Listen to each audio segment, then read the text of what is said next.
Good evening, ladies and gentlemen. Welcome to Super Bowl Game Saturday, the Friday edition. Yeah, I have to do another Friday show, but I guess it's fitting for the no, not the Memorial Day. That was a couple months ago. Labor Day weekend. We're entering this weekend. But if you are here on Saturday or Friday or whenever else we have the show, this is your weekly stop for classic gaming goodness. Tonight, I'm finally going to be showing off the Sega Genesis Mini 2, the mini console that came out on October 27th of last year from Sega. That has a bunch of Sega Genesis games, and you're seeing over there, in the second row down there, some Sega CD games. Now, I have this up because we're going to be playing one game specifically off of this. That is Shadow Dancer, The Secret of Shinobi, which came out for the Sega Genesis in 1990. But since we haven't shown this unit off yet, and I said I want to give a discussion in terms of what we're doing on this and just show off the unit itself, because there's 61 games on this. I get to talk about my feelings on this, which are generally positive, but also there's definitely some mixed stuff for sure I have about this. I said, alright, this is the game I said I want to pull this thing out for. It's here, and before we start with Shadow Dancer, The Secret of Shinobi, we're going to talk about all the games on this, as is wont with this program. Whenever we're looking at a new compilation or a mini console like this, if we have not shown it off before, take some time to look over what it has, and there's definitely a lot of gaming value it has here. Stuff that you take the totals of them, it's going to add up to about, well, over $1,000 in terms of some of this. And if you're a big Sega person the way I am, definitely some reasons to own this thing, but also some disappointments to be had with it in some cases. But that being said, we're going to go over it, and it's also going to be up to you, chat, by the way, out there. I pulled this out for another reason, because, yeah, for Shadow Dancer down here, it's a pretty short game. It was a 1989 arcade game that they then changed completely for the Sega Genesis version. But if I play my cards right, we could finish that in half an hour. Although, given how hard Stage 5 gets, I don't know. I've been practicing that specifically over the past week. Just to be set for it. But yeah, as we go along here, feel free to tell me anything you want to take a preview of, and we can boot it up and look at it, even if it's a game we've played before, like Ristar. And I got my words on Ristar in this unit. I'll say that right now. But yeah, I just want to let you know that's how it's going to go. So anything you want to see for future shows, let me know. But if you want to see anything as a little bit of a preview now, feel free to tell me, because there's going to be a little bit of time before we get to Shadow Dancer, because we got 61 games to talk about. And I also have to keep moving the D-pad around, because this unit has a feature where it will scroll between games as far as the title screens. And like the Genesis Mini 1, I don't think there's a way to turn that off, at least I couldn't find one. But yeah, this is going to be a little more obscure as far as the Sega Genesis games in here, and a couple Sega CD games. So, without further ado, before we get to the main attraction for tonight, I'm going to go down the list, and feel free to mention any memories you might have, or to stop me if you want to see anything feasibly for tonight or for a future show. And I'll also mention cases where we've played some of these games on previous shows, either as a dedicated episode or maybe as a little bit of a showcase in something else. But, alright, let's start talking about these games then. There's 61 games. There is a lot in here, for sure. The unit, by the way, costs about $100. It was exclusive to Amazon. It still is. You do have to pay about $20 shipping for it, so it is going to be about $125, $130 when all is said and done, because they basically shipped this unit from Japan, and they put it into the shell of the Japanese Genesis Mini 2, or Genesis 2 specifically, and there you go, that is also showing going into the demo of Alien Soldier. We're talking about Alien Soldier in just a minute, because that's perhaps the rarest game on this, and I not expect to be saying it about that one, but either way, let's get to this, as far as talking what we got. First up, we have Afterburner 2. This is the 1990 Sega Genesis port of the 1987 arcade game from Sega and AM2, with licenses by Northrop Grumman, of course, because you fly the F-14D Tomcat all around, going into dogfights and things. This version is a bit different because what they do is you have the Vulcan guns going automatically, because when this game came out in 1990, we didn't have the 6-button controller, and by the way, the Genesis Mini 2 does come bundled with a 6-button controller. Only one, it's worth pointing out. But if you do have the Genesis Mini 1, you have its controllers, they'll plug in. Most USB controllers will plug into this thing, no problem. And you can use them for 2-player in any of the games that have support for it, unlike, say, the TurboGrafx 16 mini. We'll get to that when we show that unit off. But since this was 3-button only, they say, okay, let's have our Vulcan gun going as a dedicated thing on its own, so you only have to worry about speeding up, slowing down, and firing. Now, the Sega Genesis did not have scaling sprite capabilities nearly as much as the Super Nintendo did, let alone the arcade version of this from 3 years prior to its release. But this is a pretty decent port of it, all things considered. It does run smoother than I think it has any right to. And it is something that, it's neat to see that, and yeah, we do love our Afterburner on the show, I certainly do, maybe you do too. And it's not a bad version, although if you can, you may well just want to get one of the arcade ports, because this has been ported in a bunch of places. I know Shenmue 2 has it, and there's other Sega collections as well that have it. So if you want the arcade version, it's probably better to go on those other units. But as far as bringing that to the home for the Sega Genesis, because that was the idea before Sonic the Hedgehog came around, Sega was all about bringing the arcade experience home, and I think maybe more than the Genesis Mini 1, that is emphasized a lot on this unit, on top of some of the other things you're going to see, as well as RPGs. We'll get to those as we go. Next up, we have Alien Soldier. This came out in 1995 from Treasure. It is a side-scrolling shooter, kind of like Gunstar Heroes, but unlike Gunstar Heroes, this doesn't have multiplayer. It also did not technically come out in the US. It was released on the Sega channel, where you could download games from your cable box with an attachment that you could put in your Sega Genesis, but it didn't get a physical release here. And it wasn't until the Wii Virtual Console port that got a release over here, and there's also some other Sega collections that have it, like the Sega Genesis Classics Collection, which also had some issues as far as the emulation.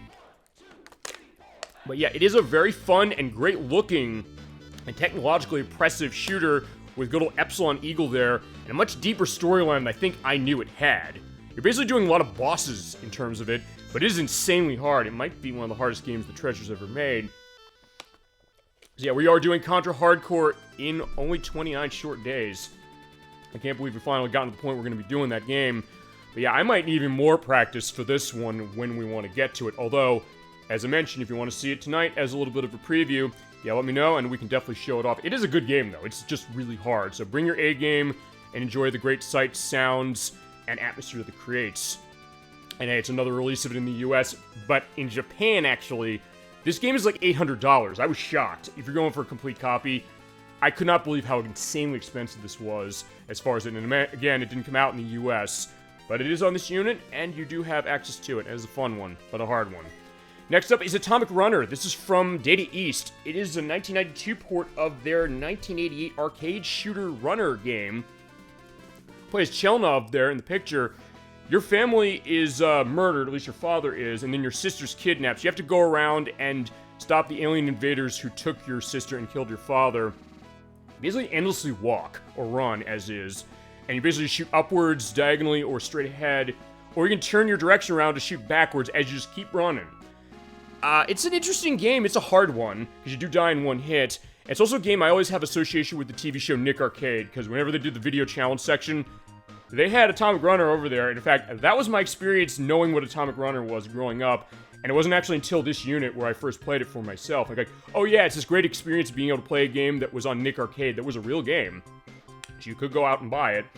And I remember actually St. Aspartame, who was a friend of mine going back for many, many years, he always had a challenge. I don't know if he ever actually satisfied this. I'm gonna have to reconnect with him as it's been a while, see what he's been up to, but also it's like, has he ever met this goal that he wanted to do in life, which was, he wanted to own every single game that was featured on Nick Arcade, and some of those cost a lot of money. And he has a Neo Geo, which is a case where that is a system that cost a lot of money when it came out, costs even more now, and the games on it can go for multiple hundreds, if not thousands of dollars, such as I was gonna say ActRaiser. Actually, no, ActRaiser was on Nick Arcade, saying stuff like Alpha Mission 2 and Robo Army and King of the Monsters. That was also my idea of knowing who SNK was growing up.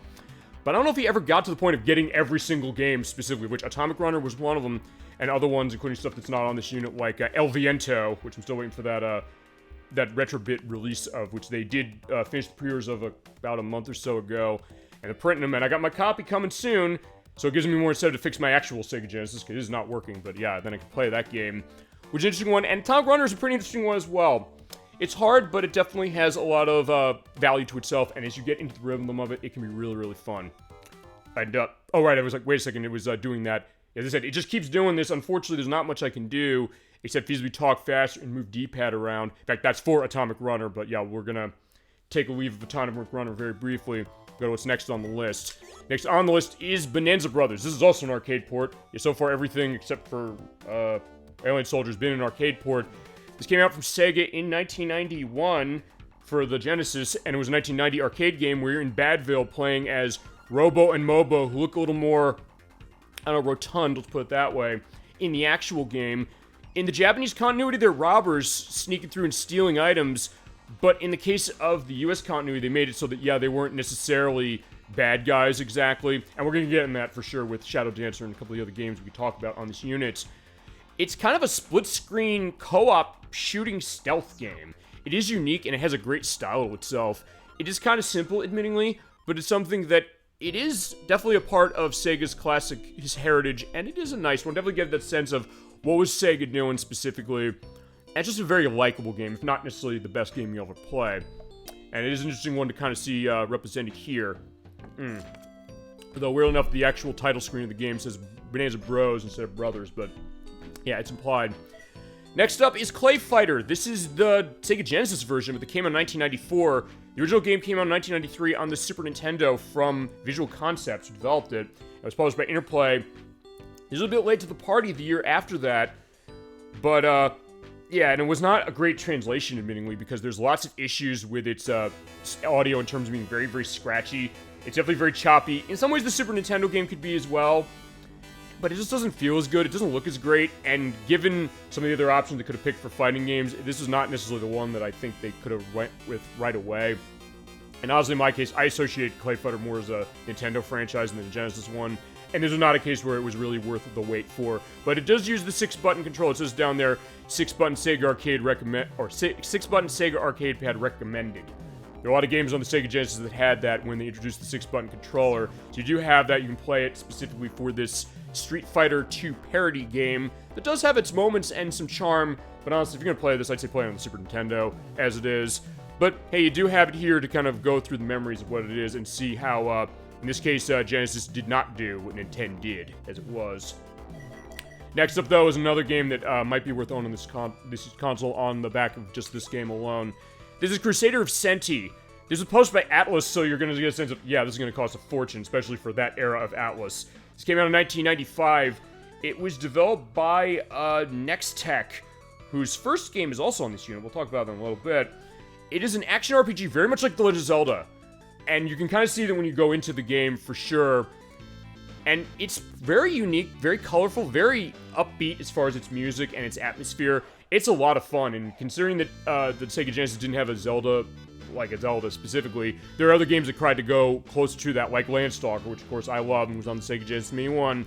But Crusader of Senti is a game that's about $500. It's a game that, growing up, I did not know this game existed, and given the time this came out in 1995, when Sega was just trying to throw every single thing at the wall to see what stuck on every console they had running, of which they had like 7. They had Genesis, Game Gear, the Nomad, if you want to count that as a portable Genesis. The Saturn was coming out, the 32X, the Sega CD is still going.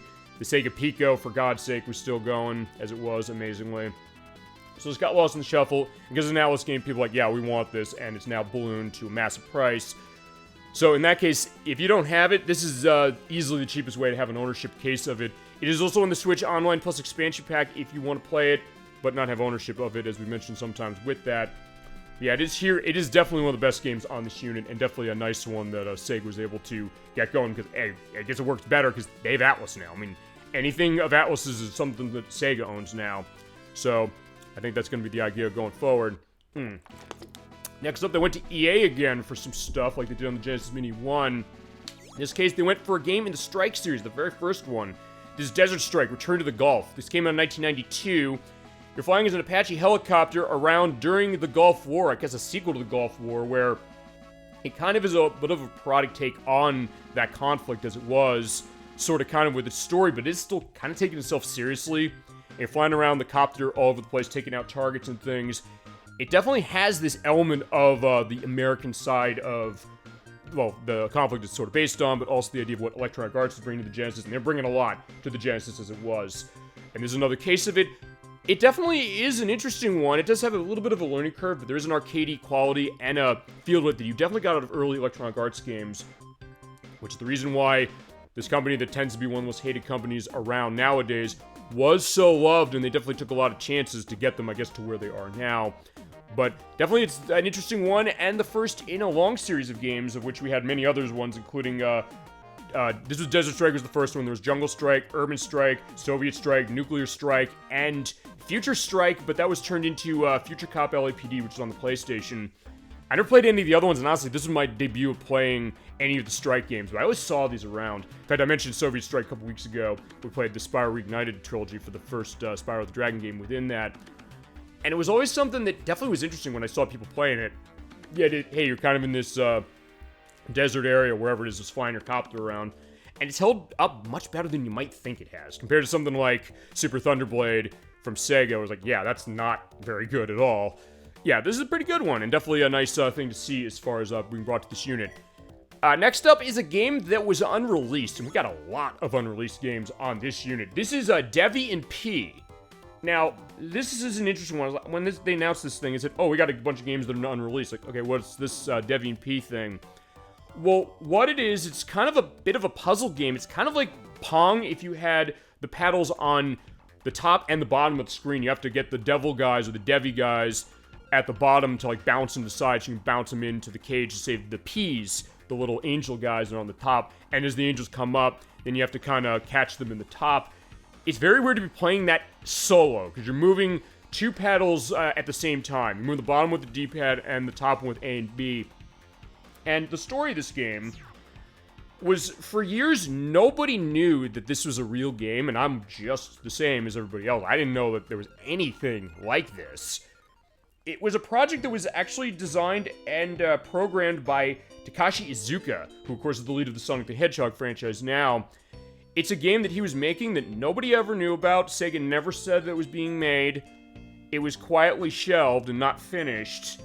But there was a nod to this in the credits for Biohazard Battle, which is not on this unit, by the way. Actually, it was a really fun flight shooting game that we played for the Shooter Showcase, or showed off there anyway.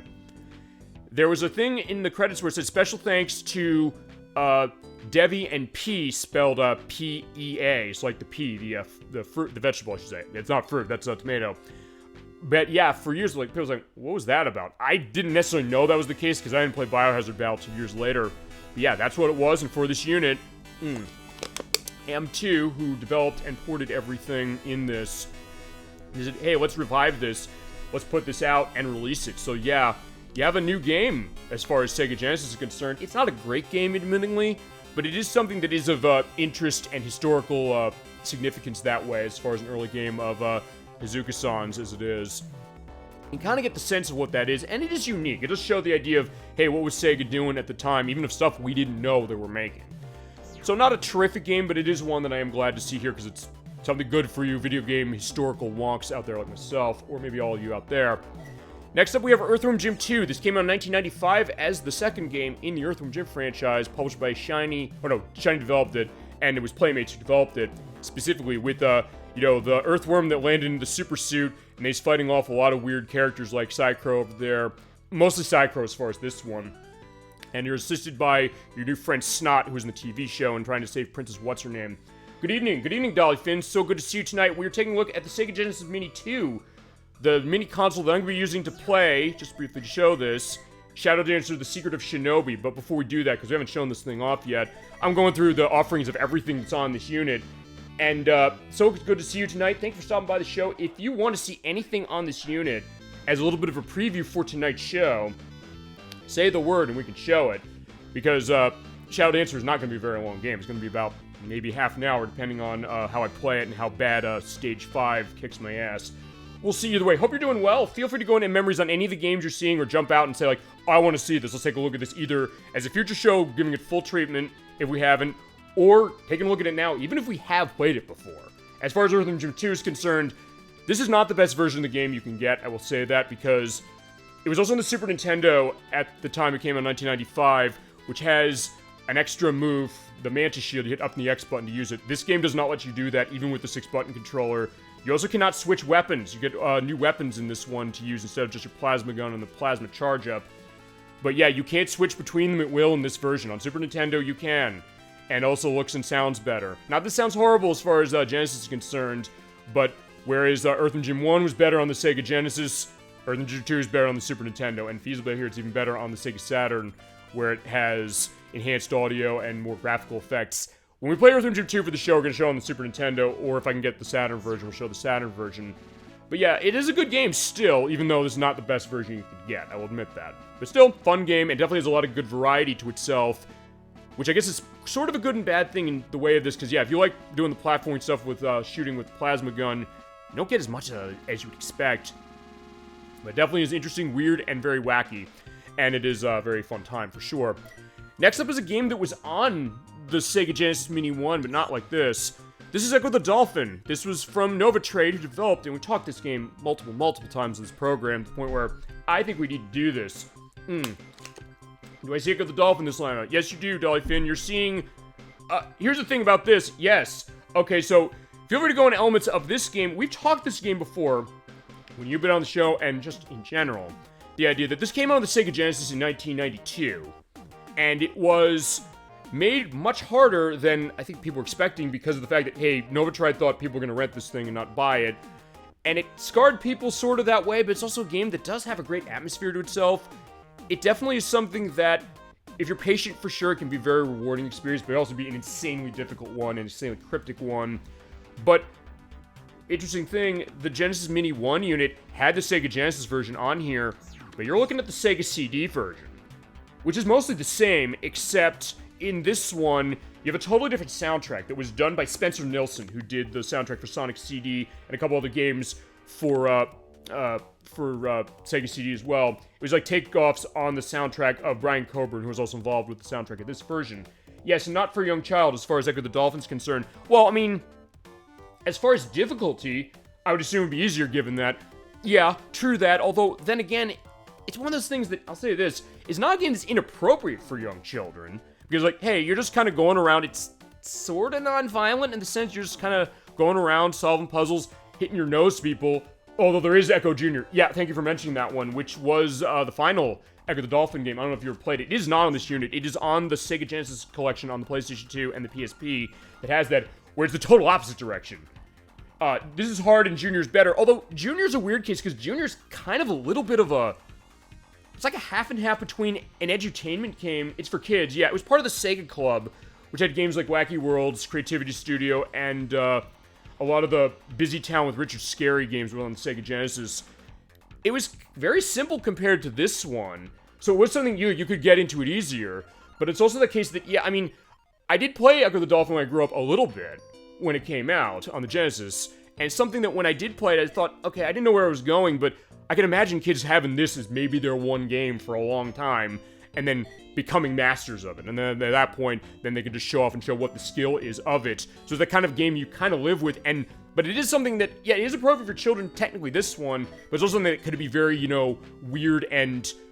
weird and strange and kind of dark in some ways, but maybe the idea of, like, children liking that, feeling more adult. It's beautiful. Well, it is, and in the Sega CD version, what it does add, it adds some beautiful music, that's for sure. CD audio, Redbook audio music, for sure. The graphics, yes, the graphics look terrific, for sure. And they had FMV cutscenes in this one. Yeah, this might be the way to show it, and if you want to see this game later going on in the show tonight, Dolphin, say the word, we can show it off as a bit of a preview. We could also show off its sequel, which is Ecco, The Tides of Time. This came out in 1994. It was on the Sega Genesis as well. This was actually a bit easier than the first one, kind of. But it still has the same atmosphere that the first game had. It has some really good cinematic cutscenes in this version. It's FMV that, for Sega CD, especially given how pixelated some of the stuff can be on this console for that, it was pretty impressive to watch some of these things. I actually took some audio test check stuff for this last night on this entire unit, doing a 3-hour look of everything, because I knew, hey, chat, if they want to ask for something, I gotta be ready and make sure I'm not gonna blare the audio by accident and not gonna hear anything. But yeah, I was impressed by this, for sure. It is a little more rounded. It definitely looks a little better than it already did. It has this great atmosphere to itself. And it does have CD audio as far as its music. It's a different soundtrack than the Genesis version, which is also really, really good. But yeah, it is a unique one. If you didn't go for Ecco the Dolphin 1, it seemed like maybe it was too cryptic. Not that Ecco Tides of Time is necessarily easy, but it is a little more gradual. So honestly, in that case, it might be up your alley as well. And this Sega CD version is definitely really nice. And unlike Ecco the Dolphin 1, where the Sega Genesis Mini 1 had the Genesis version on it, and we got the Sega CD version, this was not on the Sega Genesis Mini 1. So yeah, you're getting this, and it is the Sega CD version. And I don't have the Sega CD version lying around. They've re-released the Genesis version multiple times, but not this one. So when they said, hey, they're putting Sega CD games on this unit, I was like, yeah, sign me up, for sure. Definitely an interesting one, for sure, for that. Next up, we're going back to Genesis again. We got Elemental Master. This came out from Renovation, and it was developed by, the name of this company. Oh, right, it's Technosoft, who made the Thunder Force games. There's a game of that franchise on this unit. It is a game that came out in 1990 in Japan. For the US, it came out in 1993. It is it's kind of a flight shooter, but you're this guy, as you're seeing in the picture there, who's kind of walking around. He has magic, and he's shooting out energy. And the way it works, you're walking kind of along a path, but as you do, you're looking up to the screen, or up towards the top of the screen. We always press the A button to shoot behind you, so you have to kind of pay attention to enemies coming from above and below, and since you're walking through, like, cliffs and caves and, you know, the sides of mountains and things like that, you have to kind of be cognizant of where your location are. You can't just go all over the screen the way you could in a flight shooter. It is really interesting. I never played this game until it came out on this unit, but it's another one that costs a bit of money, and that's going to be the constant in a lot of this stuff. A lot of stuff costs a lot of money in its original form, and for the purpose of that, this is a neat one to see. If you like a lot of shoot-'em-up games, or shmups as they tend to be called, there are a lot of them on this unit, and this is definitely one of the most underrated ones. I also do love the box art, because this is the idea of how Sega Genesis games tend to be. They had this, like, realistic look as far as the people on the cover. In some cases, like with this one, you won't go in, it has an anime vibe to its graphics as far as how the characters are looking.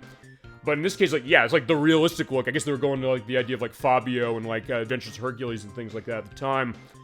But it's interesting, the idea, like, okay, what are they representing? And it does kind of go to the game, because, yeah, that is kind of what he looks like. But it's like if a guy was cosplaying as him in real life, back at a time when I don't know if that was a term yet, and I didn't know what it was as it was. But yeah, this is an interesting one, and definitely a nice addition to this collection. Next is another game that is new for this unit, although it's a game that has been around multiple years before. This is Fantasy Zone. This came out in 1986 in the arcades. It's saying year 2022. The reason for that is because M2 decided for this unit, there was Super Fantasy Zone on the Sega Genesis that came out, I believe, in Europe. Sunsoft published that. For some reason, Sega didn't want to publish that. I don't know why. But for this unit, Sega said, hey, the original Fantasy Zone from 1986 was never put on the Sega Genesis. Let's do a version that basically is a straight port of the arcade game and give you an easy mode on top of that if you found the original version is too easy, or too hard, I should say. It's kind of a cute-em-up, as it tends to be called, because you have that little character, Opa Opa, who's like a flying ship with wings, and you have this really cheery music, this beautiful color explosion going on with the graphics, and the great music.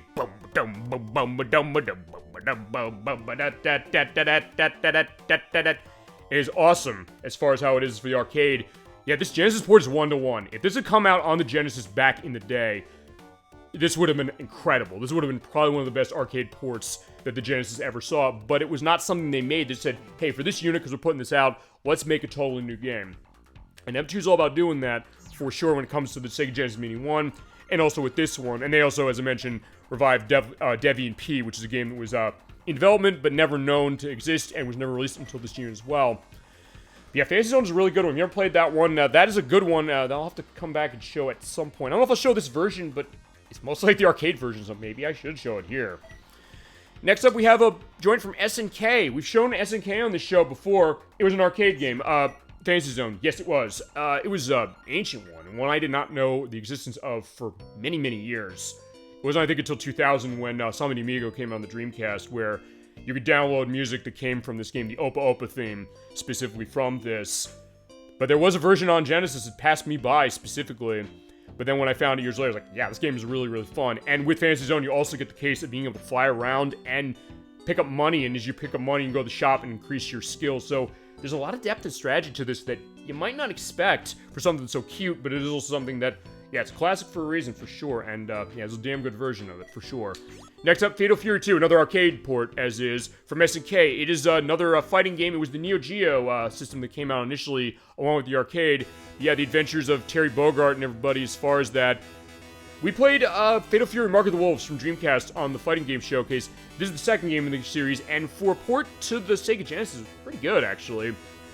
Because a lot of cases you ran into elements where this audio of the Genesis would sometimes maybe let down a game coming from the arcade. Like, hey, it wouldn't necessarily look as good as that. I mean, this doesn't look as good as the arcade version for sure, because they're running 24 megabits on this cartridge. They're able to get a lot of voice samples in there, a lot of high-quality music, and some pretty good look as far as its visuals and its animation. So yeah, this is definitely a good one as far as what it was, and for a port that's like, I never played this version before, it's really, really good. Or it's Guard and Setsu, The Legend of the Hungry Wolf. Yeah, for the Mark of the Wolves game. Yeah, in fact, they called that Garo Mark of the Wolves when we played that. The Xbox 360 version we played did call it that. But yeah, that has been the franchise. We've shown a little bit of SNK on this show, was that one. this is another one that I think I could definitely get showing, specifically because, yeah, I think we need some more SNK love as far as the show. And another arcade port coming up as well on a game we've played before, but not this way. This is Final Fight CD. We played Final Fight from Capcom. It was a 1989 arcade game. In 1993, though, Sega ported this, or Capcom ported this to the Sega CD. Weren't there 4 or 5 Fatal Furies? There have been a lot of them. I'm trying to think about that. There was, well, back to Fatal Fury that way. There was 1, 2, there was Special, there was, I think, 3. I think there was 1 that was called 4. There's Mark of the Wolves, which we played. I think there was a 3D take on it.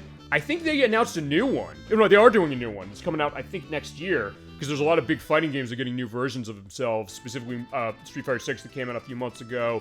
Mortal Kombat 1 that's out next year, or next month. Tekken 3, or Tekken 5. No, Tekken 8. Like, yeah, going through all my Tekkens wrong. That's coming out in January. So they got a ton of them. Yeah, wow. I mean, SNK did put out tons and tons and tons of versions of their fighters. They're almost like sports games in the sense that each year they'd come up with new iterations and things, but they did add some interesting stuff to make it more tournament ready and also add new characters in the process. It definitely is interesting to see that, and they're all definitely a lot of fun, and Takara did the port of this version as far as Genesis is concerned. And with Final Fight CD, go back to that's Capcom franchise. Another one we have not seen in a while, but yeah, the beat 'em up where you had Cody Guy and Mike Hagar, cleaning up Metro City. We played the arcade version, but this is shockingly close to the arcade version. I was kind of taken aback. For years I've heard this is an amazing port of this game, perhaps the best port of Final Fight until they started doing direct arcade ports to consoles, and they're right. The intro has full voice acting, which is kind of cheesy, but definitely really interesting to see. The music is terrific. It's full instrument remixes of all the music from the arcade game. It has all the characters. It has 2-player mode, which it didn't have on the Super Nintendo. It has Guy, who wasn't in the Super Nintendo version either. And if you turn the Japanese version on, you can do that by hitting X button going into the settings. I believe it does hold Poison in this version, who of course is the controversial character that initially people said, like, how dare you beat up a woman? And they said, no, it's not a woman, it's a man in drag, and that created more headaches that Capcom really never kind of was able to deal with as it was. And given some of the things that's censored in this unit, it's surprising that you can turn the Japanese version on and see that. All the other home console versions except the arcade ports cut that out. But that being said, even with the US version here, yeah, this is a great version. Even though we showed the arcade version off already, I think we could justify showing the CD version. This is a terrific game, for sure, as far as Final Fight itself, but especially this port. If you're going back to the 90s as far as what's the best console port of our Final Fight, it's this. And given this can be an expensive one, kind of, sort of, not massive the way something like Alien Soldier was, it's definitely a great one. I'm glad they put it in this unit, for sure. Now we're getting to the next row. This is Game Ground. This is a game I don't necessarily have a whole lot of like on, but I definitely have kind of come around to this a little bit. This came in 1991. It was an arcade game from 1990 where you're basically walking around with a group of warriors on a battlefield. You move really slow, but the idea is that you have to kind of get to the end of the stage or kill everything on the screen to go to the next one. And they separate it into rounds. They have 6 rounds. They're filled with, I think, about, I don't know, like 7, 8, 9 stages, about something to that degree. And it's a case where I used to play this like Gauntlet in the sense that you're kind of just going around killing everything, but you have one-hit deaths. So you hit once, you're dead. And for years, like, yeah, this game is slow, this game is clunky, I don't like it. But it's also the case where I was talking to friends, I was playing with friends, and they were like going to the ideas like, yeah, this like cheering people on saying, gain that ground. Like, yeah, I'm down with that. And then AJ, who was on one of the parts of Parasite Eve, as it was when we played that last year, or did the second part last year, I brought this in as a Bad Game Thursday entry with the Switch collection that has this. And he said, here's a big Genesis guy, but it's also the case, like, he thought I was making this game up. Like, no, this is a real game, let's play it. He dragged my sorry ass to round 2 on his first time playing, because he understood exactly, I think, just by looking at this. You play this more like a strategy game, honestly. You see the enemies on field, you kind of take them out methodically, and you can do co-op with it, for sure. So honestly, that kind of opened my eyes a little bit more to what it is. It hasn't necessarily aged that great, but it's not something I hate. I used to really not like this, but it's something that with a fresh look, I kind of appreciate a bit more, and I get where they're going for sure. Yeah, One Gaming Magazine said Game Ground was amongst the most popular arcade games of February 1989, and it was popular. I remember hearing the stories that it was popular. Renovation did the port over for the Genesis, and the arcade version is in other places. I have the Sega Astro City Mini that has it, and you can download the Switch version off of the eShop. It is interesting, for sure, and this is not too far off from it. I never saw it. Yeah, if that's a request of something you want to see later for tonight's show, yeah, make it, for sure. I'll take a bunch of requests, anything you want to have after you do Shadow Dancer, because, yeah, Shadow Dancer's not going to be long. I mean, honestly, I could probably have finished Shadow Dancer by the time we're talking about this, but I said, hey, this is what we do with a mini console with something like this. When we haven't touched it before, let's look at everything in it. There's a lot in this. But yeah, it definitely is an interesting one, as one I do have a little more respect for, and one, if you're playing with other people, it's going to be an interesting time for sure. I have a crew of people around as is. Next up is a game I definitely love, one of my favorite games on this. This is Golden Axe 2. We've shown Golden Axe 1 on the Mini 1, or fine, it was on that at least. We haven't played it for the show yet. This is its sequel, which, unlike the original, which was an arcade game, this was a console game only from 1992.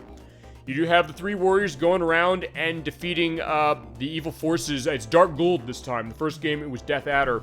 You have to get the legendary Golden Axe, which usually in the case of the Genesis version, they're not golden because of the color limitation of the system. But yeah, it's a fun medieval beat-em-up for 1 or 2 players with some terrific music. And interesting death yells. I know the Crusader 64 loves having a thing when it comes to the yells of Golden Axe 1 when they go, ah! And then this one where they go, bleh. So it's almost like they're growing up. Or in his case, it's like, I just kind of like, yeah, I think he imitates this game specifically whenever I mention Mario Golf, because he's not just like Mario Golf, so he's the bleh. It's like, okay, it's like, yeah, I'll take it as a Golden Axe 2 homage. And this is a fantastic game. There's also a Golden Axe 3, which isn't on this. But I guess that's what a Genesis Mini 3 would be for, feasibly. Next up is Granada. This is another one. We're going to get some very obscure games on the Genesis, even stuff I never played growing up. This is another one that Renovation published. They published a ton of stuff on this console. It's a tank shooter from 1990. It was developed, though, by Wolf Team. They're actually now the team at Namco who makes the Tales of games, like Tales of Symphonia and Vesperia and all those things. They got their start with games like Granada, which initially was on the Sharp X68000, but then they did a Genesis port in 1990. It's an overhead tank game. You kind of go around and shoot objects and enemies in the area. You have a strafe button. You can hold the B button down. You can kind of move the tank left and right as you would a real tank, but you can also move in any direction, kind of do power shots and rapid shots. It kind of is like Gauntlet in the sense you're kind of going around and defeating enemy areas and like enemy spawn points, and then defeating a boss later on. It's got some terrific music on top of that. It is a fun game, and it's a unique one that also is one that costs a bit of money. And if you talk to Genesis faithfuls, like what shooting games look like on this console, this is one that comes up. In fact, a lot of the games on this unit are games that come up often, for sure, and for good reason. And same goes for our next one. This is Hellfire. This was published by Seismic Software in 1990. This is an arcade game that was by Toaplan. Came out in 1989 there. Toaplan's a company we have not talked about on this show enough. And it's a game that their most famous game is not in this, which was a Genesis game. It was Zero Wing, which when they translated over for Europe, it never came on the US officially until Retrobit did a release of it, which actually I have for the Genesis here, where this intro where he says, like, how are you gentlemen? All your bases belong to us. What you say? You have no chance to survive, make your time. So it was funny for its grammatical problems when they translated the Japanese version for Europe. And that game, by the way, is on Switch on an expansion pack now. But when you get past that, it's this terrifically fun horizontal flight shooter, and so is Hellfire, where you have a lot of options for handling your fire rates, which you think, like, okay, you're flying around. We've shown stuff like Life Force and Gradius on this program before in the shooter showcase, where you basically just move left and right and shoot your ship. This game has that too, but you'll also have the ability to change the direction you shoot. You press a button, and you're able to switch from shooting forward, backwards, up and down, or diagonally. You think, like, that seems weird, but you can switch them on the fly, and for the different enemies that pop up as you go along, and where you have to kind of judge where distances are and where enemies might be coming from, it gives it a lot of depth. It also has terrific music and a great sense of artistry to itself in terms of how it looks, and how it captures kind of the majesty of space. That tends to be the case with Toaplan stuff anyway. It's a really good game, another one that's very obscure, but yeah, it's another reason why, if you love flight shooting games, this is another one. And the developers also made Tiger Heli. Thank you for mentioning that, Dolphin. I think I had a note down on something, which they're re-releasing Tiger Heli, I believe, on the Switch soon. That's another one that, yeah, Toaplan definitely were a very legendary company when it came to that, but growing up, I never really heard of their stuff. But then years later, I was able to hear about it and play them. Like, yeah, these games are pretty awesome. And we got another game of theirs coming up, I believe, a little later. It came out in 1985 as far as Target Heli. And also this port, it's worth pointing out as it goes into the... because what it does is when you leave it on for too long, it goes into a demo of the game and list, which I might be doing on Hellfire.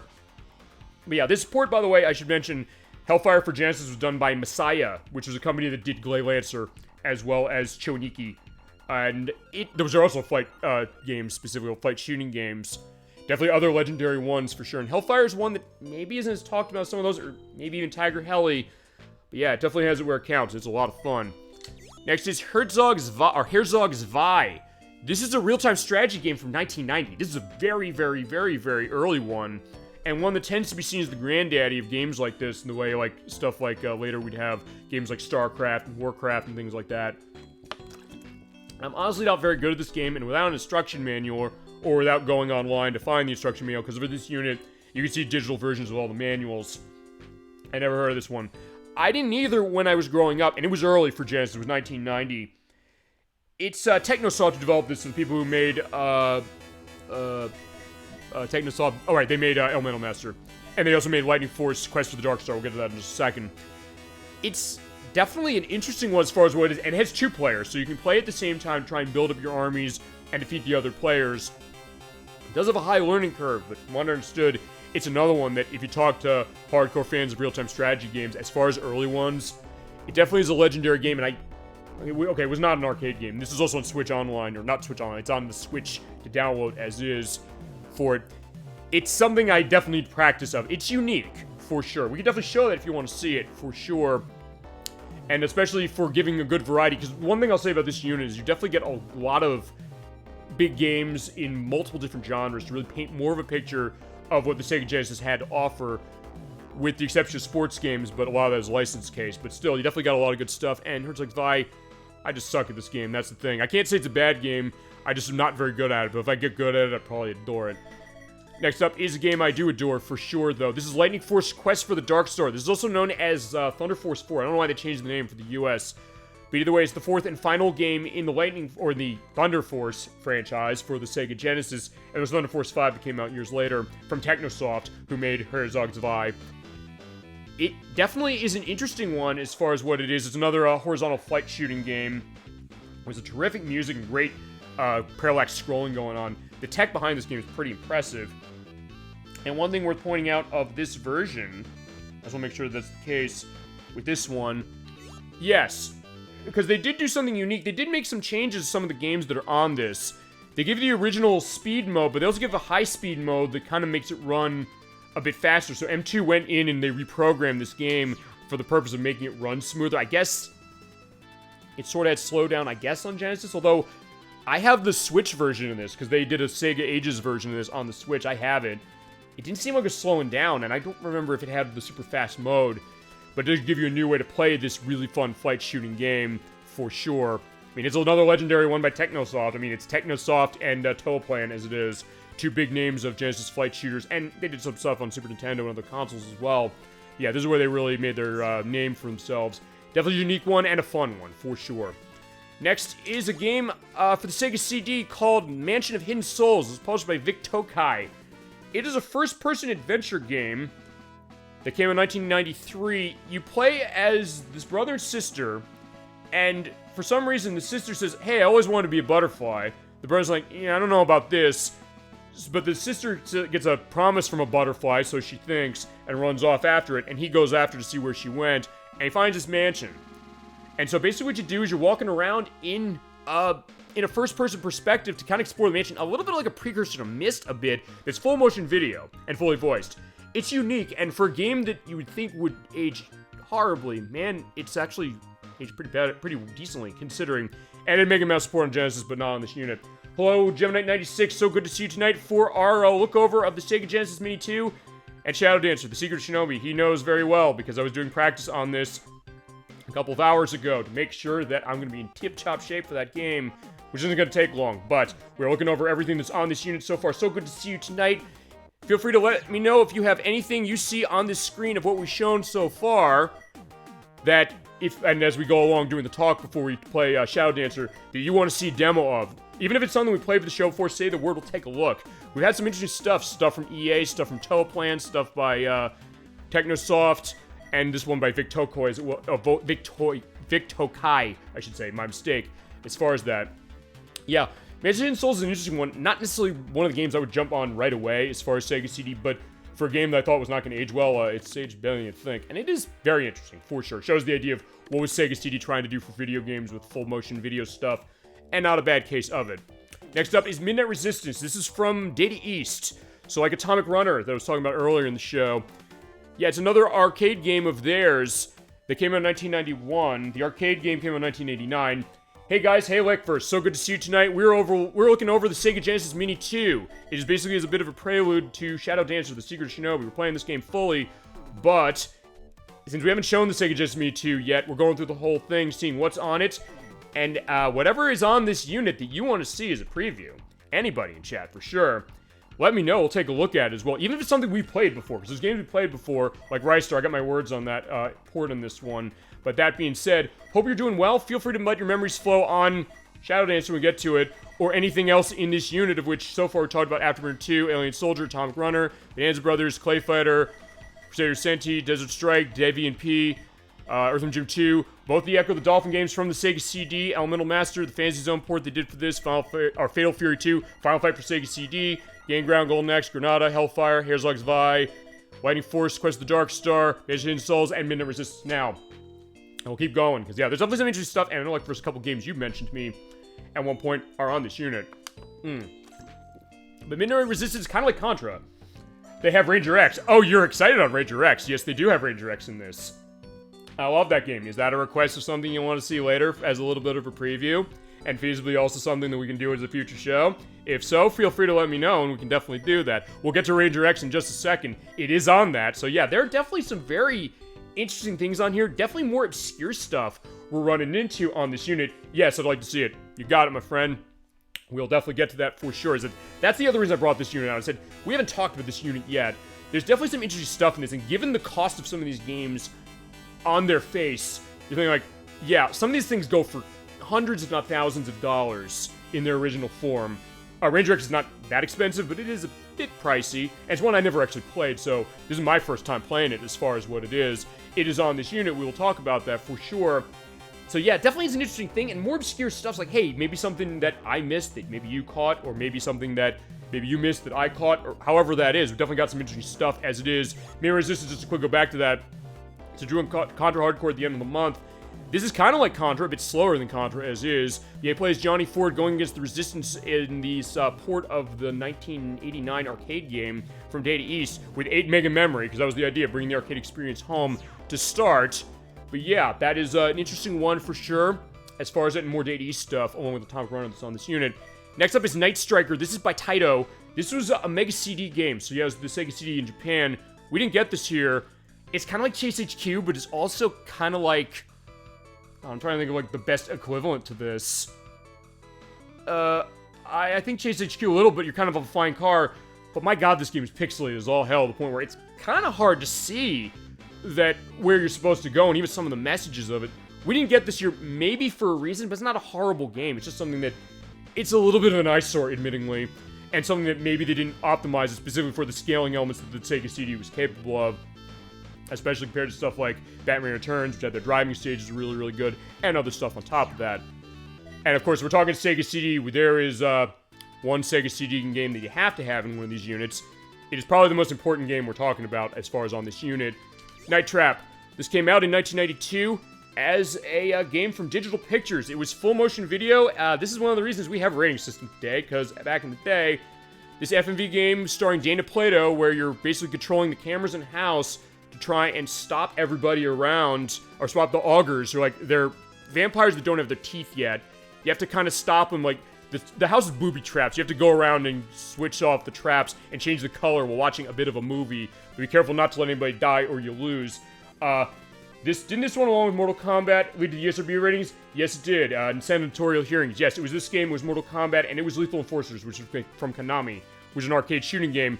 Because the thought was that they showed the footage of the FMV video of this game, the idea of like when the women are captured and they, like, hold them down and, like, put the little hooks in their, necks specifically. And so, like, this is a rape simulator. That's kind of... Is it that violent?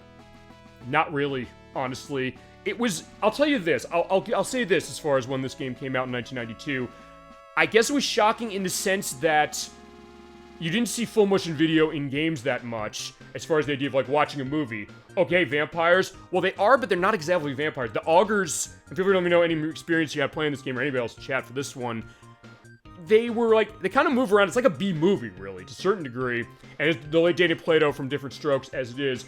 Yeah, not really even with the infamous shower scene. Well, because the, as ElecVerse was mentioning, is that if you don't trap enough of the augurs, they can overrun the shower. Or no, she's gonna go take a shower. Somebody's gonna go and take a shower. It's like, oh, this is a joke. It's not gonna work. He opens the door up.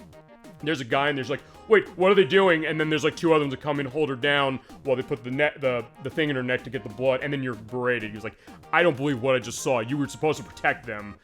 But the perspective was that, hey, it was a corrupting thing, and is that we didn't really see that kind of thing in games at the time, so to a certain extent, maybe I understand it. Okay, well, maybe, but then again, you got a game like Phantasmagoria that came out a couple years later that does have a rape scene in it, that was on the PC, and I think the only port of that is on the Sega Saturn, where it's on 8 discs, by the way, and on the PC, I think it was like 12. Specifically, that was definitely going more adult-oriented as far as what it was, and it was one that also had a lot of controversy. It was banned specifically. In fact, but the thing with this game is that, and I have the Switch version of this, which has a lot of documentary footage in terms of what the making of this game was like, what it was all about. It's kind of more like a B-horror movie, honestly, and the idea is like, you're supposed to be playing it, but the thought is that people thought that, oh, you're going to be doing this stuff to these women, but the answer is no, you're supposed to be saving them. But then again, with that controversy came the fact that, hey, there were big sales on this game. Nintendo famously said, oh fine, it was Howard Lincoln said, this will never appear on a Nintendo console. I own the Nintendo console version of it, so that didn't end up happening. Yeah, they just use a hook with needle to drain the girl's blood if you fail to save her. Yeah, and honestly, I'm not great on Night Trap enough to get to the point to be able to show that, admittingly. So feasibly, we would have to use the Switch version because of the fact that it does have the documentary that shows that they did have with Dana Plato before she passed away. I believe it was a drug overdose in her case. But they do have, like, the documentary stuff that goes into that. And too much pressure for me. Well, it is kind of pressure because you actually have to watch the movie as you go along. But you have to switch between... It's like, I'll tell you what it is. It's not really graphic. Yeah, it's not, really.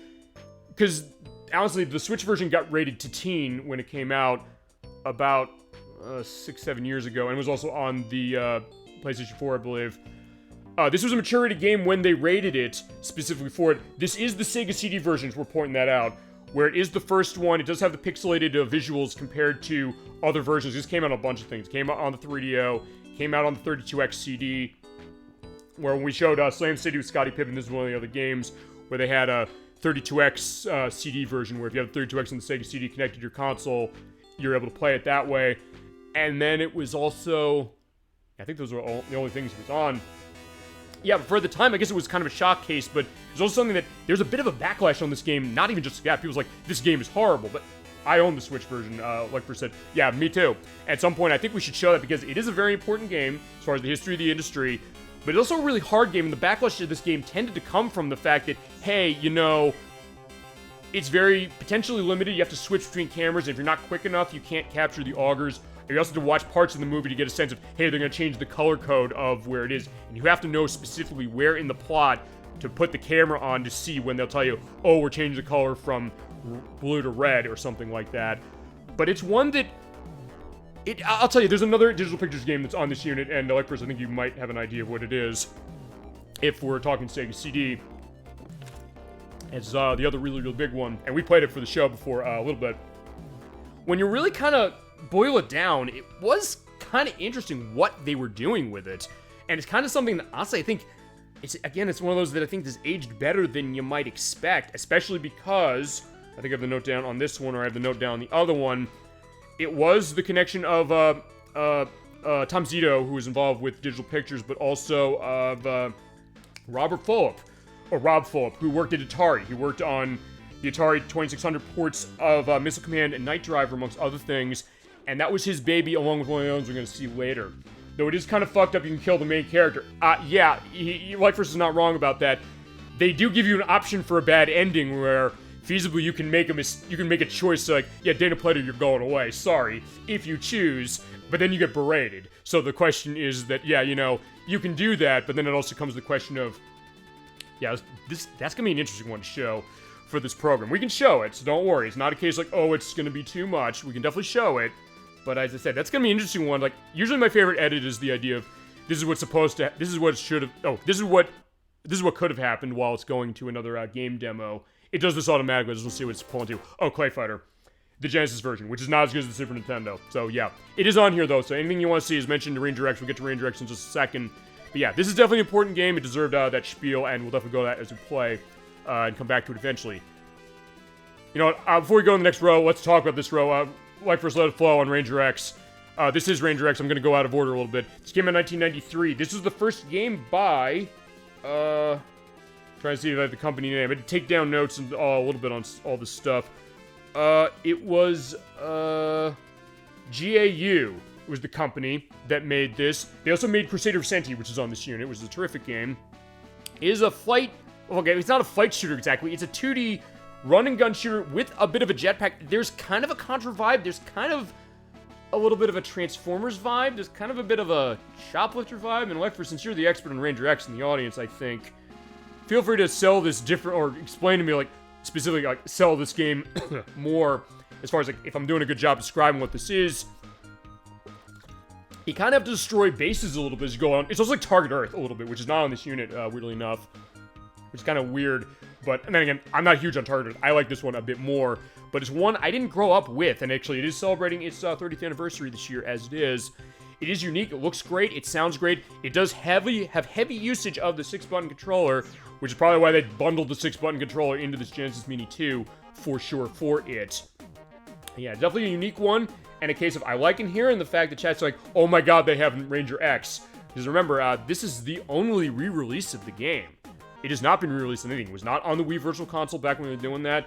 It is not on Switch Online Expansion Pack. It's not on any of the other Sega collections. So they got to this, but yeah, it is pretty interesting, for sure. Yeah, you can ride a mech and ride a motorcycle if you want to as well. Yeah, from what I've gathered, I got the sense there's definitely a lot of variety in terms of what you can do in the areas, as far as what you can ride, and how it's handling multiple elements on screen.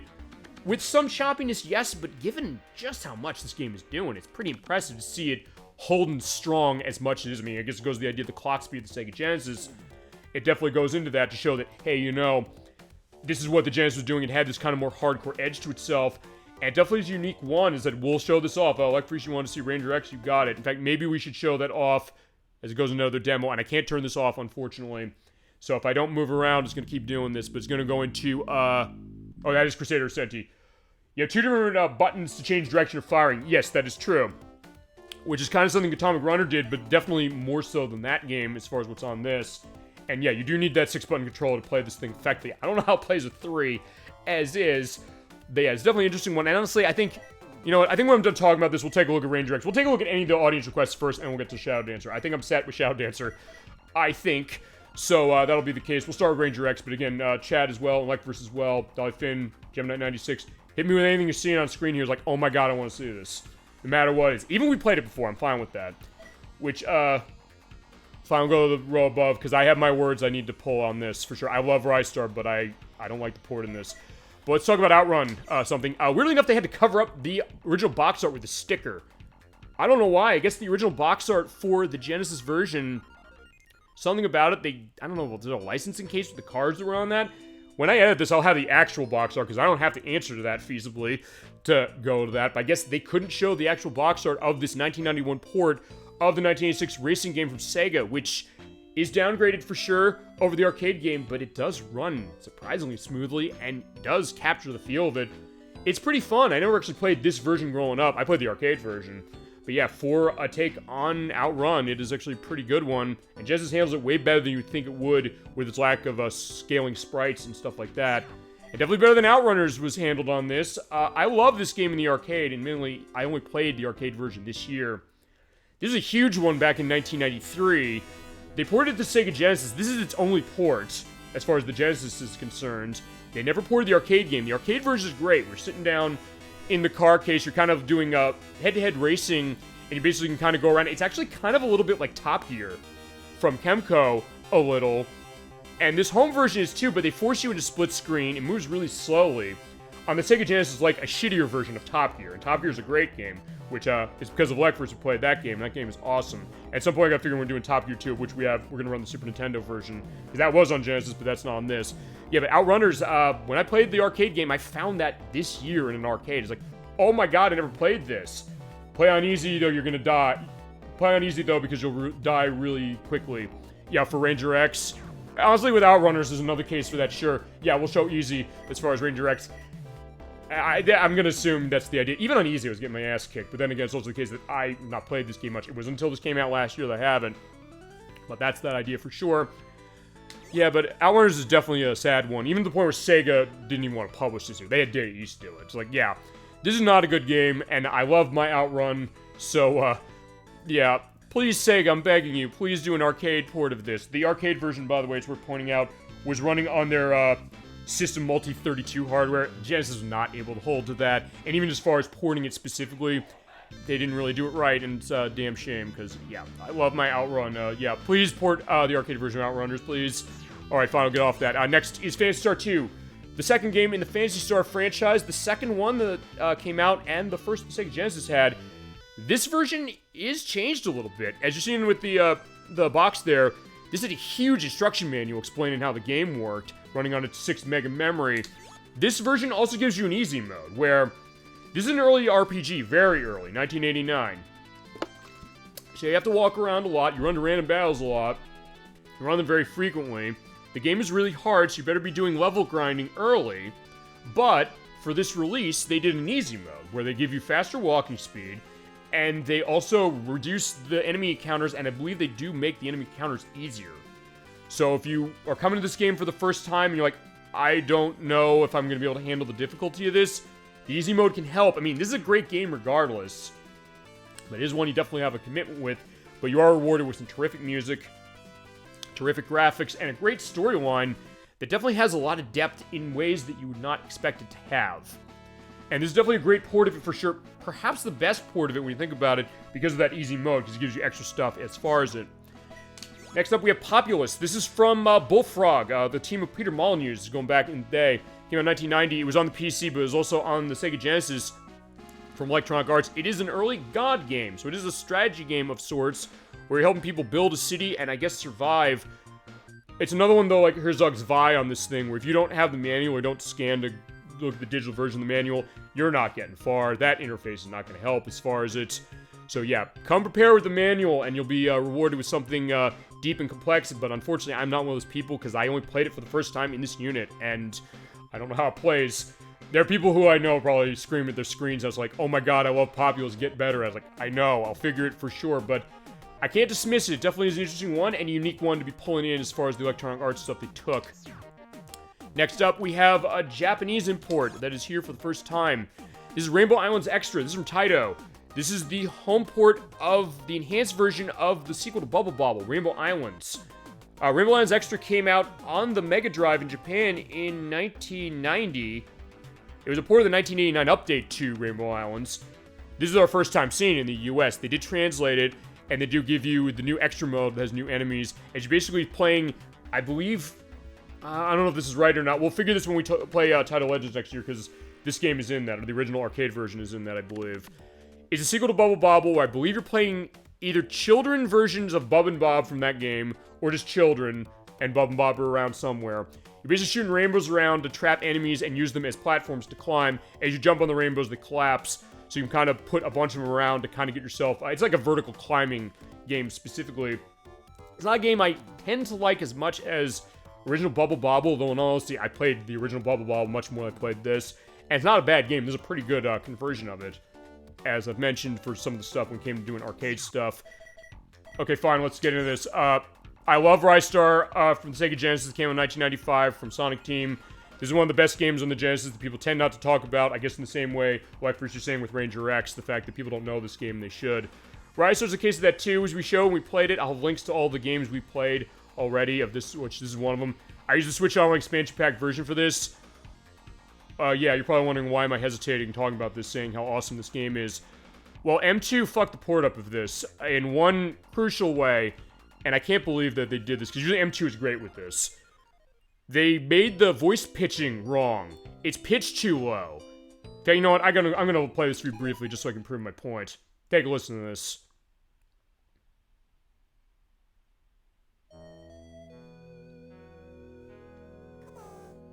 Yeah. I was like, yeah, as soon as I heard that, I was like, wait, what happened? They pitched the voice wrong.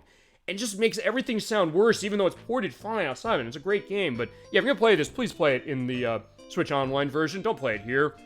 But hey, if you have it, you can play it at least. So there's that. It's a great game, but yeah, they should be ashamed of themselves. I tried to watch G1 Transformers recently. I couldn't get into it. Yeah, we did talk about the Transformers Beast Wars a couple weeks ago. I did take a look at that as far as it after we did the Spyro the Dragon play a few weeks ago. I liked what I saw. You were right as far as the way the animation was, kind of an enhancement on how Reboot was. I didn't see... Oh, G1, you're talking about the very first series of Transformers, is that right? Or one of the later ones? Feel free to go into that. I mean, I didn't watch Transformers that much growing up. I saw it every so often, but it's not one that I necessarily followed massively. As far as games based on that, fine, there are a lot of games based on Transformers. There's none, I don't think, were on Genesis. Or if there were, we didn't get any of them. It's one of those things that maybe I kind of like the idea of it more specifically. And honestly, weird enough, my brother Inherent Knocked, who was on the last time we showed a Genesis Mini console, the Genesis Mini 1, he was a big one on Dino Riders, if you remember that one. I'll have a picture of what that is. Which kind of was going like dinosaurs with Transformers a little bit. That was more his jam, specifically. It was the original. Ironically, it was the animation that put me off. I guess the fact that it does do this quickly. You can't turn this off. At least I don't think you can, as far as like scrolling through games. Not that I necessarily mind it as far as it, but either way, I guess it's the fact that, kind of coming back to that, it looked kind of weird. I mean, you mentioned that with Reboot, actually, say like, hey, when you got to something a little enhanced for it, for some reason, maybe the flat way of how it looks earlier maybe didn't age as well, perhaps. I mean, sometimes that happens, you know? Sometimes it kind of looks weird that way, and like, what does that look like? How can you go back to it? Can you not? Honestly, I guess that's the case with games, feasibly, same case. Like, can you go back to something or not? Specifically. So I get that idea as it is.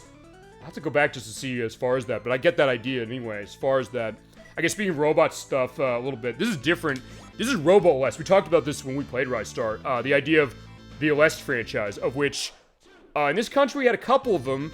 We had Musha, which is not on this unit, unfortunately. I wish it was. You have other stuff as well. I think, I'm trying to remember what the other one was. There was one on the Super Nintendo. Specifically, yeah, when I hear the characters speak, but their mouths take a bit of time to move, it takes you out of the immersion. Okay, the idea of, like, the delay as far as, like, the mouth movements not matching up with the dialogue. No, I get that. And, like, the idea, like, how that can do it. The idea of, like, it's an American cartoon, but you're like, hey, it doesn't, and they're dubbing it for the purpose of matching the animation, but usually, unless they do that intentionally speaking, usually the thought is that you would expect it to kind of match up to that. So maybe one of those things that, hey, the fact that that kind of takes you out, you're like, hey, I'm looking at that so much instead of getting drawn into the story and the characters, which I guess is weird. Like, you like the characters, but then the craze of what that is. So I get that idea, you know. It's definitely a weird one. Yeah, going back quickly to Robo Aleste, there are tons of these games. We didn't get a bunch for a while, but we got this one on Sega CD, which was one that actually is pretty expensive. When you boot this up, you look at it and you think, like, this is a Romance of the Three Kingdoms game. It has to be, as far as, like, how it's looking into, like, the history of Nobunaga, apparently, but no, it's not. It's a flight shooter. We're flying around as the robot guy there for it. It has great music and great atmosphere as enhanced by the Sega CD that it's running off of. And it's another one that costs a lot of money, so the fact that, hey, this is a good one to have that way. It definitely is a pretty fun one. I definitely wish Musha was on this unit, but maybe Genesis Mini 3. That's the idea, I guess. What do they miss as far as this for that? Because Musha is on Switch Online Expansion Pack as it is. Alright, so instead I'm watching the Transformers anime, the new one. I've heard it's pretty good, actually. I haven't seen it specifically. Feel free to go into that as we go along and anything else you got on what we have here. Which next on our list we have Rolling Thunder 2. The sequel to Rolling Thunder from Namco, which came out in the arcade in 1992 as well, yes? I just make sure I have that right. Because then they ported the Genesis, actually. Okay, fine. It was 1991 that came in the arcade. This was 92 for this one. Yes, Optimus Prime in Transformers Animation is voiced by the person who's Megatron in Beast Wars. Yeah, who you mentioned, I think, when we played Spyro the Dragon, who voiced him. Who was that again? I think you mentioned that was. At least I think that was the idea. Yeah, we played Rolling Thunder 1. It's a side-scrolling shooting game. We're kind of going around and having to stop the Gildra organization. They're back in this one.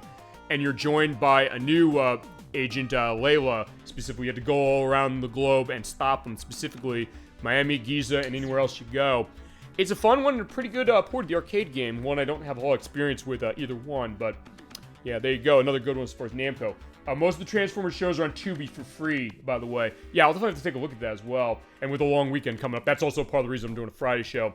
For this one, we definitely go into that. And I'll take a look at that. And yeah, we can talk about it for... Oh, David K. Right. Okay, thank you. Thank you so much. Yeah, because you mentioned that when we played Spyro the Dragon, David K., who was the voice of Clank in the Ratchet & Clank games, and as you mentioned, Megatron on Transformers Beast Wars, for sure. Yeah, I definitely want to catch up with one of those things and pick up some of those games that are based on Transformers and other things. Actually, with Transformers, there's this one on the PS2 that is kind of based on the original series from Atari that's surprisingly good. And there's also one, actually there's two based on Beast Wars as far as it was. There's the apparently bad one, the fighting game from Bay Area Multimedia, but there's one by the people who made Medieval on the PlayStation. It's like, okay, that seemed interesting. When you hear like, hey, the people who made Medieval made a game based on Beast Wars, I'm going to be down with that. I'm going to say, hey, I want to see this as it is. So, yeah, we can definitely take a look at some of that stuff and go into more stuff as is. Alright, as mentioned before, we're talking about Night Trap, the other Sega CD game, the other big one of Digital Pictures of FMV that became a pack-in game for this console, Sewer Shark. We showed this off, actually, about 2 years ago. I'll have a link to the show that we showed it off. It's one I kind of want to come back to at some point, and it's one I'm hoping, with all the Digital Pictures re-releases and remakes they've been doing on consoles, they haven't gotten to this one. I'd love to see them get to this one, which, as we mentioned when we played it, it was designed by Rob Fulop, as I mentioned, who worked on Missile Command for the 2600, as directed by John Dykstra, who worked at Industrial Light and Magic and developed Battlestar Galactica, as it was. So it definitely is interesting, and even the way the gameplay is working, it's one of those games, I used to laugh my ass off at this game, just like, hey, this is so overwrought, but then I played it, and I understood how the mechanics were working, and I'm like, I'm kind of liking this game more and more. It's like Night Trap a little bit that way. A game that people, including myself, dogged for years, but then I sat down and played it more, and I said, yeah, I'm kind of getting into this. I kind of want to see if we can play this specifically for the show. Again, this is porting the Sega CD version, of which, yeah, in the US, the only other port is on 3DO. That's the better one in terms of how it looks, unless they do a release on a modern system. Please, Digital Pictures, whoever's involved in that, please do a modern take on this one. I'm begging you. I'd absolutely buy that. I mean, I bought the other ones. I bought Night Trap. I bought Double Switch. And they got a bunch of other ones that they've done. Yeah, Sewer Shark. That's got to be the next one. Please, let's make it happen. Okay, fine. This is the game we're going to be playing for tonight's show fully. After we play Ranger X and take a look at that. Anything else, chat, you want to see. Shadow Dancer, The Secret of Shinobi, which came out in 1990 for Sega Genesis as an enhanced version or a redo of an arcade game from 1989. We're playing as Joe Musashi in the US continuity, so we'll get to that. And you have to avenge the death of your student, Kato, and you have his trusty dog, Yamato, to take care of the enemies of the Union Lizard Gang. Show it off in a little bit. Next, though, as far as the stuff of this, yeah, there's like 66 games, so yeah, this is going to take a bit of time. Sorry if it's potentially boring, but as I said, I'm keeping this interesting, damn it, somehow, because, like, hey, we got tons here and tons of stuff. But yeah, next on the list, we have Shining Force CD. This is a late one for the Sega CD from 1985 that costs about $400, $500 now.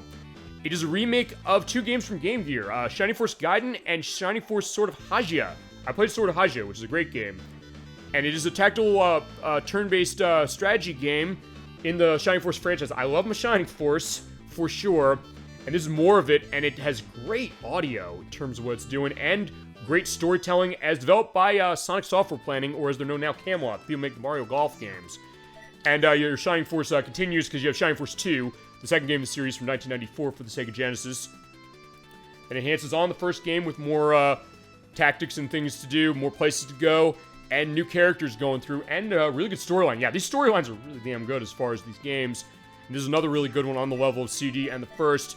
And the first game in the Shining series, which is not a strategy game the same way the other ones was. This is Shining in the Darkness from 1991. It's a first-person RPG, kinda, specifically. The Climax developed, as it was, who made Landstalker. And for this one, you kind of go around, you're talking to a bunch of people almost like it's a, like a movie setting a little bit. And then you go in caves and you're slicing slimes down in first person. Kind of a little bit of a precursor to what Mansion of the Dark Soul or the Mansion of the Hidden Souls is doing. It's a unique one. It tends to be seen as the black sheep of the Shining franchise. Well, at least the early ones anyway. but it is unique, and it is, yeah, you got your shine in representation here. You got 4 of them, so that's that idea.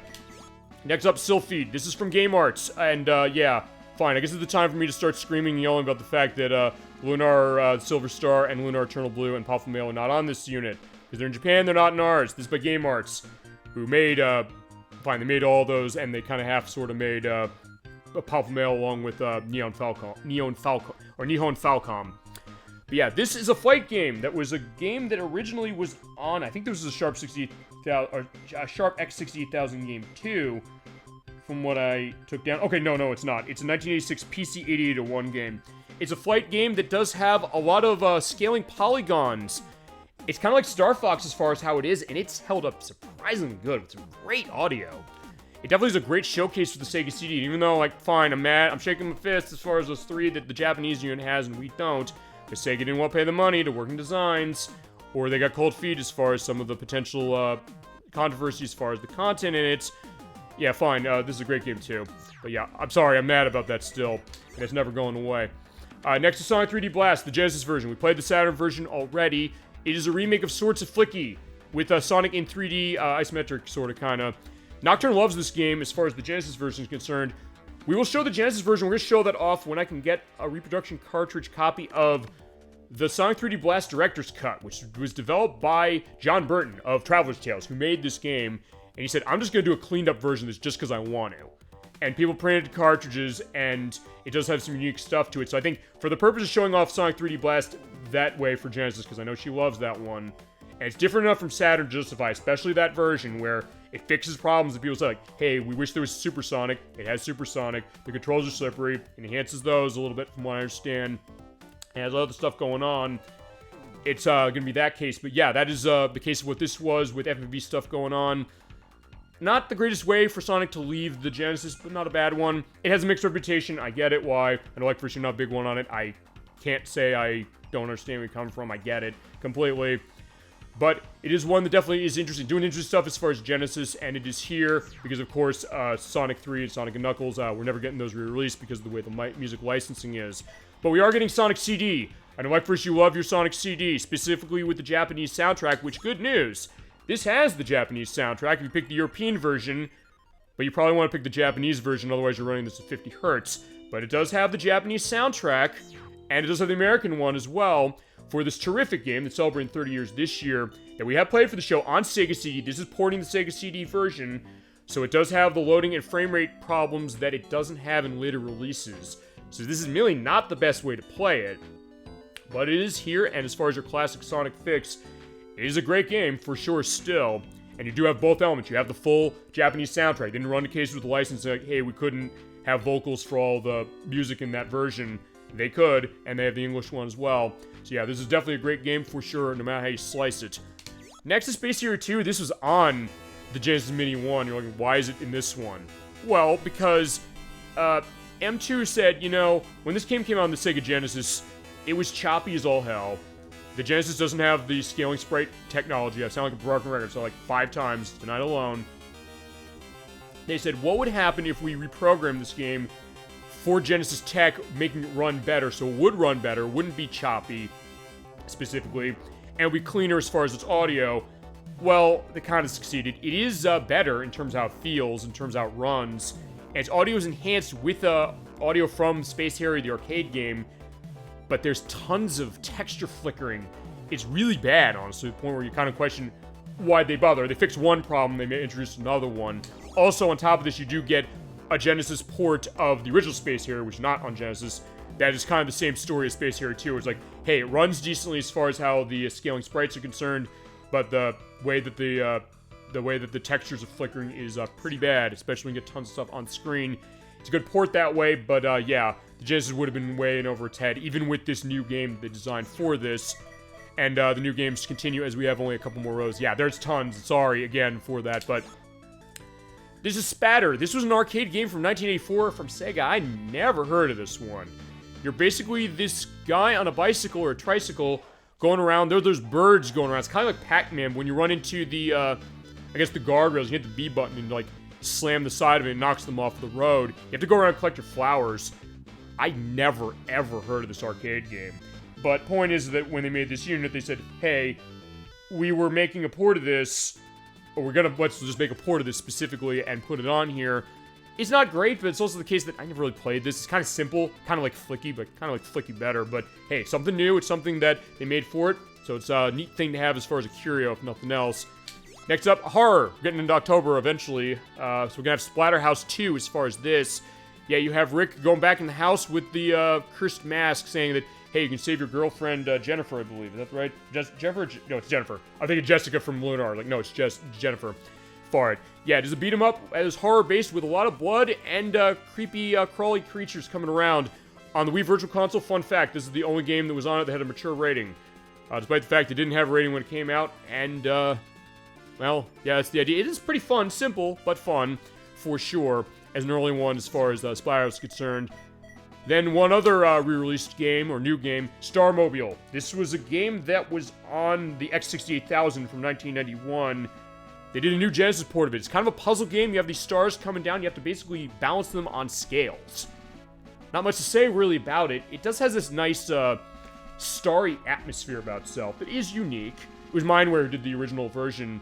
And they said, like, okay, here we go. They were developing this for Genesis. They never finished it, but now they finished it. It's unique. It's simple. It's kind of what you see is what you get, but it's not a bad game, and another interesting curio of something that is unique to this. Because, yeah, you have a lot of unique games that are new on this that were not in other places. Next, another one I got to rage on. And when we are in no way, shape, or form playing off of this unit. This is Streets of Rage 3. This is the third game in the Streets of Rage franchise. This is the favorite of Medics, who's going to be in when we play this game. But, as was well known with this game, this third game in the series that, for a while, was the last game we had until Streets of Rage 4 came out, almost a quarter of a century, actually more of a quarter century after this. Seen as the black sheep of the franchise for some of the stuff it does, stuff with its music. We also got censored over here, for understandable reasons at the time, but when they put it on this unit, as I mentioned, you can go and turn on the Japanese versions of everything in here that had Japanese versions. So you're like, okay, with Streets of Rage 3, what they change outfits of characters. Blaze is wearing a gray dress instead of the red one that she was in the other two games. You have the story totally different. I believe it's going to elements of terrorism, if I remember correctly. You have the enemies that, as far as the women, they're definitely wearing more scantily clad outfits. And you had a boss named Ash on the docks in the first area where he was openly gay stereotype. They cut that out of the US version. The Japanese version still had it. When they ported it over in other releases. Specifically the SVC Streets of Rage collection and the Sega Genesis Classics collection from 5 years ago. But when they released it on this, not only did they cut that out from the Japanese version, you will have the Japanese version, it's not there, but they got rid of the entire level that Ash is in. It's not like the US version where they say, like, fine, we just don't have that boss anymore. The entire level is gone, so the Japanese version in this is more censored than this American version you're looking at on the screen. And I'm like, wait a second, you released this 5 years ago. Hey, if you're going to be sensitive to people as far as it in a modern context, I might get that, but then again, also it's a case that you released it uncensored 5 years ago in the other form as far as your most recent thing, and you have the Japanese version of Final Fight CD on this that I believe when you turn the Japanese version on, I think you get poisoned in this one. At least I think you do. If that's not right, I'll say, like, it's either this or it's the Japanese Mini 2 that does that. I think you do, so if that's the case, like, wait a second, you're willing to be sensitive one way and not in another, and that goes to the whole Lunar and the Pop Mail dealio, because it's like, hey, you know, Victor Island said, hey, we want to do this, Sega didn't return our calls, it's like they didn't want to pay for this, as far as it, but then also some of the dialogue, particularly with Pop Mail, people's like, yeah, is that potentially maybe ableist in a modern context, but then it's the case of, well, that game is $700, and you're kind of being selective with what it is. I'm like, yeah, I'm not okay with that specifically, as it is, especially because they already released it here 5 years ago the other way. So when we play this game, Meg's is coming in with me for it. We're going to be playing the SVC Streets of Rage collection. We'll play both versions. We'll play the English one, and we'll play the Japanese one. So yeah, if you're offended by seeing that, I'm sorry, but we're going to show it because, yeah, I'll put it in the context as is we always do on this program. Next up is Super Hang-On. This is the 1989 arcade port of the 1987 arcade sequel to Hang-On. A motorcycle racing game where you go around the highway, or basically all around the world, and you have a boost in this one. You hit the C button, you're at high speed, and you do turbo. It adds a new dimension to Hang-On, which was shown on the show before as was. And yeah, it is really fun. Another one that they ported decently for a lack of scaling on Genesis. I said, again, take a drink. Okay, that's the drinking game in this part. A, when are we gonna get to actually playing games on this show? Number one. Number two, how many times do I say the Genesis doesn't have scaling sprites? I'm not gonna say you're gonna be dead if you take that drinking game challenge, but either way, I've said it a lot. Same goes as it is. I think that might be the last time I have to say it. Yeah, it is. Thank God. So yeah, there you go. Next up is Super Locomotive. This is another arcade port of Sega's that never came out. They were making this specifically. It was a game that was... I got my notes. It was a 1982 arcade game from Sega. I never heard of this one either. You're basically driving a train around. You have to avoid, ships that drop bombs on you for some reason. And other trains are going to crash into you for some reason. Switch your tracks to get to the next station. It's simple. Another what you see is what you get case. But it's not bad. It definitely is interesting to see. And also another curio as far as an old Sega arcade game. It hasn't gotten re-released ever, I don't think. And a unique version, at least. Next up, Super Street Fighter 2, The New Challengers. Running one of the largest cartridge sizes on the Genesis, 40 megabits, so 5 megabytes, to take this third entry of Street Fighter 2. Even more characters, more areas, and a lot of interesting tech to really show it off for Genesis. If you love your Street Fighter, you're going to love it, especially because of the fact you have a 6-button controller. If you don't, well, there are other fighting games on this. There's Fatal Fury 2, which is a good compromise. Although I'll say this, if you're not big on Street Fighter 2, it's probably better than the Clay Fighter on the Genesis, if nothing else. But yeah, you do have your Street Fighter 2 for sure, the Super Edition. Next, is a game like first I know you've mentioned, the Ninja Warriors. This is the arcade version that was ported to the Mega CD in Japan in 1993. It has a widescreen mode, which was unique for games. You didn't see that much back in 1993, and enhanced audio over the arcade version, but it does play like the arcade version. A side-scrolling, kind of fighting game, sorta, kind of beat 'em up, sorta. We're playing as the two ninjas going around and saving the stopping the evil dictator, I should say, as it is. And there are new versions of this, as has been. I know this is the new one that's on the Switch. I've not played that one yet still. I know, like, first you mentioned that about a year ago. But yeah, you do have this Mega CD version. It is a better port of a title game to Mega CD than Night Striker was, so there is that. Next is the Ooze. ElecVerse said this, I think, 2 years ago, to quote him, the Ooze is just plain weird. Yeah, but it is an interesting one. The final game developed by Sega Technical Institute on their own, not counting Die Hard Arcade, which they developed with Sega M1. This is a unique one where it's kind of a top-down action game, sort of, where you're this guy who is finding a conspiracy out at a chemical plant. They try to kill you, but they turn you into the Ooze. You basically go around, you have to basically suck up stuff and increase your mass. There's almost a Katamari Damacy vibe in terms of that, with this great grungy music by Howard Drosten, who did the music for Sonic and Knuckles, who goes like da-da-da, da-da-da-da-da, da-da-da-da-da-da-da-da. It is interesting. It's tough to get used to as far as how it is, because in a lot of ways, the best compliment I can pay this game is it's not like much I've ever played. It's a unique one for sure, and it definitely has some interesting value, and it's not been re-released much, so yeah, it is nice to have it here. And we're getting down to the end of this. Next is Revenge of Shinobi. I got a lot to talk about this. I know I mentioned this before as far as different revisions of this game. I'm back. Did you Ranger X yet? No, don't worry. I just want to make sure you're still here. I know I'm going like an hour and a half. We haven't played a damn game in this. I know. We're getting done with this. I'm sorry if it's taking so long, but I'm just going through quickly what we at. We're at the last row, and then Ranger X is next, I promise.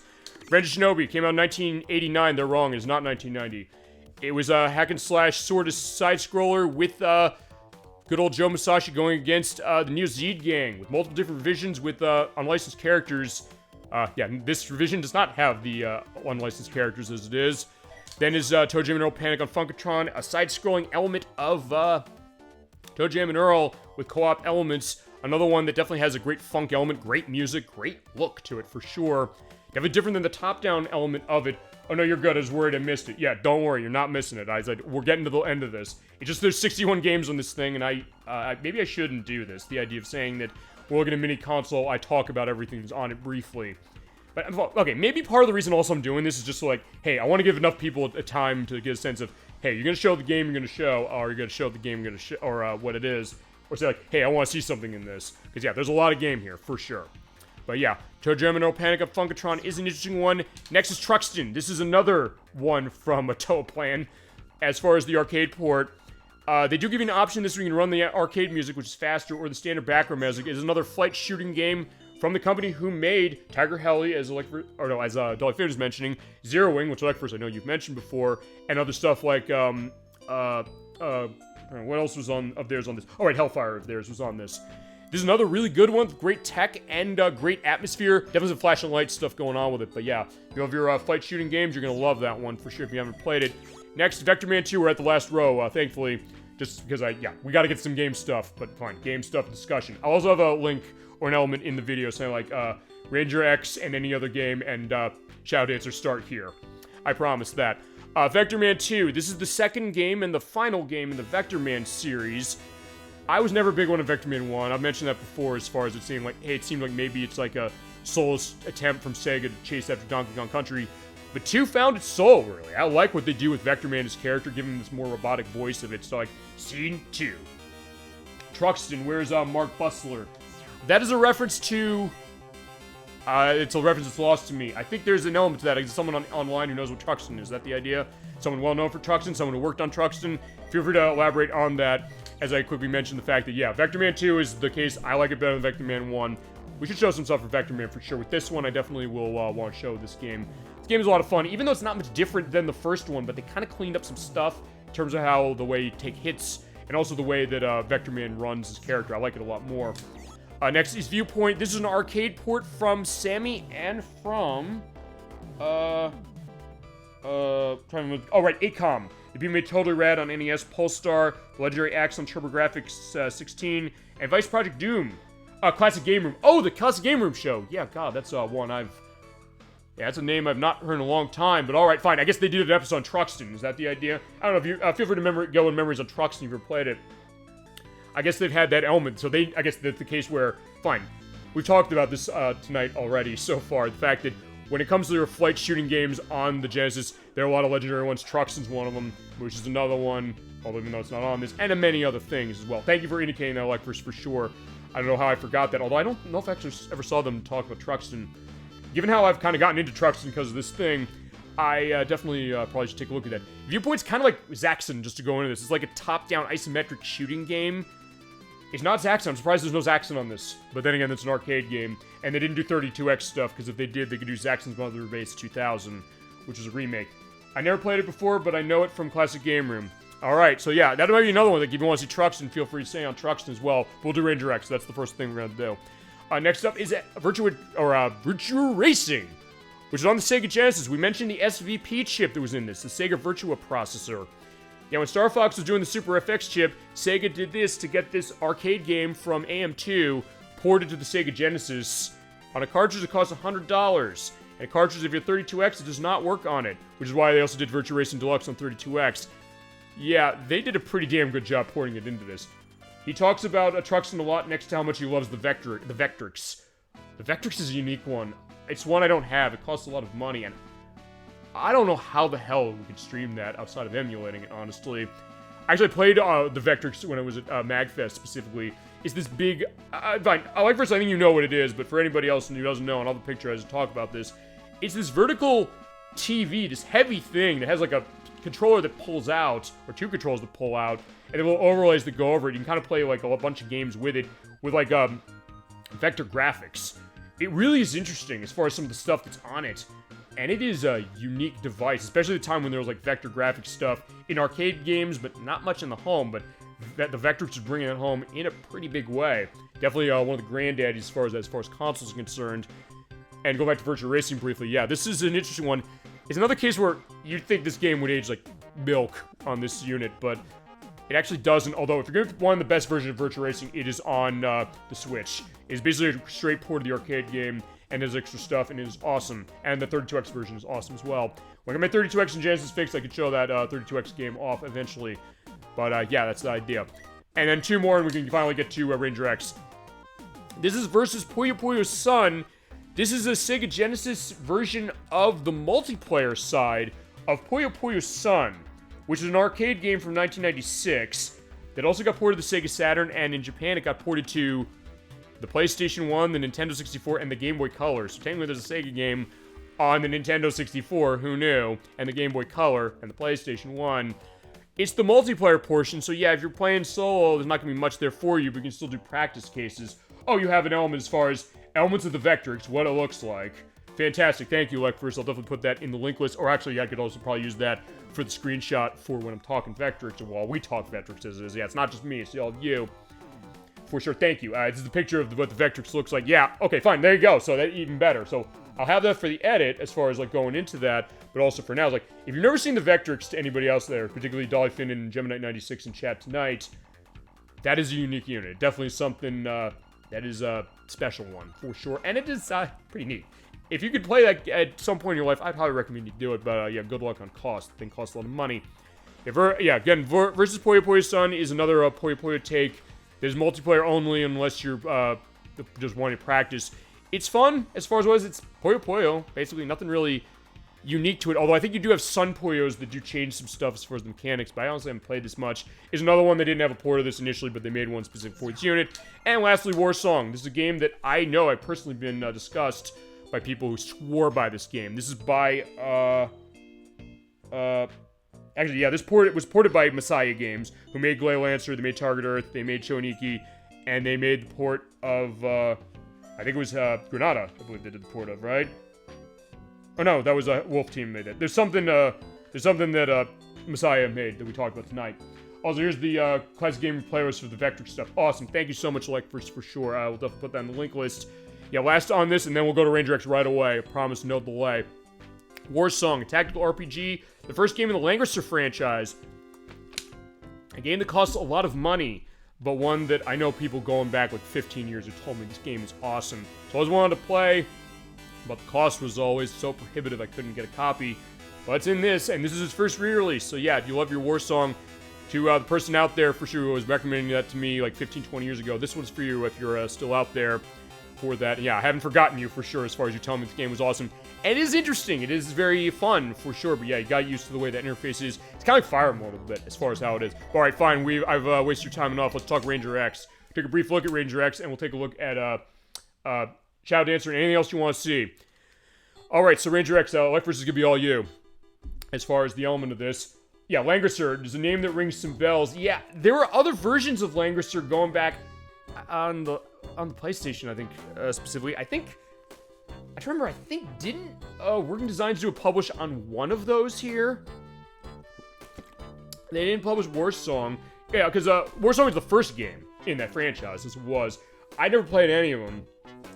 But from what I understood, it's almost like a Fire Emblem thing, but unlike Fire Emblem, where it took years for it to come out, specifically, it's coming here. And yeah, we got the music by sorry, went back past too fast. I love the intro. Okay, fine, we're playing the intro. And see, the other reason I said I'm doing this is because, hey, we're showing off this unit, which I'm mixed with some things on this, as I mentioned, certain things that do bug me a little, but there's definitely some interesting stuff, and hey, like, I don't know if you remembered or knew specifically that it was in here, but fine. This might be a reason to drop 120 bills on this unit, specifically to get this. Also, honestly, from an economic element, as you can feel the suspense, yeah, look at that, and look at coming into the screen. Yeah, remember the idea of how the Genesis was going. You didn't have, like, rotating elements going on, but yeah, you still have Ranger X going into the front. I'll let the intro play briefly as we take a look at that. Yeah, honestly, just for an economic reason, this is probably worth getting, because there's games on this, like, yeah, if you're going to spend money on all these games, you're probably going to be paying, like, a couple $1,000s for some of these. I mean, Alien Soldier, the original version, that cost a fortune, and we're seeing in the demo here exactly what ElecVerse was saying, the idea that here you are as Ranger X, or fine, whoever's in that. We'll do this for show. I promise we'll do this for show. I think we should. Because, but as I said, we'll give preview to anything you want to see now as is. Yeah, if you want to play Ranger X again, this is a good reason to pick that up. But then the other stuff that costs a fortune. In my case, I'd say the reason to buy this thing particularly are Savior Santee, the Shining Force CD especially. That's another really good one as far as that. I'd say Truxton. I'd say a lot of the other stuff of Toplan and Technosoft that was in this. The Sega CD stuff. Again, I wish the Lunar games of Pop Mail were on there because they cost a lot. Please, Sega, maybe make a third one and bring them out over here. Pay the money. Don't think that... I know there's the thought that in modern context that they're going to have a problem with that. We talked about that when we played Lunar last week. But honestly, I think the artistry of your gaming and, you know, the hold of some of this stuff, especially costs so much, so exorbitant as far as it. And remember, something like Pop Mail, which won't have another re-release of. I mean, hey, at least Lunar 1, there's a mobile version you can buy for $10. But... yeah, I mean, please don't take that as an idea saying, like, no, you know, like, that's not worth taking a risk. It is worth taking a risk. Some of these things are really that good. And we're seeing that with Ranger X. Look at the background. I'll tell you, this is the other thing. I'll tell you, you're talking about feeling the suspense. Let's talk about this. In fact, look at the background there. There's the ship going there with the city that looks like it's on smoke and flames. So as you're shooting stuff and seeing the demo there, as you mentioned, yeah, you can kind of just be in the mech case, but you have your little motorcycle area going around as you're shooting. And yeah, look how this game is running. It is pretty impressive. But yeah, let's take a look at how it plays then. As far as how it plays, though, that's going to be the idea. Yeah, you can also stand on the motorcycle. I will show, doing that. In fact, yeah, let's go to that and we'll show this. All right, yeah, by Gal Entertainment. Let's take a look at our controls. Yeah, you do want a 6-button controller for this. I'm going to assume, like, first time you played this, you use a 6-button on this. Am I right about that? And for that matter, is this game even playable with a 3-button? I'll have to check that at some point. But anyway, you have your difficulties of easy, normal, hard, heavy. You said go on easy. We'll start easy. I might show off heavy just to show it. And then we can definitely do a case to do this for the show. Yeah, as you mentioned, you have your shoot buttons on the A and the B button, your special weapon on the B button, X and Y, or X and Z to move, and then special weapon on the Y button. So yeah, let's take a look at this. Look at that. Yeah, you just get the little element there. I was like, okay, XCP initialize. Yeah, look at that. Talk about getting the idea. I played this with a 3-button controller. What's it like, honestly? Because I never played it until this unit. Is it one of those games when it comes to running with 3 buttons that it's weird to play, or maybe it's something that they mitigate it and you're kind of able to manage it, you know? Because I'll tell you one thing. I'll tell you in my Genesis days, most of the games I play on Genesis, I had a 6-button controller, but most of the games I played on it did not use it. Weirdly enough, as it was. In fact, I don't think it was until we did Pitfall the Mind Adventure, the Sega CD version of that I ever played anything that ran it. Okay, so here we go. And you control with D-pad. That's the thing. You're flying around with D-pad as opposed to doing jumping. So yeah, A is your right shot. C is your left shot. You have your special weapon, which is on the B button, which is fire. Just fly around and take care of the areas. And then you have special weapons that are on the X and the Z buttons. Honestly, it was fine. Also, look, wireframe mode 7. Yeah, I mean, remember that. The fact that Genesis didn't do that. And also, I'll have flashing light warnings feasibly on this just because. But that being said, the fact that, yeah, Genesis wasn't doing that, but with smart design. We've shown this before multiple times when it's come to Genesis stuff. The fact that with really good programming, and clearly Gao Entertainment, they knew what they were doing when it came to this. All right, fine, let's ride this. So you ride this, you can change your direction. Okay, change your direction as you go. Drive along. Okay, and you have both fire powers on that, but also you can fly and take off. So yeah, I'm trying to think about the way to. It's one of those weird cases, like how to describe this game. It's also one of the things that. So in this case, I'm glad like first you mentioned like, oh my god, they have Ranger X. I want to see this. Like, yeah, no problem, absolutely. That was why I pulled this out, and that's also why I did a 3-hour audio test yesterday to get a sense of all 61 games on this to make sure that hey, the sound levels are going to be in line. And as I said, I'm not doing well, but as I said, we can definitely come back to this for show. I think it might be worth doing that, just as been mentioned. Your memories of it, and it's also that case that I'm glad to hear that. I'm glad to hear the idea of people who have that. Yeah, the motorcycle also has a health bar, which, honestly, let me get on the top of that. Oh, I guess it's the, it's that bar, not the bar, it's like the circle graph. Is that, like, that might not be right. I'm kind of, in a way, maybe talking out on my ass on this game a little, only because, as I said, I haven't necessarily played it much. But it's something that I'm glad to have, and I remember it's something that when they announced the games on this, there were people going nuts. As far as I remember, I'm one to watch the Sega World X channel, and he was saying, like, "Oh my God, they're putting Ranger X on this thing." He was as excited, I think, as you were when it came to that. And I'll probably like put a couple of videos of his connected to the Mini 2, which you did look at the Japanese and the English versions, by the way. I don't know if he did a video on Ranger X. It is also press down on the motorcycle. Okay. Okay, there we go. So, all right, fine. We're fusing with the motorcycle. Look at that. Awesome. As I mentioned, it is kind of unique. Okay, yeah. Okay, so fine. Yeah, down and up. So, like, yeah, to get out of the mentality of doing jump, but that's fine. And go in the air. Like, well, okay, so I see. You basically do you basically charge it up and do a little bit of a bounce to be shoot around. Okay, there's a lot of depth to this now. I'm realizing that maybe I wasn't expecting. All right, there's the commander over there. Maybe we can fight him. Actually, this is further than I've ever gotten. I'm not going to lie to you. As far as how it is. Alright, there we go. So that is the end of the level, I guess. But, okay, we're going to town. Alright, look at that, people. Okay, so I'll tell you what this is. Okay, there's X up. Yeah, this game is actually pretty cool. I mean, yeah, good pick, ElecVerse, as far as wanting to show this. Oh, wow. Holy shit. This looks like... Yeah, for 93, my god, this looks incredible. I would have probably been blown away looking at this as a child. I'll admit that. I had Genesis growing up, and just shooting as it is, and doing okay as far as what we got on this. Okay, do I have anything else? All right, I have my special weapons. Alright. Okay, so it's almost like, not Control, like Metal Slug, in the sense that the circle over right is your hover gauge. Okay, oh, I see. So, alright, thank you. Yes, ElecVerse is the expert of this game. He is the expert of Ranger X, no question. Alright, so that's also the idea of, like, okay, as you go up more, okay, so as you do it too much, then you come down to the ground, but I definitely want to get myself in a case of at least beating the first boss. We're going on a little bit, as it is. Thank you for being the expert on this game. Appreciate that. I said, that's what's making this show different. As I said, I kind of just said, I'm going to pull this out. I'm going to play a game that's short that I said I'm going to show for this, but I also am just going to say, let's take a look. Yeah, look at the wireframe Mode 7. Yeah, for Genesis, my god, that's impressive. Yeah, a bit slow as far as how it looks now, but yeah, for 30 years, looking back at this in 30 years, it's almost like a Gunstar Heroes. Look at some of the tech it's doing. Yeah, this is on the level of something like that, or like Star Fox. You know, let's do another level, and then we'll definitely take a look at the main track. Okay, you know what? The boss music is still fucking awesome. The music is really good. I don't know who did the music. I'll see if I have a name, or if you know who did the... Fine, they said in the credits who did the music, but I also don't know what else they've done. As we're also going into a little bit of a cave. You know, I'll tell you what we'll do. We'll play this until I run the 2-hour mark, and then we'll start Shadow Dancer. And anybody else in chat as well, or ElecVerse as well. If you want to see anything else on this unit, say the word. We'll take a look. But then we'll do another one or other ones after Shadow Dancer, because I think with Shadow Dancer, I should be able to finish that. Although I don't know how long this game is necessarily. If this is short, or it's long, or fine. If you know it really well. Okay, fine. In this case, you have to use the bike to go up. Otherwise, you're not going through. Okay, so there's a lot of variety I'm seeing as far as okay, you're in one area, just kind of taking stuff out. But in this case, no, you're just kind of going down there, and there's my bike, still holding on. That's a lot to try and use my weapons. Yeah, this music is really, really good. You're right. I'm very impressed with this game.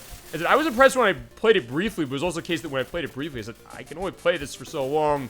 Either now or when I first got this unit, specifically. Right, come on. Alright, okay, so alright. So that's why I can't use my boost so much, but I'm dead. In fact, you know what? We'll run through our continues. Okay, so yeah, you do want to run this, but I guess also... Fine, as I'm being shot, I just want to see... I don't know if being in the water hurts. It's, Yoshinobu Hiraiwa who did the music. Okay, thank you, ElecVerse. Because, yeah, I saw... That's who I saw as far as, why Hiraiwa... yeah, it said, why Hiraiwa. So it's, Yoshinobu Hiraiwa. I don't know what else they've done specifically as far as games. People are going on that as far as other things. Because I was kind of in that case when it came to Crusader of Senti, because this music is awesome in that game. I don't know if you ever played Crusader of Senti. But for that one, I said, the person who did the music, like, they might have like done only one other thing, as it is. Okay. Okay, so no, being in the water is bad. So yeah, Ranger X doesn't do water. Or the other thing, feasibly, that maybe Ranger X does better is go down and get my bike, or just chilling. Actually, wait, I don't think I can get up there as far as how it does. I don't think I can jump high enough. If I need to do the charge jump, I'm not going to bounce high enough, so I have to go that way. I can't just say, oh, I'm going to take my bike up there. So, alright, you do have to manage the fact that, yeah, going on land, going in the sky a little bit. Actually, I'm also kind of getting... I don't know if this is the right way to put it. Okay, actually, no, even the bike gets hurt in the water. I'm kind of getting a little bit of a Blaster Master vibe out of this, but even then, it's not just, oh, this is Blaster Master. This feels like its own thing. Well, I can't go up there. Okay. And you're right, the music is awesome. So yeah, Yoshinobu Hiraiwa, yeah, you did a great job with this music, for sure. And we'll also definitely give credit for that, or to that, as far as other games that you've done. And also when we do this game. Yeah, I think we should, playing this game so far specifically, I think we should do it. Also, apparently Gao, who developed this, helped develop Time Crisis and Resident Evil. Yeah, I remember reading that, because actually the other game of theirs that's on this, I don't know if you've played this, I mentioned this before, was Crusader of Senti, which is by Next Tech. That was what they were later known as. Ranger X was the first game they made, that Gao Entertainment made. So yeah, talk about a great first impression that they gave as far as their first title for this. And then also the fact that they made Crusader Senti is totally something different. I did notice when I was looking at this, because I'll tell you this. When it came to taking notes for the show, I took most of the notes on Shadow Dancer, but I also said, hey, if I'm going to talk about these games, at least I want to get some dates out. I want to get the idea, like, who made some of this stuff to kind of go in it. Oh, I see. Okay, so I hit B, I switch between, and then I hit... Okay, I don't think I have... Okay, I don't have enough shots for that. Alright, can I go this way?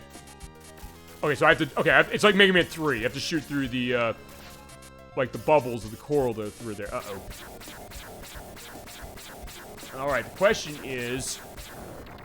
Yeah, get out of bike. Is he gonna die if I get into a case like that? Probably, but alright, come on. Alright, fine, I'm dead. Alright, fine, there's my power. Okay, my power is on the right for my weapons. Now, let's do this. You hit the B button to... Oh, no. I gotta kill these small things. So, alright, it does give you a lot of variety as far as what you're fighting, size of what you're fighting, where you're going, what you need to do when you're there. Yeah, I get this. Okay, I'll tell you right now, as far as more I'm playing this, I get why this is a Genesis cult classic. And as I said, I totally slept on this one. I did not know this game existed. Actually, I don't think I knew this game existed until this unit came out. That's how bad I was as far as missing it. But as I said, that's sometimes what's going to happen. I mentioned when we did Ristar. I said, hey, you know, this is a game... Fine, that was even worse in my case because I missed that and I knew it existed. In the case of this one, I didn't know it existed, but now it's here. I'm like, yeah, it's great. Yeah, the blue weapon's very powerful used properly. Yeah, I'm not using it properly, clearly, but that being said, fine. When we get to playing this game fully, I'll learn how to use it properly. But honestly, this game is good enough. This is one I'm going to want to share with people just in general. And then we do a full episode. I think we should just do a full episode. And by the way, it's also worth pointing out one other thing, which is, just in general... Actually, I think I can use this now. Okay, so it's like a shockwave on the ground. And bust that. Yeah, when we come back to the Genesis Mini 2, again, for anything, this or any other game, I won't show off anything else. I won't go, like, the overview, because the only reason I did the overview this time, just to go into that... Oh, shit. It's like, yeah, I can't jump on the water. Or jump on the water, jump on the rocks. Okay, I can jump on these, though. So, alright, so don't completely destroy these. Oh, yeah, it's rolling. I wasn't lying, this game is hard. Yeah, it's... I mean, it's not the most insanely hard thing, admittingly, but it's also something that... Because it plays so uniquely, we sometimes mention this, the idea that, hey, you'll sometimes... It's definitely going to be a learning curve for it, but it does seem like something that's going to be pretty fun to that. I mean, I'll say this. I'll make one promise. I guess when it comes to the idea of, like, playing this, I don't think I'm just going to say, oh yeah, I'm going to wait a year to do this the way we're doing on Contra Hardcore. Contra Hardcore, I knew I had to get that one right. And this one I'll definitely get right as well as far as playing it. But yeah, I guess part of the challenge, I don't know if this is right or not, sort of comes with the way it plays, which is very unique. But then it's also about the challenges they give you when you're there. By this point, okay, there we go. Now that's using that properly. So it's basically, because you're basically about, okay, manage your weapons, manage your special stuff. Also, let's see something, which is, yeah, you use either B or X to do that. I'm trying to do a swap off, or maybe I can't do a swap off. Yeah, that's my shot on left and right. And B. I mean, so yeah, you do have a lot you gotta manage, but it is interesting that, I'll tell you, this game looks, or feels already, even with what little I'm playing of it, feels really rewarding just to get a sense of kind of taking everything and putting it all together. Also saying that, fine, you know what? But can I don't think, okay, I can't shoot up. I don't know if I can shoot up. Actually, also, yeah, I don't want to go in the water. Stop. No in the water. Yeah, Ranger X is not waterproof, apparently, as far as that, so I get that. I mean, it's not the most insanely hard thing. It's just, as I mentioned, you just kind of have to... Sometimes that comes with the game. In fact, I'll tell you, this is going to be a little bit of a precursor to when we play Shadow Dancer in a few minutes. It's one of those games that, especially when we get to the end of that game, it's pretty hard. But honestly, I think when it comes... We've sometimes talked about this. The idea of what does difficulty in your game look like. We'll get into this when we play Contra Hardcore, no question. And we've done this before.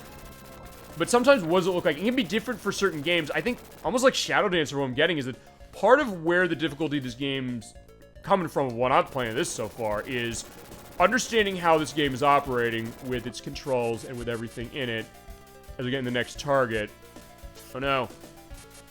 I always want to beat this guy. You know what? I think I can do that. Oh no. Oh, I got him. Oh, can I? Wait, did I get him? Okay, yes, I did get him. Oh, okay, I can go in here and recover my health. Awesome. So, alright, so that's the benefit of busting these things. Get myself health recovered. Awesome. Also, trying to see, because it was giving me an option, I think, of switching weapons. I probably already blew through my special weapons. But alright, there we go. So we got it.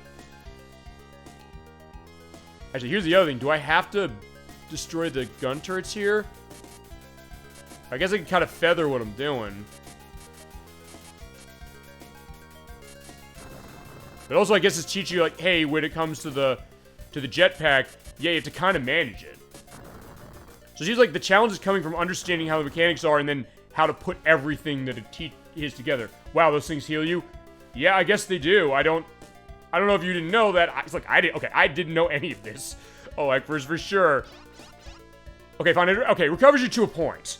As far as health. At least that one is. Ow. Because there's one of these on the first level. I don't know if it actually did heal you. I guess it did. I can go back to the video and see what it's... Okay, stop. Okay, stop bumping me in the rocks. Like, yeah, my, trusty bike is, getting me in trouble. And it does a little bit of radar, so... Okay, whoa. Okay, alright, so, okay, that's how to go through. So, alright, fine. When I go in the water, basically come out, and then I'll be safe. Okay, no, I didn't. Okay, there you go. So, I mean, even a game that you played and you're the expert of for sure compared to me, learning something about that. Yeah, Jesus, uh-oh. To the point where I think I need to go... I don't think I can get back there. Hang on, let's, Alright, so, I mean, if nothing else, I guess that helps as far as what it is. But as I said, sometimes the idea of, hey, discovering something new about a game you've been playing... feasibly whole. Okay, fine. ElecVerse, I guess we'll predate the element of when we get to play this fully. I guess what? You grew up playing this? Is that right? Did you play this when it came out? Or what was... Yeah, feel free to tell the ElecVerse story as far as Ranger X and how you came to this. In my case, you're looking at the reason I came to it. The Genesis Mini 2. That was what it was. Okay, there we go. Get myself bouncing. Okay, so... Alright, so... Yeah, because that's probably what I want to do. If I can get myself in a case where I can get myself bouncing... Actually, is that... Okay, fine, I could do that. Alright, that worked. Well, in that case, I think I just want to fly my way up. Is just take a second and go.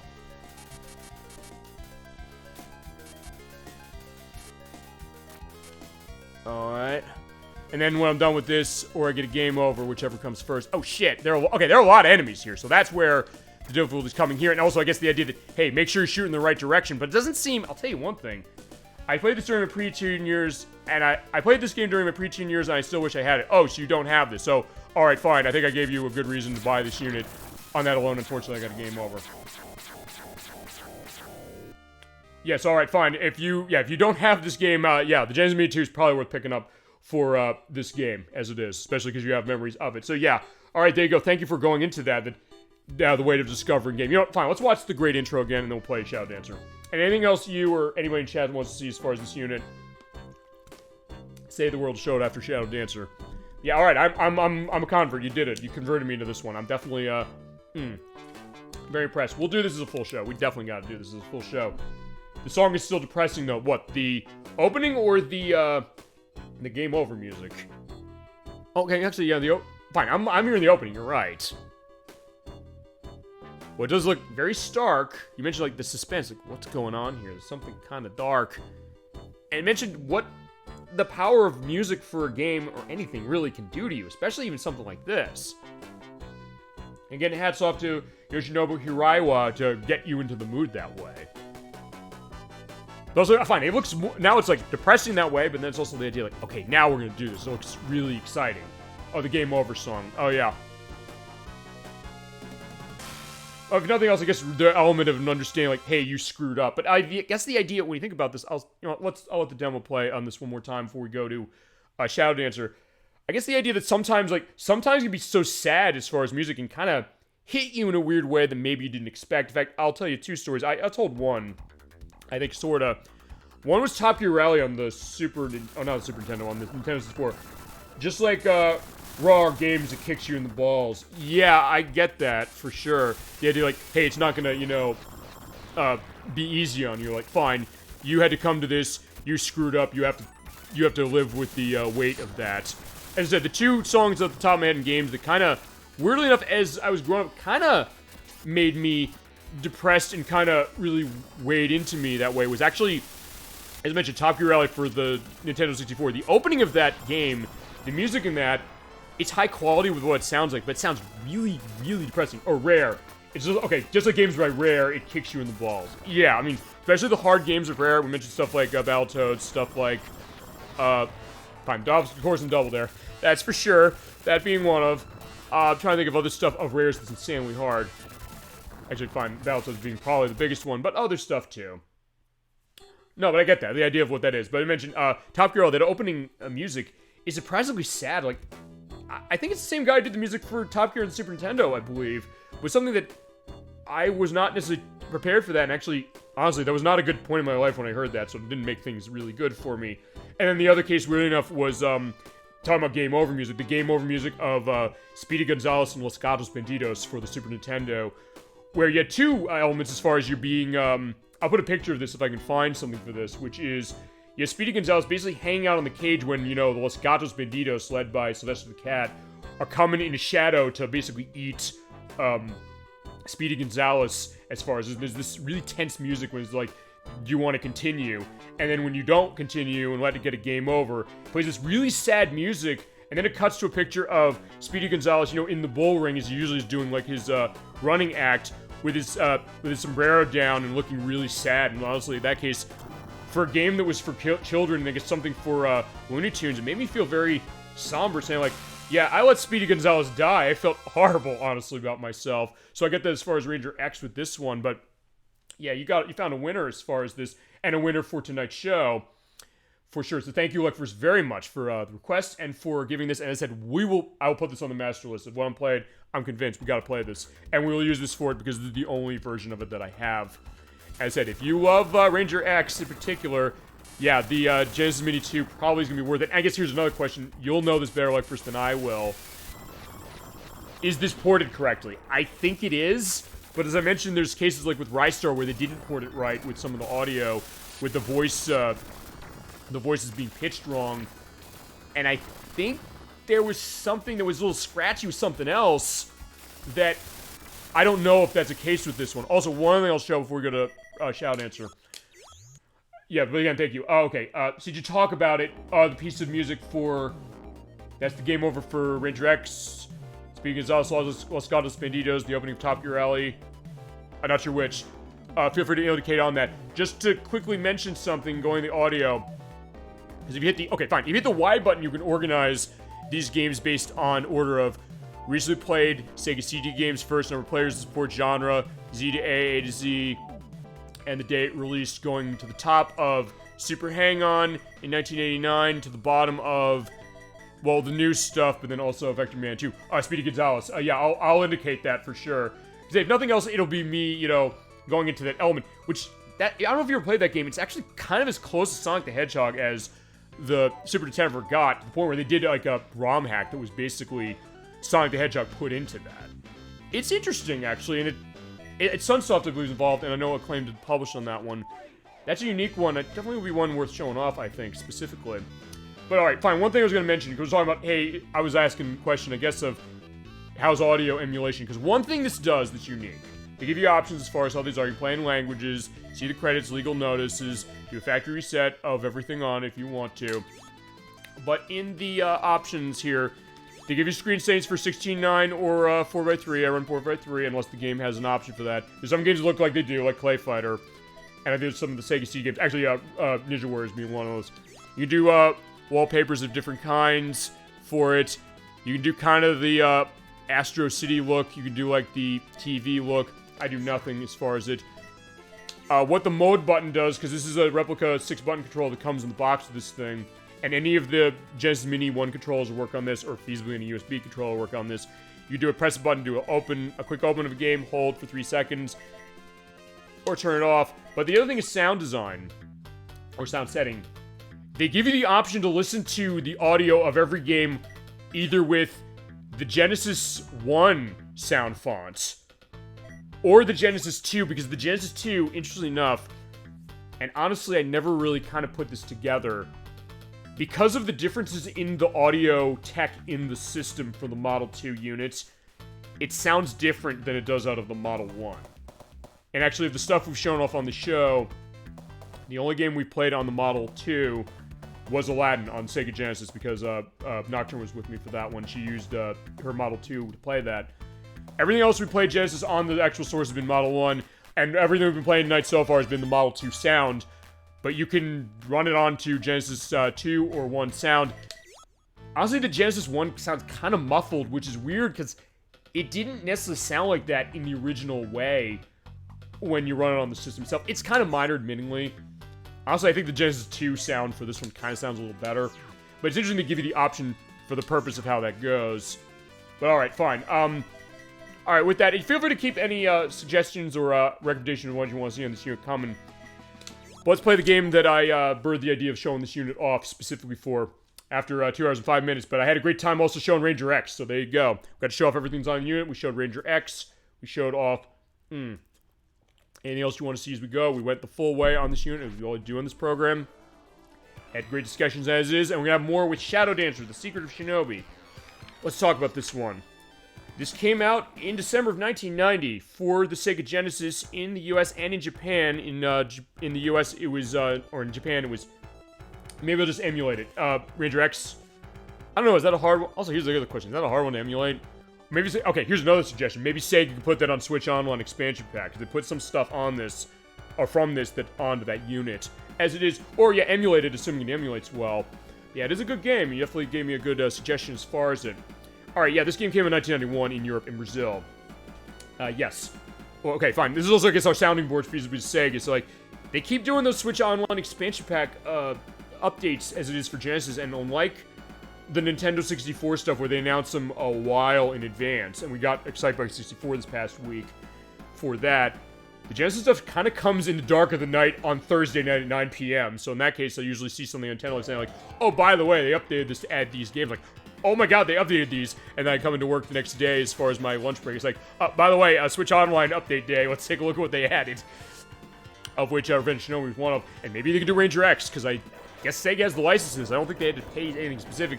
They published, and I guess Gao Entertainment is sort of involved with them. Alright, yeah, with Shadow Dancer, Secret Shinobi, feel free to let me know memories on this one. It was an arcade game first, in May of 1989, for Sega's System 18 board, which ran DD board, I think DD board, is that the name of it? And Alien Storm, specifically.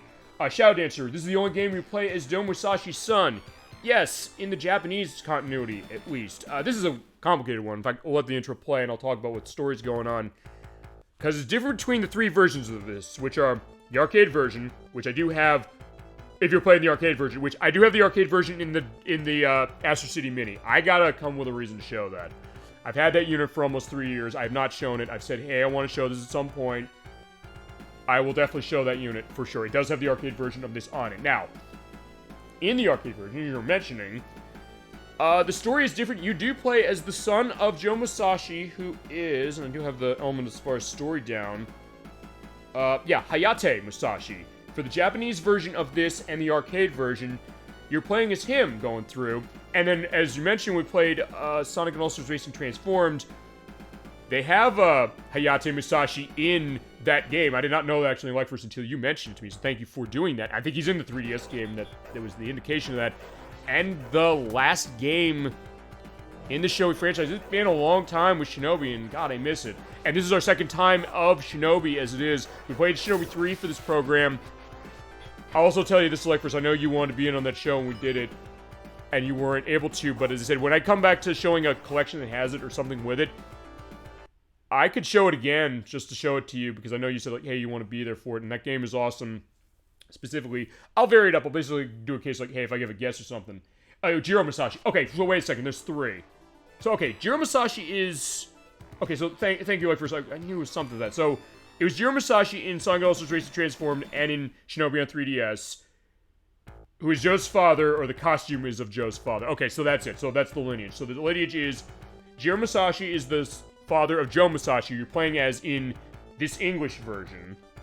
And in the Japanese version of this, and the arcade version of this, you're playing as Hayate Musashi, who is the son of Joe Musashi. So, alright, fine. Just like when it comes to the Donkey Kong, clan element as far as, like, what's the family look like.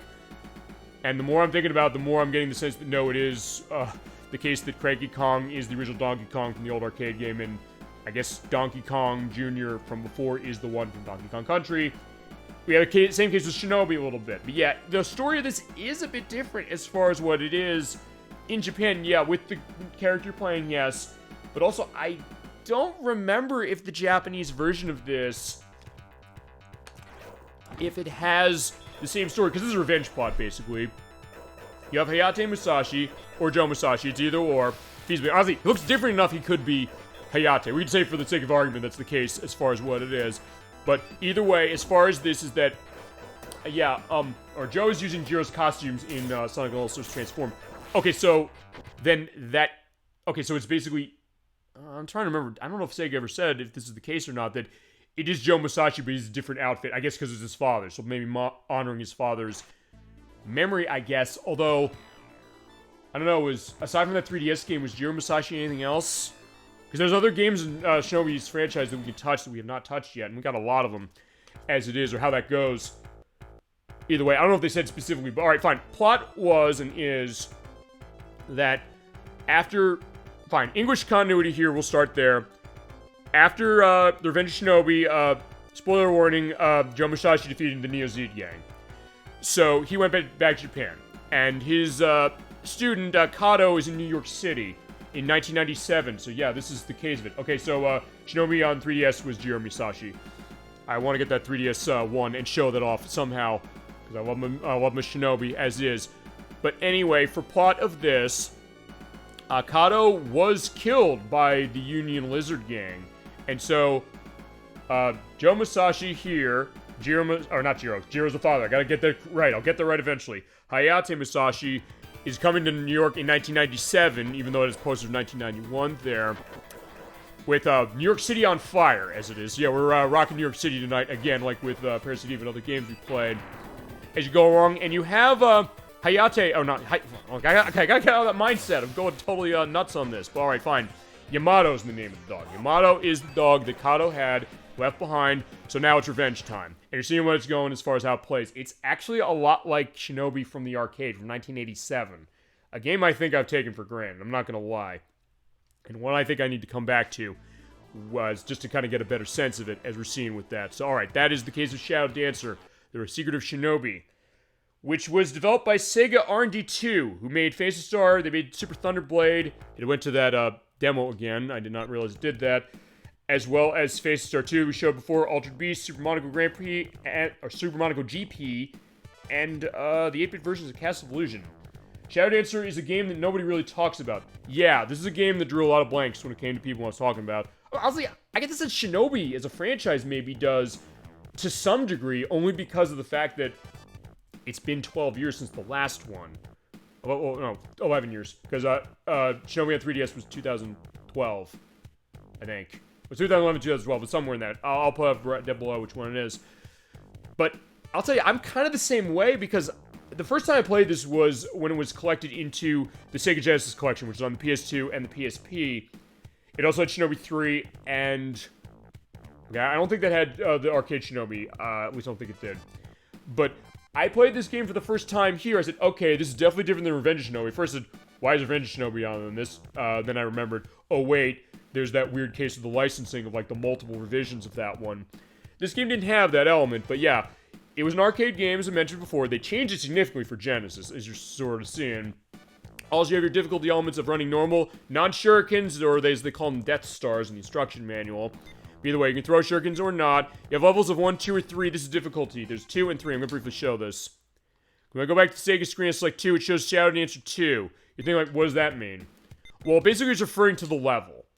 And the difference as far as what they are is in Shadow Dancer 3, it's the same 5 stages that go through this, with a couple of areas within them. But there's more difficult enemy placements, and there's more enemies there, and you also don't have certain power-ups specifically. The only thing that really changes the fact is to be continued at the end, and at the last one says the end. Outside of that, not much is different. So basically, I'm going to play on level 1, I might show how hard level 3 is later. Even on level 1, this is getting insanely hard, especially at the end of it, to the point where I was practicing, I was trying to understand what the mechanics of this game were. Because there is a specificity of this game that really is interesting. As I said, it was developed by Sega R&D 2, mostly... Or as Mark Cerny of Sega Technical Institute, and now at Sony, said specifically, it was like a sweatshop. They usually didn't have a whole lot of time to develop the games. Usually like 3 months, only like 3 main developers usually. It also is a case where I said on a previous show, I said, this is developed by Sims. It kind of is. Before Sims started, as far as the company, which is the company Soft Development Innovation Multi-Success, who went on to make the Mighty Morphin Power Rangers the movie for the Game Gear and the Sega Genesis, Tails Sky Patrol for the Game Gear, the Dreamcast port of Sega Bass Fishing, and the PSP remake of Ape Escape. Before they started in 1991, they were involved in co-developing this game with Sega R&D 2, as I was mentioning specifically. And this game was designed by Tomohiro Kondo, who's the designer of Panic for the Sega CD, as well as the director of Panzer Good 2 Zwei, the producer on the Sega Saturn ports of Radmobile, and I think this is the sequel to the Mansion of Hidden Souls, which was on Sega CD on this one, so yeah, fitting that way when it comes to it. Yeah, definitely is a different take of it, and your controls, by the way, are used in ninjutsu. You have one of those level that you can use. You have your attack, which is on the B button, and C jump. You can change it to certain things. I'm running the Type 1, and you get to go elements of music, which is really good, which is done by Keisuke Sukahara, who did the music for Dark Wizard on the Sega CD, 18-wheeler American Pro Trucker from the Dreamcast and the arcade, which I mentioned. I said, hey, this music's awesome. Like, okay, that's why. And also sound design on Afterburner Climax, Virtua Fighter 4, and Ferrari 355 Challenge for the arcade and the Dreamcast. All right, we're going to get started on Shadow Dancer. It is a game, you're right, people don't tend to talk about this one. It's one that gets a bit of a blank as we're going to Burning Downtown. But it is one that is very underrated. And it's one that, the more I've been playing this game, the more I've really started to love this. All right, here we go. Stage 1-1. Alright, so off we go. So how does this game work? As I mentioned, it's like Shinobi in the arcade. You move left and right and jump with C button. B is your shurikens or Death Stars. If you get close, you can also do slices and you jump. You can also do kicks. Also hit the A button, that little fire down there. That is the screen clear. It is your ninjutsu. You can use one of those level, and if you don't use it, you get points at the end of the stage. Usually we'll want to try and use it. Also Yamato, what's the deal with him? When I come close to an enemy, he's barking like that, so what happens? Also, if he punches me, I die. But if I jump into him, feasibly, I'll be okay. I have to rescue all the people. I rescue the ninjas and the women, although on the higher difficulty, you do not have the women. And get close, you just slice them. Okay. So if you hold the B button down, you're seeing that flash go on with the bottom bar there, like where Yamato is. So what is that looking like? As you see an enemy there. He's invincible, by the way. Don't worry, he will not die. He does the bark, like bark, bark, bark. So hold the B button down, and when he's in the flash state and he's barking like that, let go of the B button. Boom, he holds him down. In that case, she's free for the picking. So basically what you want to do is you want to pretty much get a sense of where the enemies are to kind of get through and survive. And also be careful what they do, because yeah, that one throws shields. You want to time it to get Yamato in space to kind of hold him down. And also rescue her. Also, he will go across the floor, by the way. So in this case, yeah, you're seeing him there. Yeah, just go up like that. I love that. He does the lunge there. And if you get the women, which is only on the easy difficulty, you get power-ups, you get stronger shurikens and stronger slices. In that case, yeah, I just killed him. Also, by the way, as we're pointing out, that fire, you do not get hurt by that. You get hurt by enemy attacks.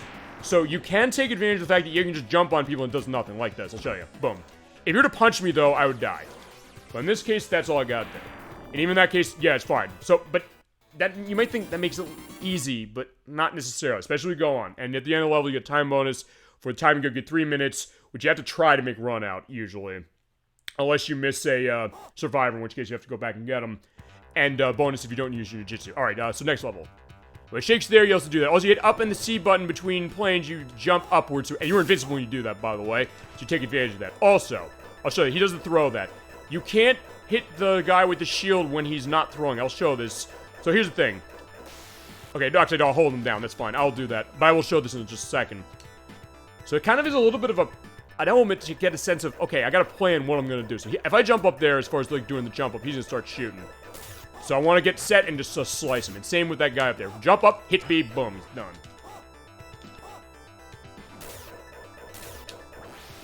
Alright, so yeah, basically just get a sense of what this is. And you have these enemies, they'll do roll-arounds. If they slice you, that's when you hurt, but, or die, because one hit and you're dead.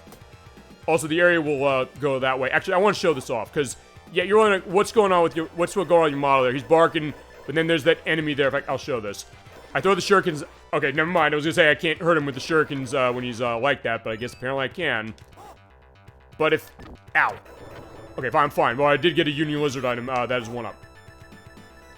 I will show this specifically because, yeah, I can't just send Yamato in willy-nilly on enemies. In fact, I'll show this.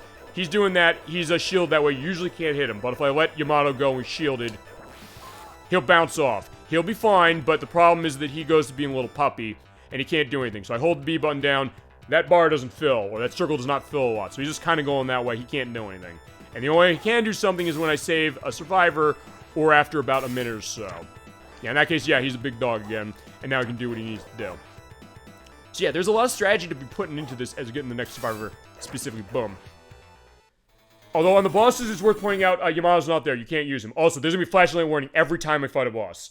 When the boss appears. So I'm putting that warning in now, and I will have that in when I edit. And they did not tone this down. So flashing warning now. Okay, so here's the first boss, whose name is written down. I gotta be careful of where the rocks are.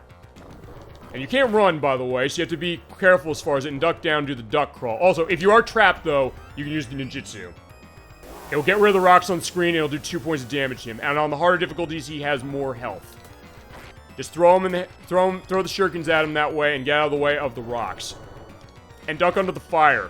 On the higher difficulties, you'll shoot on the ground. By the way, that enemy was called the Stomper. There we go. That is the first level. And when you're done with each world, or each stage as it is, you get a bonus game. So welcome to the bonus stage.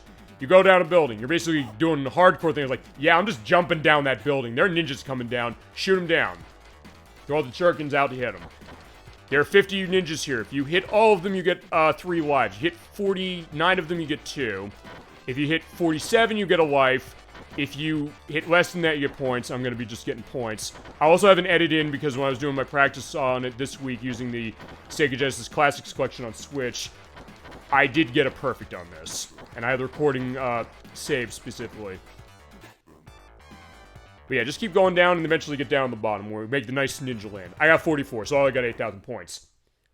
Interestingly enough, though, if you don't shoot shurikens at all, and you hit nothing, you get a life.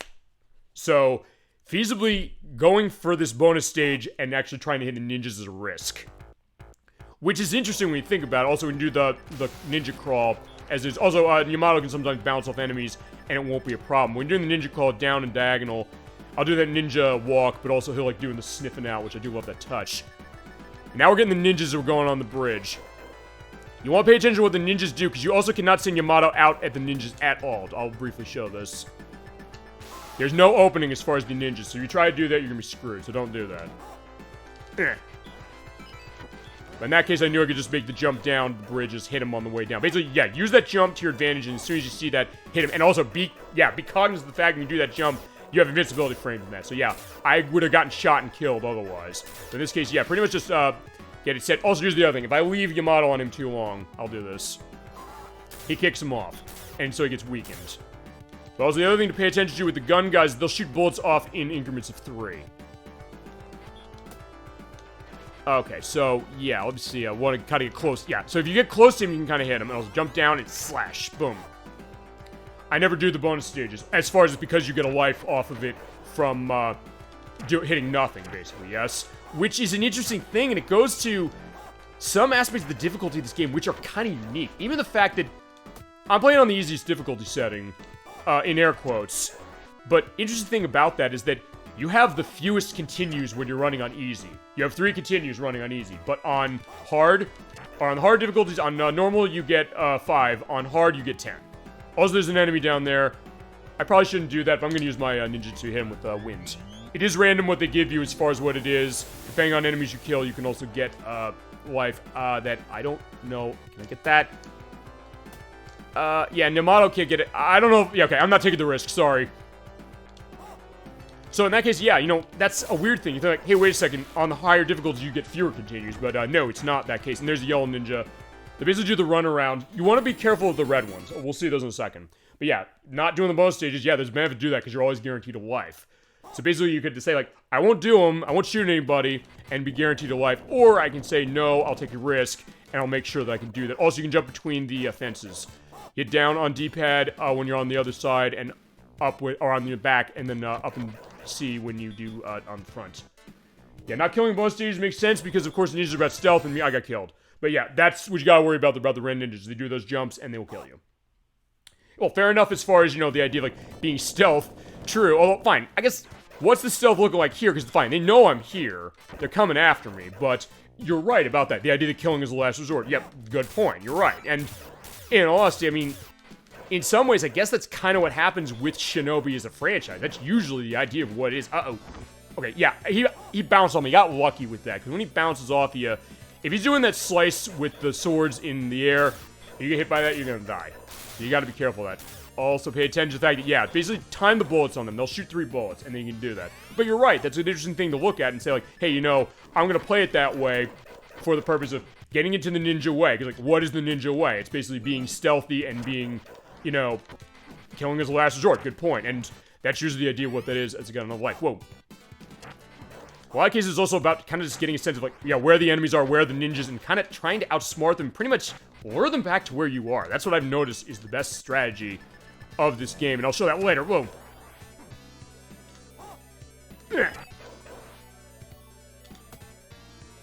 But I get that as well. So it is interesting how it works weird on a gameplay perspective. So that's probably why they say, like, oh yeah, if you don't kill anybody, you get a life.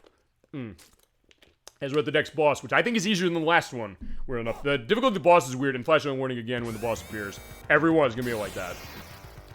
Yeah, this is the rock face, whatever it is. He does the reach out of the arms. If you're far enough away from him when he does that, you'll be fine. Or, okay, fine, not if he does that. Although, if he's about to hit you, if you get your ninjutsu off, you'll be invincible, and he will not do that. So, flashlight warning again. Yeah, but usually what I tend to do is I'll basically go off in distance, so, like, as long as I'm far enough away from him, I walk around, the arms will have enough reach, they will never hit you, if you're far enough away. If you are far away or too close, yeah, they will hit you. Or fine, say, screw that, I'll just be safe and use this. And when you use your ninjutsu, by the way, it takes off 2 bits of their health. Which are those fire torches up there at the top. Now that, he's dead. And on the higher difficulties, they have a higher life bar. There you go, so that is round 2. Yeah, I told you this is a short game, although the last stage is going to be a question in that, I will say this. In fact, fine, we'll do this. I want to be guaranteed a life. Let's show that going, and enjoy the great music here, which, by the way, okay, I did mention you did the music. Fine, let's also talk about the character design of this, which is by Hiroyuki Kawaguchi, who did the art direction on Sonic CD, as well as the character design production on Golden Axe 2, both of which are in this unit, by the way, as well as Astal. And he then worked at Artoon, which is the company of ex-Sonic team members who worked on Yoshi Topsy Turvy, Yoshi's Island on the DS, Vampire Arena on Xbox 360, and the Blinks the Time Sweeper games. But you have a bit of a Sonic element. Fine, there the ninjas going doing their dance up the building. Yeah, if you don't hit any of them, you get a life. Fine, it still gives you that ooh thing. Or you also get that great music. It almost sounds like something of a little bit like a precursor to what Hideki Naganuma would do with Jet Set Radio, and also that new game he's got. Was it a Bomb Funk Cyber Rush? I think it's called. I've heard mixed things about it, but I've heard it's very much Jet Set Radio. So like, okay, that kind of got my attention as I climb up the Statue of Liberty. And this is where things are getting a little harder because you have to pay attention to where everything is, and also the fact that enemies are going to appear based on where your position is, especially at the end of the game. You need to be cognizant of that. Whoa, shit. Although, if you have Yamato bounce off of him, he'll be fine. He will not get into a case of that. And also, he's invincible to the shields and anything, so that's good. Alright. Just coming up here. Also, when you are on a high enough level, you have to pay attention to that, because otherwise you can't jump up high. When I jump on this box, enemies are going to appear here. So, yeah. Basically understand where the spawn points are. And they are different on the higher difficulties. I'll show that briefly. Also, there's an enemy there, so yeah, sometimes you have to kind of coax him out. And also, their behaviors will be different. Yeah, he'll throw it low on easy, but on the higher ones, he'll put up on high. So, like, in that case, yeah, if you don't see it, you're in trouble. Also, I can jump up there. Oh, but I'm not gonna... Oh, okay, fine. Yeah, because there comes the ninjas. What you want to do with the ninjas, especially the red ones, keep them away. Basically, let them jump towards you and kind of get them into a case where you can knock them down. The blue ones you don't have to worry about too much, because they'll just do straight slashes, and the yellow ones are kind of, sort of, the same way. Boom. Alright. Alright, so that's that. Boom, boom. Yeah, it's not too bad. It's kind of simple and straight to the point, but it is something that is still a lot of fun. Ugh. In terms of them, you basically want to time it so that when they stop spinning, hit them. Okay, also, when I go get him, the minute I go in the center, there's going to be enemies which they touch me, I do die. So, I'm going to hit my magic right here. Hoo-yah! I do love that. Like, yeah, you have the nice tornadoes. Yeah, sometimes, so basically what it is, yeah, you have to really think out what you're doing for this, which, for this kind of game, is really interesting. Also, there's a life there. I can go get it in just a second. And the life will not go away. It's worth pointing out. Whoa! I'll just go bouncing off enemies, because we're going to have to do that eventually. Alright, there you go. So we got 2 up. Yeah, some of them are worth multiple lives. Uh-oh. And since I have the more powerful shuriken that can help there, and there's an enemy, so basically jump up, and as soon as you come up, just hit B button and get him. So you get whoop. Yeah, whenever you hear, like, I've gotten the sense, like, hearing that, like, uh-oh. Alright. Alright, so that is that stage. We're on to the next one. And it would not be a game of this era, especially a Shinobi game. I don't know if all of them do this, but I know a lot of the ones I'm familiar with do this. Elevator section. Man, it makes sense. We're going up the scaffolding of the Statue of Liberty. Yeah, and you have a pit over there. Be careful not to fall. Yeah, basically the ninjas will come up. So basically keep the blue ones at distance. And as I mentioned, I can touch them. As long as they don't slash me, I'll be fine. And also take advantage of the fact that, hey, when they're close, you just knock them off the side. Also, when the helicopter comes, be careful when the bullets are there. Jump. Yeah, the bullets hitting the ground are all that hurt you. Nothing else does. When the white ones come, basically just keep them at distance. And try and get a close hit on them if you can. Because there's a very small timing window you can get on them to hit them with the shurikens right when they're going to do the jump. Sometimes it's extremely precise, because you mentioned, ElecVerse, you put this very well. The fact that, hey, you know, when it comes to the ninja way, this game reflects it pretty brilliantly, as somehow I lived through that. I don't know how I did that. I usually use my ninjutsu there, but I didn't, somehow, and I lived. Don't know how that happened. But I'll take it. But in this case, I will use it. Why not?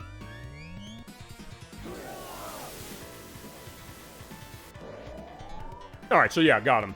I didn't necessarily, I guess, need to use it, but fine. I use it the hard play. So, when you have your ninjutsu, honestly, with the points, it doesn't really matter, because they don't give you lives. So it's more for the case that, hey, it's like an arcade game. You just go through and do that.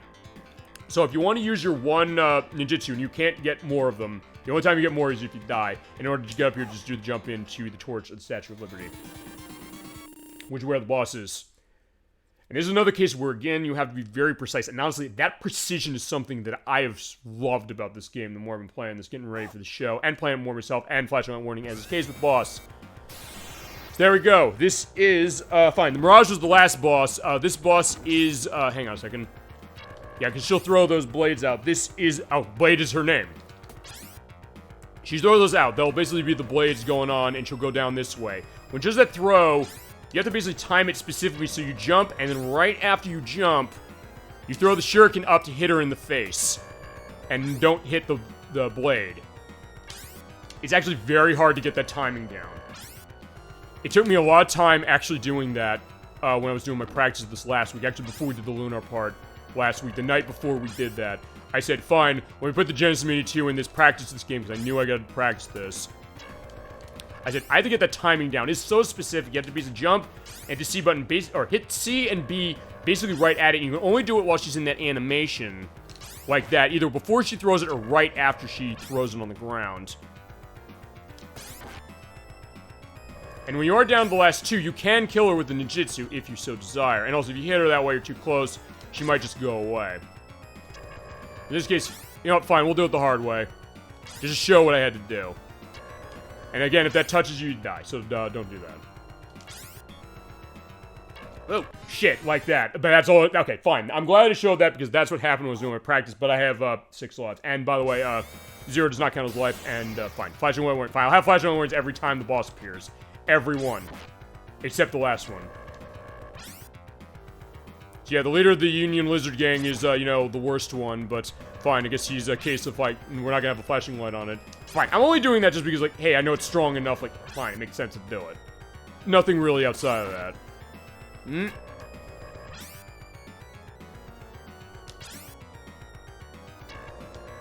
Yeah, basically, as far as what you want to look for as far as the jump, basically wait till you see the fire come off of the spinning blade, and boom, you go. Hear that? You hear the buzzing of the blade.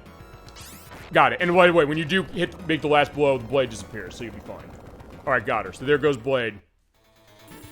And since I didn't use that, I got a full element of magic. Or fine, full extra points. I'm gonna try to do this boss stage, though. And the reason I'm gonna try to do that, I want to see if I can do a 50-point hit. If I don't, I'll edit in the video I have of the Switch port of this. Which, by the way, the only version on Switch is in the Sega Genesis Classics collection. And if you are going to be doing this, I'll say the strategy I tend to see best myself is, I guess, hit the B button specifically and kind of be at an angle, or fine, not an angle, I should say, on off-center of this.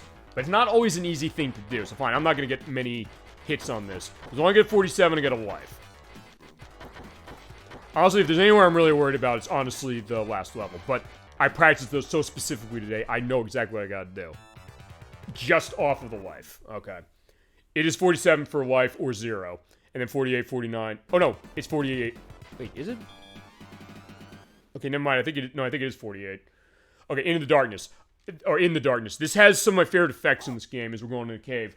Which I guess, yeah, we were starting in New York City. It's like, where is this specifically? Are there caves in New York City? I said that with Kazan22 when I was showing him this game, and he was saying specifically, like, yeah, this is stressing me out what you're going through. It was like, yeah, I did it eventually. At that point, it was like, yeah, alright, fine. That's that element. It's like, I don't know, I guess it's upstate New York, is that the thought? Because, yeah, it is 1997 New York, as far as how it is. Oh, whoa. You also have to pay attention to the fact that the ninjas are coming as you go up, and yeah, then they do that, so that's always a problem.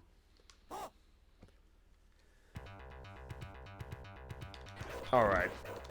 Oh, shit. Yeah, okay, at least I did show what happened when he does the punch. When he does the punch that you hit, but, or get hit and die. But either way.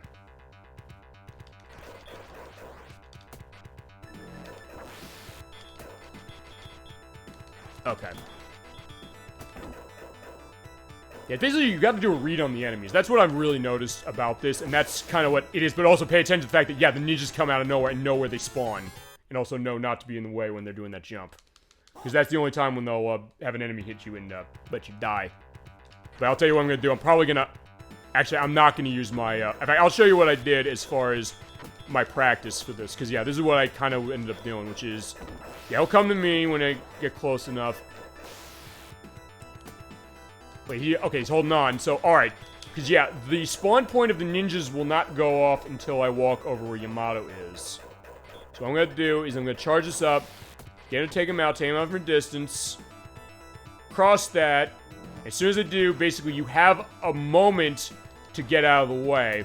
And usually try and learn backwards. I'm going to be using this on Stage 5, no question, because that is the last one.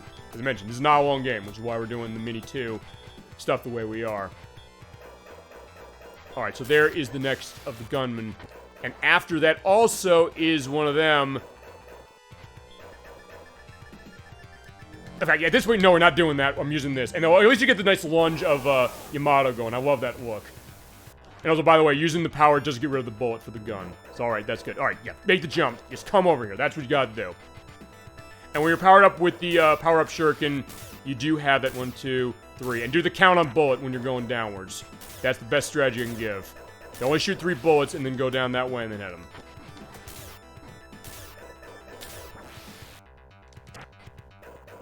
And now we do have platforms that you have to jump across. Yeah, and then they'll fall in the pit. On the harder difficulties, they will not fall in the pit. So yeah, that makes it a little hard. Oh, okay. Yeah, like, where'd you go, Yamato? He just went downwards. Because, okay, fine. Okay, it's fine. He went down, because usually the thing is, Yamato will follow the path of where you're going, but I guess he went down to the pit. It's like, I don't know what he did, but alright, fine. He came back. Also, yeah, fine. In this case, the 2 ninjas, they just fall into the pit that way. But yeah, it's them. You see them like, uh-oh. Alright, fine. That's gonna be alright. Alright, there we go. That is the end of the first area of In Darkness. But now we get to the next part. I love this. This is where it's definitely going into the element of its name. It is a dark cave. With this great atmospheric music. And it is dark. You go behind this and you have darkness. And sometimes the enemies can be behind that. So you gotta be careful what that is. Ah, crap. And also, sometimes they won't see you. Like, yeah, the guy there with the shields. Me being in the darkness, he won't see me. But if I'm too close, he will. So, yeah.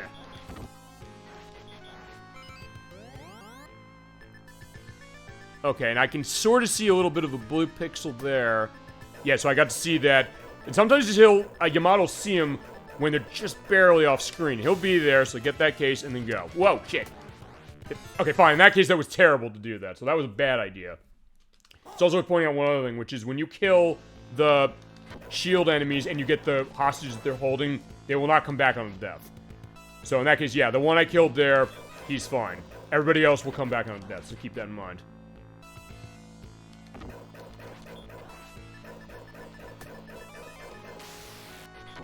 And also, yeah, you can kind of hit him off screen, so you're like, hey, is there a reason to try and hit off screen? But the answer is yes, you kind of can do that.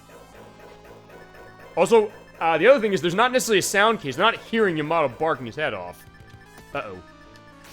Okay, good. I got him that way. Also, in the darkness, pay attention to that. Yeah, he's barking. He can sense where they are. I guess he can smell them. And I do love that effect. I'll show that. Yeah, look at that. He's just holding on to what looks like nothing, but trust me, there's an enemy there. And same there, there's an enemy over there. Oh, shit. But there's also another enemy on the other side, and yeah, you can't see it as far as the darkness, but I love that. So you can use Yamato as a hint to that, basically. You can sort of see yourself in the silhouette when you get points. To do all that, you hear that whoomp. So yeah, as soon as you hear that, like, uh-oh, get ready, the ninjas are coming.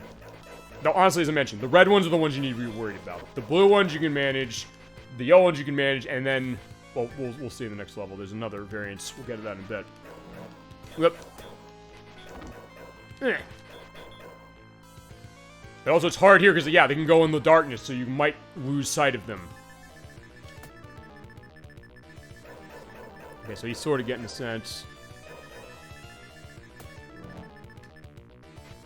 Oh, no. Okay, I guess it got him. Alright, because the powered-up shuriken. Almost. Uh-oh. Okay, that guy had it powered up, because otherwise those ninjas die in 2 hits. 2, 3, just wait. Yeah, basically count out attacks. And sometimes, don't be afraid to run to the end if you've done everything. Alright, boss time. And last flashing warning on boss.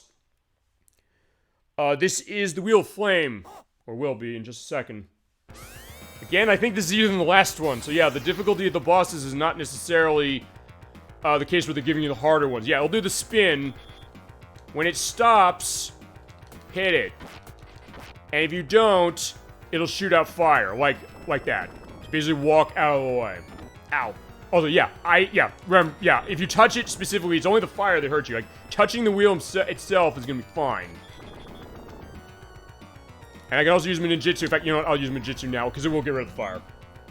Yeah, when to put the fire out. Talk about perfect ability to give you here.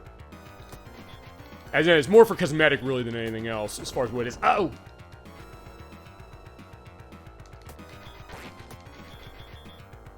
As you're basically falling down the platform on the mountainside.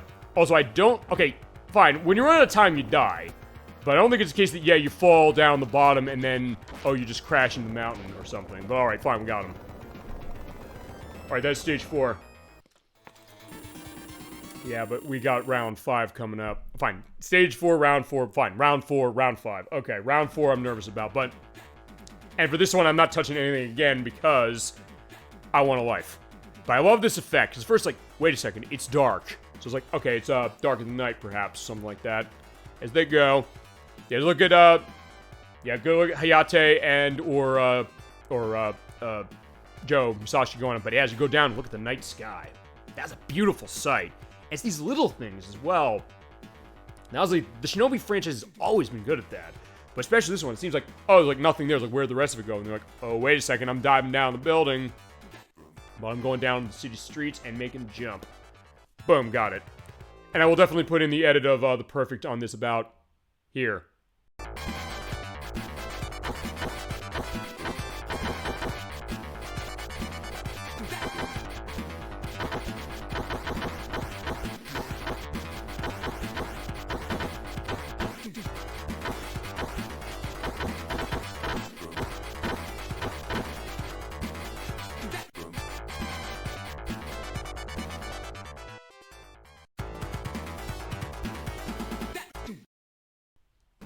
And, yeah, now we got the final boss, or final round. Union Lizard's hideout. Save the hardest for last. Not a long game, as I mentioned, but, yeah. Yeah, they saved the hardest for last. You gotta go through 5 rooms in the final room. Also, increasingly gonna get in cases where Yamato's not gonna be helping too much, but the first room you have the gun guys. So you can use them here. Also, there are none of the women ninjas or none of the women, hostages to save, so you're gonna have to use your, typical stuff. And again, use the count of the gun shots specifically for this. So in this case, stop him 1, 2, 3, jump down and duck right when you come down. I love the fact that you have to do that and the fact that, yeah, the controls are so precise that you can manage that without an issue. That's the other thing. This game gets really hard, especially here. As, okay, fine, I did charge to him. But yeah, it is so precise that, honestly, when you fuck up, it's your fault. It definitely is that case. Okay, what I'm going to do is...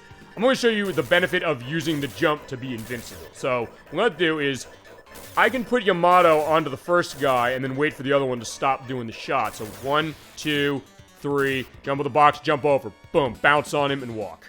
There you go. That's how you get through room 1, as far as without killing them. Room 2 has these guys. Yeah, the only thing you really have to be worried about is just make sure they don't get into a case where they're going to do the punch that way, otherwise you're going to be in trouble. But they will appear, again, based on position, so as long as you get in a case of just being cognizant of that as you go, you'll be fine. Know where they go. Yeah, right that case, they're that way, just wait on the boxes, hit them. And use Yamato when you can. Because they appear out of nowhere, sometimes, like, yeah, you might not get in a case of it being worth even bothering.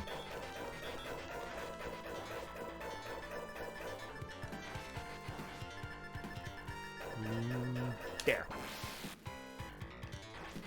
Alright, got him. Perfect. Alright, room 3. Alright, you have the, I guess the lizard guys, or gorilla guys. Yeah, basically, as soon as they appear, just throw your shurikens or slice them, and make sure not to touch them. And Yamato, this is the last place Yamato's gonna get used, with all due respect. Yeah, he's a good dog, for sure. He served Kato well, no question. But this is the last enemies we're gonna see where they can actually grab onto. But you do get a life as far as that specifically. And yeah, you can get a ton of lives here if you play your cards right. Ugh. I believe it is based on killing enemies that the lives will appear. I believe. Alright, room 4. This is where we're seeing the ninjas. So there you are. Start with the blue ones, they're fine. You don't have to wear the blue ones. You can hit them when they're about to slice or when they're doing a walk. So that's okay. But this is where I'll tell you how I do this. Also, on this level, by the way, you do not have a time limit. There's a reason they do not give you a time limit. And thank God they don't. Because as soon as I walk off this box and get in the middle of that area there, more of them will appear. Now, what I'm going to do, I'm just very specific so I can live. As one of them is going to appear right on this box I'm standing on. As soon as it does, as soon as I see it, I'm jumping left into that box to hit into him. As soon as I hit him, I'll bounce back, so I'll live. Show this. Boom. Like that. You want to do that so you can basically get the red ninja in particular to get back that way, and be careful when he does the jump. Basically, lure him back. This is what I did. This is what I did on my practice today, and as I was getting set to how I run this game. Especially when I walk off here when the red ninjas are going to come, which are the ones that are jumping, and you got to be careful of those. So as soon as I walk off, just jump to the left. Like that. Boom. And then a blue one comes slicing, and then just jump over. And let him jump. Make sure he doesn't get too close to hit you. And then inch your way forward like this. Get one of them or maybe both of them to jump, but as long as you can kind of get them close and just hit them that way, and as soon as they fall on the ground, be close enough to slash them. And if you're doing no shuriken mode, you have to do that. Actually, you go for the hard element for this, as far as the brief show at the end. I will show off no shuriken mode just because I think it's probably worth doing that. Just to show the idea of what that is. Uh-oh. They will not necessarily respawn despite what it might look like. And I initially made that mistake thinking like, hey, wait, they're respawning. But they're not, thankfully. It's just there are tons of them. You go in quick, you're going to be in trouble. And I ran into that case a lot running this. So yeah, for a game like this, there is such a specificity to this, but I really love that. But yeah, they're still going. They just keep coming. But alright, fine. That was how many there were. There's the hostage, so as soon as I hit him, we're good. But okay, so the next ones will appear on that box. Now, for this one, what I want to do is jump on that box and walk about halfway across it. And then jump back to the left. Basically, in this way, this is going to be the strategy guide for this, because, yeah, I had to figure what I'm doing on this as well. So, yeah, like that, go to the left. Okay, if you're too late, you're going to get slashed. And by the way, when you die, you start back at the room you're at. But if I get a game over here, we got to start at we start back at room 1 again. And that includes on the final boss.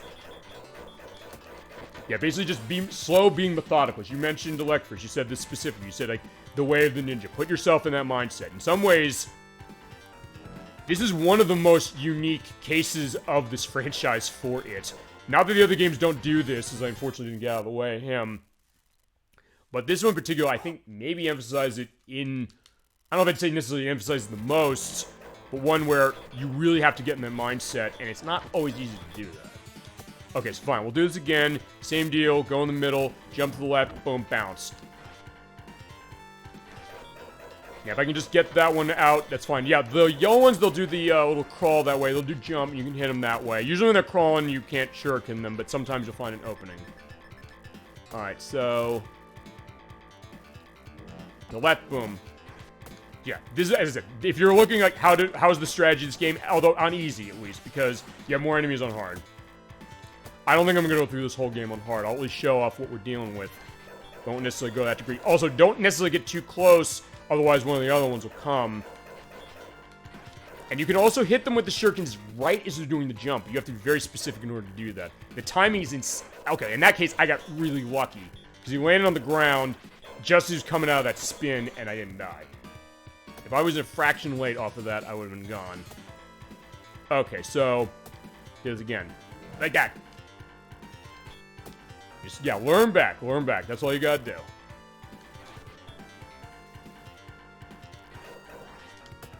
It's basically inch forward to see where they are. Okay, and sometimes they'll be together, so unfortunately you might run into more than one. But if you have like tons of them at once, you might be in trouble.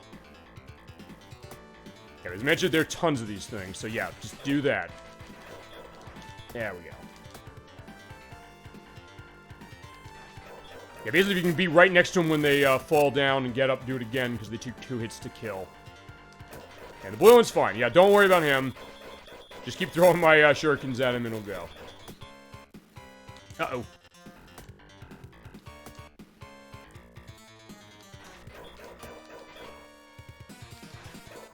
Okay, got him.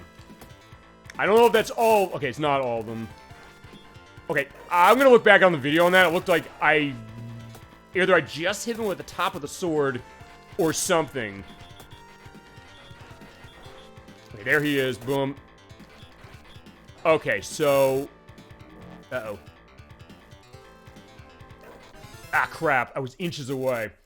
And this is what my experience, by the way, was when I was doing my practice on this. So if nothing else, I'm just showing you how this goes. Exactly where you go. And I guess feasibly the idea that this is a big difficulty spike. Even on its easiest difficulty, you're going to have to bring your A game on this. Especially here. They're not fucking around anymore. Not they necessarily were before, but just the idea that, hey, if you want your revenge on the Union Lizard Gang, yeah, you gotta be ready.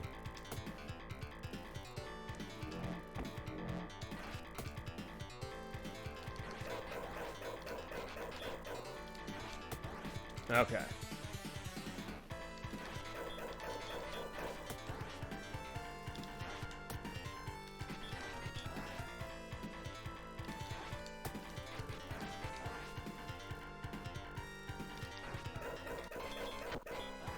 Right, almost. Yeah, and yeah, Yamato's barking. He's just here for moral support, as it is, specifically because, yeah, if I send him off to these guys, he's not gonna go. Even if you have an opening, by the way, it's worth pointing that out.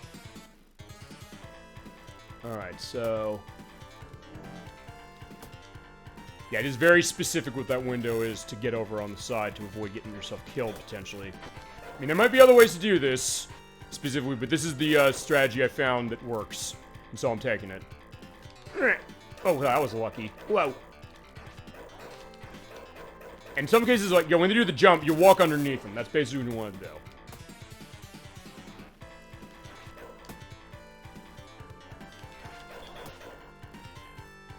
At least you get to enjoy the great music. Yeah, it is great music. It definitely pumps you. Talk about with Ranger X, the idea of getting you into the element of, yeah, we're getting towards the end. You got a bit of a battle ahead of you. And basically putting you, or fine, in the case of Ranger X, we're talking about putting you in the mood as far as what you're doing and where you're going. And this game does that as well. Also, yeah, it's like, yeah, I am hitting them specifically as far as the brief timing window, and also we can kind of hit them in the feet when you do that jump. You have to be very precise. So yeah, it does pay to feasibly throw the shurikens if you can get an opening, but it's not always a guarantee. Alright.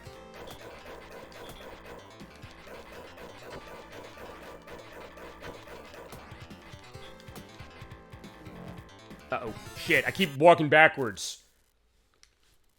Yeah, I keep making the same mistake. I think we're gonna get a game over here, but that's fine, because I do have 3 continues. I will make sure we can get through this. And if we don't, I do have a save state down, but I want to try and avoid that, especially after all the practice I've gone through on this. Come on.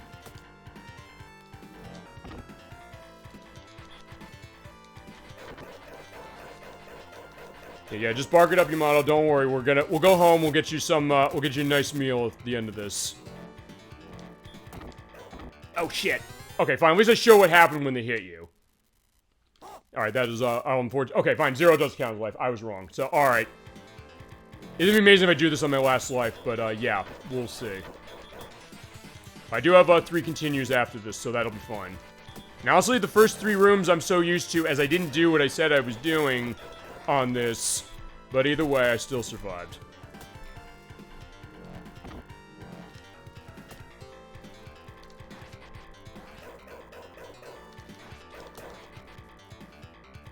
Come on. Eh.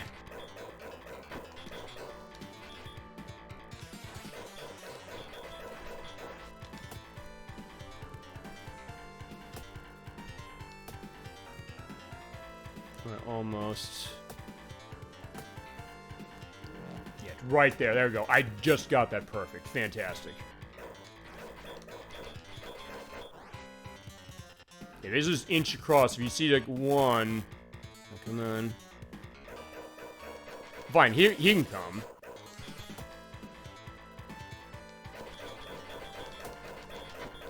Almost. Okay. Okay, there's another one. Yeah, okay, I said that it's not a case of enemies respawning, and they're not. It just looks like they are. It's like, wait, he was in the same place. So what happened there? Ah, crap. Alright, fine, we're getting the game over. That's fine. I'm glad I got to show this. So you do have 3 continues. But we do have to start at the beginning of Union Lizard base again. But that's fine. I do know what I have to do, which is I have to do it. That's all. And nothing else that does give a little bit of an extra time to this. Yeah, we're gonna get this, don't worry. I practiced enough on this. I'm feeling like we can do this.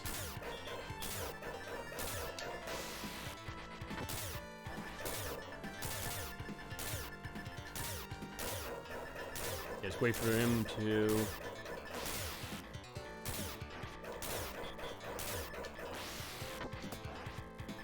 Yeah, in the meantime, I'm going through this. Yeah, feel free to chat to me anything else you got on Shinobi, or the Genesis Mini 2, or this game, or anything else you got on your mind game-wise. 1, 2, 3. There we go.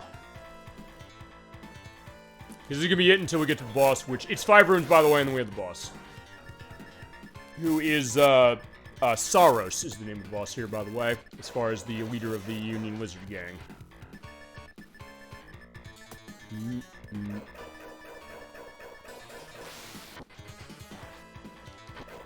Oh, no.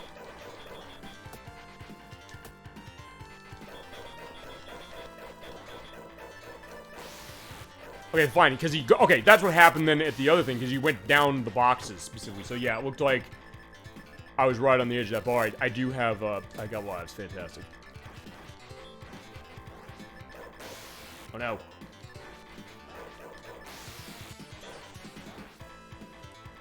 Alright, room 3. As I said, when you understand the early rooms is not a problem. It's really 4 and 5 in the last room. As I mentioned on the harder difficulties, yeah, it's way worse as far as how it is. But I'll show off some of that as a little bit of an extra. And again, anything else you want to see on the Mini 2 that we have not shown yet, for sure, as far as shown on the show tonight. I mean, even when we played it before, I'll show it again. I mean, technically I showed Ristar again off just to make a point, but that being said, because I had a great time looking as far as Ranger X was concerned, just as one example. Yeah, like broadening the horizon that way and seeing that, hey, you know, this is another case of like experience with the game that way, especially on this. All right, room 4. All right, so back to room 4. Yeah, it's knowing what to do. I know what to do. Now I gotta just do it.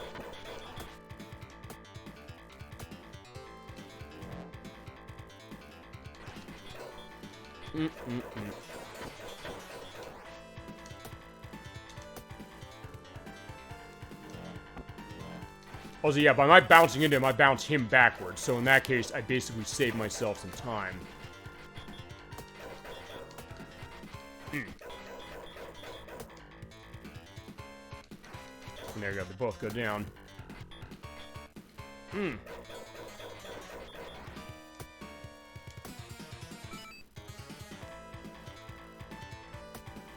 Uh-oh. I was gonna say, I thought I jumped too late, but alright, it didn't.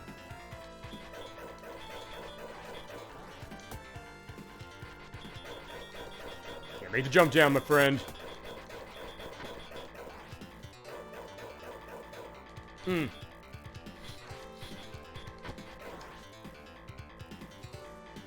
this case, also, I'm not gonna jump backwards.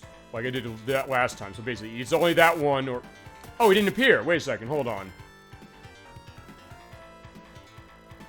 Okay, fine. I know it's here. I can run underneath them. As soon as I walk closer to that, there's gonna be 4 of them in a stack. Like that. Yeah, just run underneath them. I'm not gonna even bother fighting you. Room 5. Okay. And if you're gonna hold your magic anywhere, you do have one that goes across every room, including the boss room. If you're not gonna use it here, or at the boss, use it here. Alright, so the black ninjas, let's talk about them.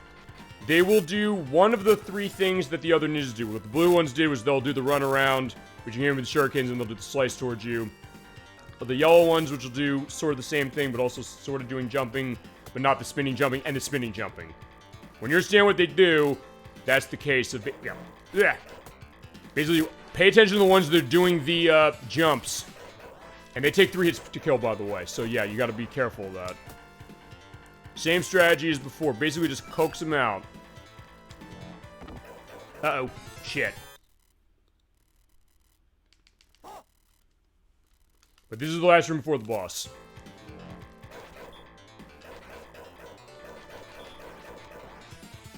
In that case, I have what the boss is, what the ninjas, because it's all black ninjas in that. It's honestly not, as far as the boss is concerned, this is not really me fighting, I was gonna say Sarum, but no, it's Saros. It's not really me fighting him that much. Oh, there we go. So yeah, same deal as before, basically coax out so I can do that quick jump. Oh, whoa. Yeah, I shouldn't have waited. Okay, in that case, he's not doing jumping, so alright, we're set. He's doing that, he's fine. Like, I'm just waiting for him to make a move, and then as soon as he does, he's dead. There comes another one. Where's he going? Alright, so he's just doing the walk. Oh, shit. I think like the Shinobi walk from the 3rd game.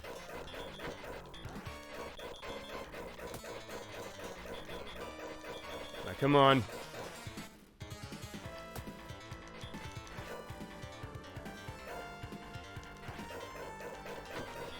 The same deal as before with the jumping red ninjas. If you can get them close and then just slash them, do it. If there are a lot of these again, just coax them. That's what you gotta do. If you can get that opening when you can hit them with shurikens, use it. But don't always think you can use it.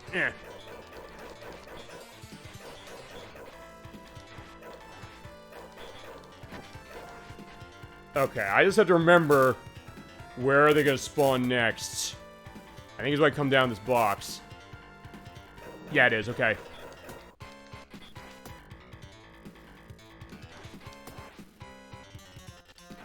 Yeah, just keep him as far away as I can. And just inch, inch, inch. Okay, they're both doing that. And then, okay, he's doing that. Alright, so fine. Yeah, as soon as you see one that's doing jumping, just take precedence on that one. Don't even bother killing the other ones if they're not also jumping. Before Joe's get cases where they're gonna all jump. Alright, come on. Yeah, alright, fine. Okay, I just barely lived through that. Come on. I mean, this game is not insanely hard. I'll also say this. You're probably wondering, like, why are we doing this Shinobi game instead of Revenge Shinobi next? Because honestly, even with the one-hit kill element of this game, I find this easier than Revenge Shinobi.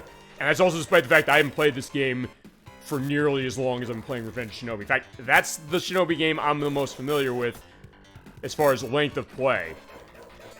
It's this and Shinobi 3 are, of the classic ones, or the ones I have the least experience with, of the ones from Genesis anyway. So, you think, wait, I'd be better at that one, but not really, because, fine, because it's different how, different especially Revenge Shinobi, and even compared to how Shinobi 3 was. Yeah, Shinobi 3 is definitely better balanced in terms of difficulty than the Revenge of Shinobi is. Still great games as far as both of them, but also the case that, yeah, there's, like this one, there's a specific rhythm you have to get into on Revenge of Shinobi as well. It's different from Shinobi 3.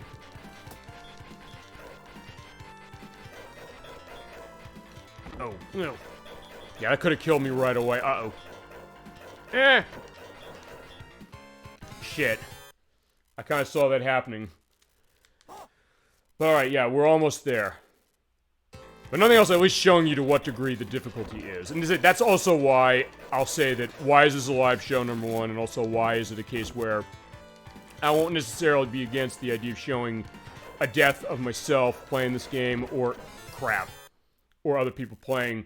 Because if nothing else, it tells that story of what do you have to do to beat this, number one.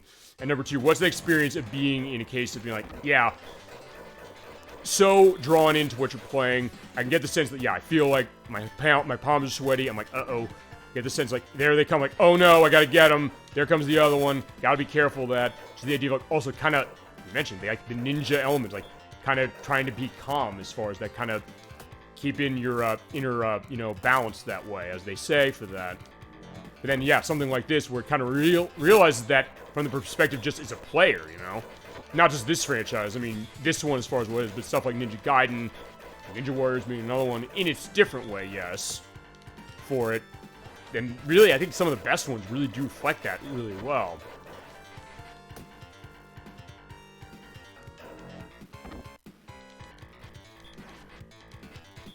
Okay, you know, maybe they do respawn. Maybe I'm wrong on that.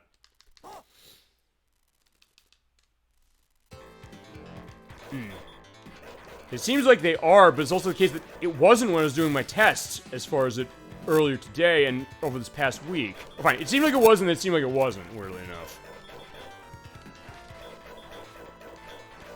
But technically they're not, because otherwise, yeah, they'd appear here, just there's so damn many of them. Since the other ones didn't see me completely, we're set. Just inch, inch, inch.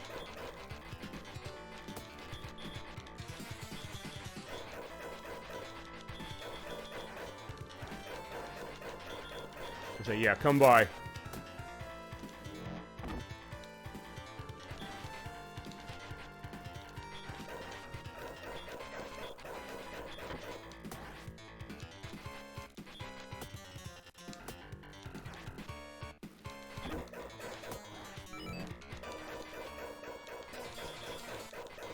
Alright, keep barking, my friend. We almost got him. Okay, right. And then what happens is they'll appear here. Actually, I'm gonna use my magic here, I'll tell you why. Because when you do, you get 2 lives. At least I think you do. Yeah, when you kill the enemies here, you get 2 lives. So that's what happens. When you kill enemies, you get 2 lives. Also, you have to jump into it very specifically, because I've hit that exit door wrong, I'm not getting this.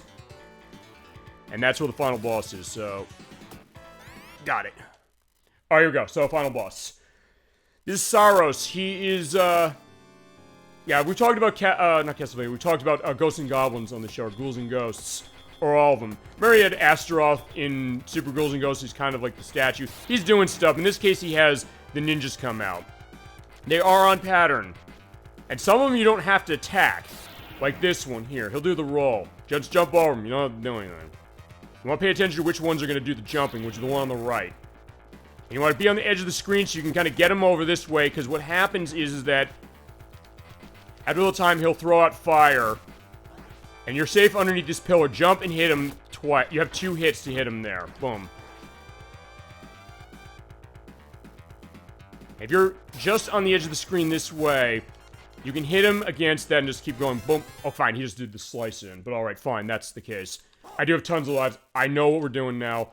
I have this pattern down to science. Gemini96 in the chat can attest that. I know that for a fact. I was basically just repeating that. Like, okay, it's this, this, this. So the first one is going to do the rush towards. So me being kind of a distance doesn't matter. In fact, I'll show that. But just do the walks. Just keep tossing. Even when he's off screen, don't worry.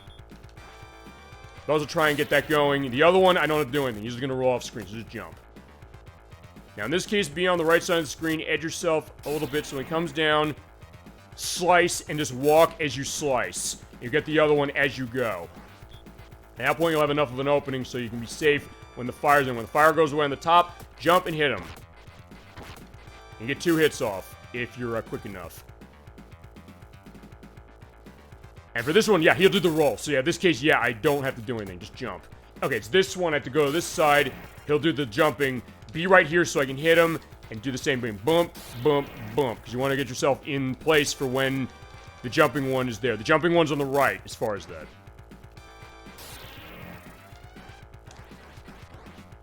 And in this case, the jumping one's over here on the left.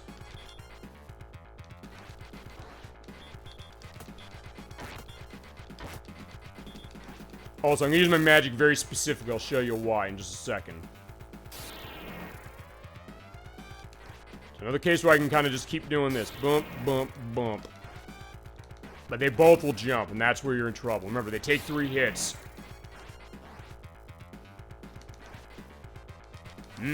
2, 3. Just keep count. And these 2 roll away. You don't do anything. Just jump over and don't hit them. Fuck. I was gonna say, yeah, I just have to do that. Just jump in the center. Okay, so that's what I gotta do. I got enough lives, we'll be fine for this. Because I have this pattern basically memorized. I'll probably remember this pattern for the next 3 months. I'm gonna assume, just because I put it to my mind so much as far as making sure that I can do this right. I knew this game was hard. I wanted to be ready. Yeah, okay, I don't need to do this to him, but I'm doing it anyway. I don't care. Just so we can walk there and be ready for when he summons the other one. Okay, wait a minute. Why am I doing that? Because this is the fucking roll. I totally forgot about that. Okay, fine. So fine, the one on the left I don't have to do anything about. I just have to remember that. I kind of get lost in the moment. That's sometimes what happens. Like, hey, remembering what pattern is. And that's going to be with Contra Hardcore in about a couple weeks. Even though I know what I'm doing on that one, or more what I'm doing now. Especially after all the practice I did. Just jump off, go away.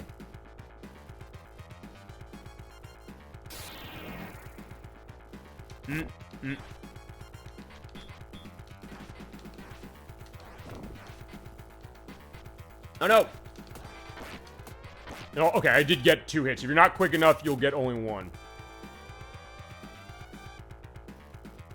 And just remember he rolls away. And he'll jump. Yeah, because you understand what they do, then you'll be okay, but you don't understand that right away. You'll have to find out. In this case, they... No, the one on the right jumps. Whoa.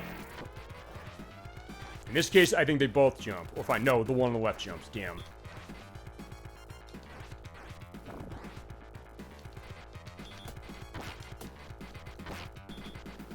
Right, out of the way. If he doesn't roll, the only ones that roll are the 2 that come out as far as the second 2. So boom, boom, boom. And you... And these both jump, so hit the one. Ah, fuck. God, I don't want to die here. Actually, no, I'll tell you what I'm gonna do.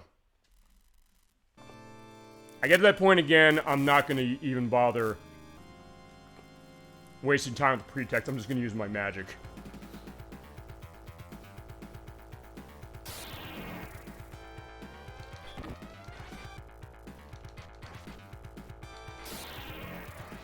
In this case, just jump right over. Alright. Yeah, the tension's on. God, I did it wrong. Shit. Alright, so fine. We have to do that shit all over again. Fine, So, alright, fine. I get to show that anyway. So, yeah, I have to go through this all over again. Shit. But we're gonna beat this game, don't worry. I mean, nothing else, I guess I'm glad is going this way, if nothing else to show what the struggle is. Alright, so fine. I know what the rest of the rooms are, I know what I gotta do, so in this case, I'm just gonna be patient. 2.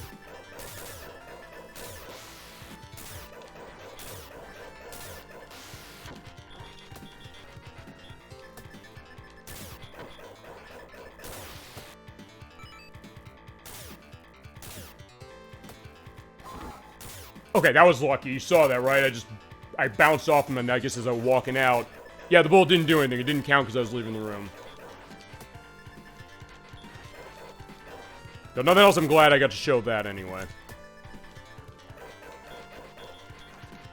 Yeah,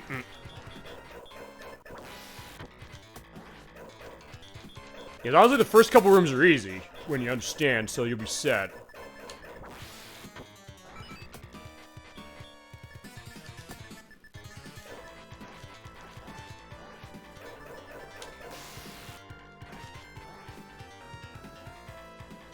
Alright. Yeah, we'll get through this, don't worry. It's the case of, yeah, I know what to do, it's just that, yeah, when you get to a case of that, can you be calm under pressure? And I can, it's just that I wasn't in that case. I just unfortunately got in a case of not completely remembering what it was. But nothing else is showing the idea, like, yeah, if you're not believing this game is not, is hard, well, now you will. Oh. Alright, back to room 4.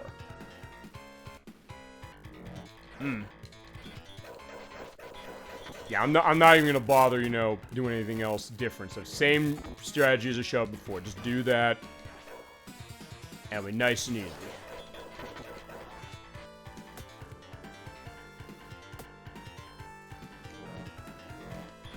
Uh-oh. Yeah, for a minute there I thought, like, wait a second, did I not hit him early enough? Whoa. Just walk. Okay, he sees me. He should see me. Come on.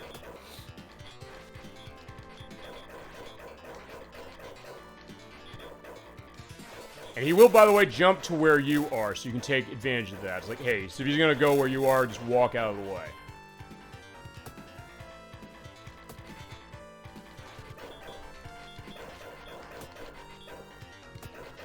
In that case, I also got lucky enough to hit him when he was doing the jump. Yeah, just walk in my shurikens, friends. Alright. We're halfway through, go back. Oh, at least I get to show the kick. I didn't actually get to show that. When you're in the air and you do a hit and they're close enough, you do a kick. And actually, with the no shuriken mode, that actually is very useful to do.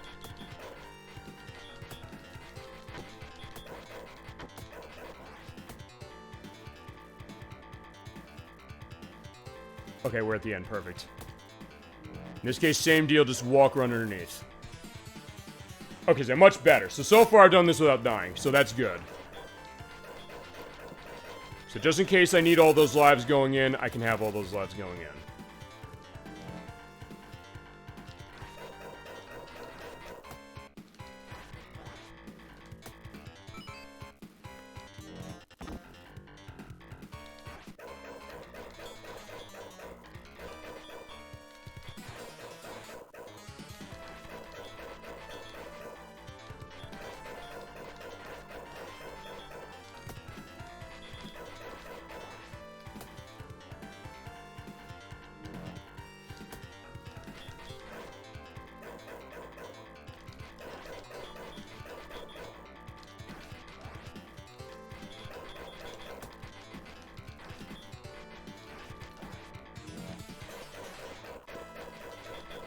Just keep walking with shurikens, friends.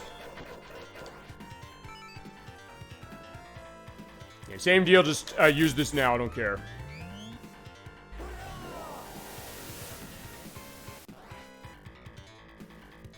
Perfect.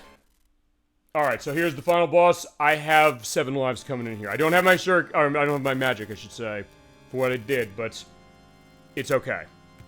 I got it this time.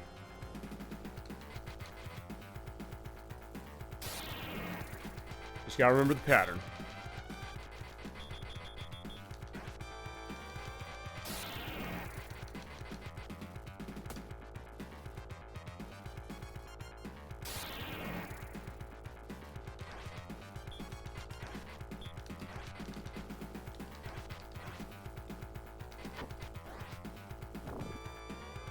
Okay, mid there didn't look like he was gonna do it, but he did do it. He's gonna do that, so that's fine. Alright.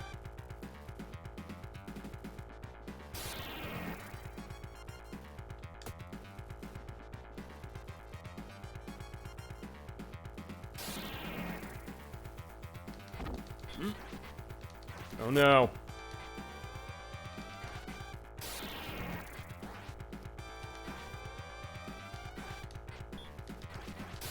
Uh-oh. Yeah, if you don't kill him quickly, you'll have this many on screen, and that can be a problem. At least the one that's jumping is gone, so as long as I can get that... Okay, I got 2 hits. Yeah, because you have to hit him when the helmet comes off.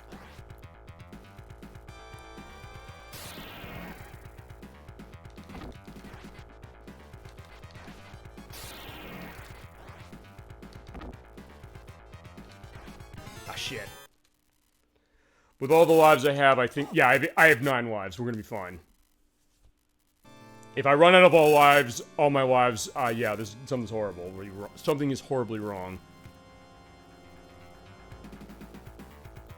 And because I did die, I have my magic back, so if I need to use it, I'll use it.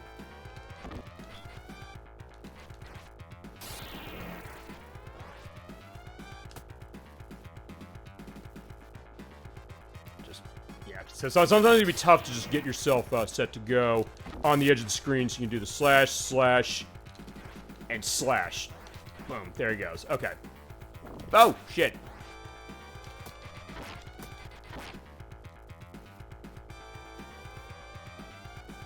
Alright.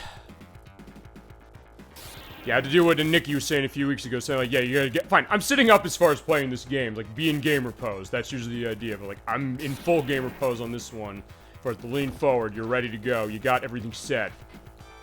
You're slicing, slicing, slicing. Everything's gonna die. Yeah, yeah, enough's enough. We want revenge as far as everything with this game, but...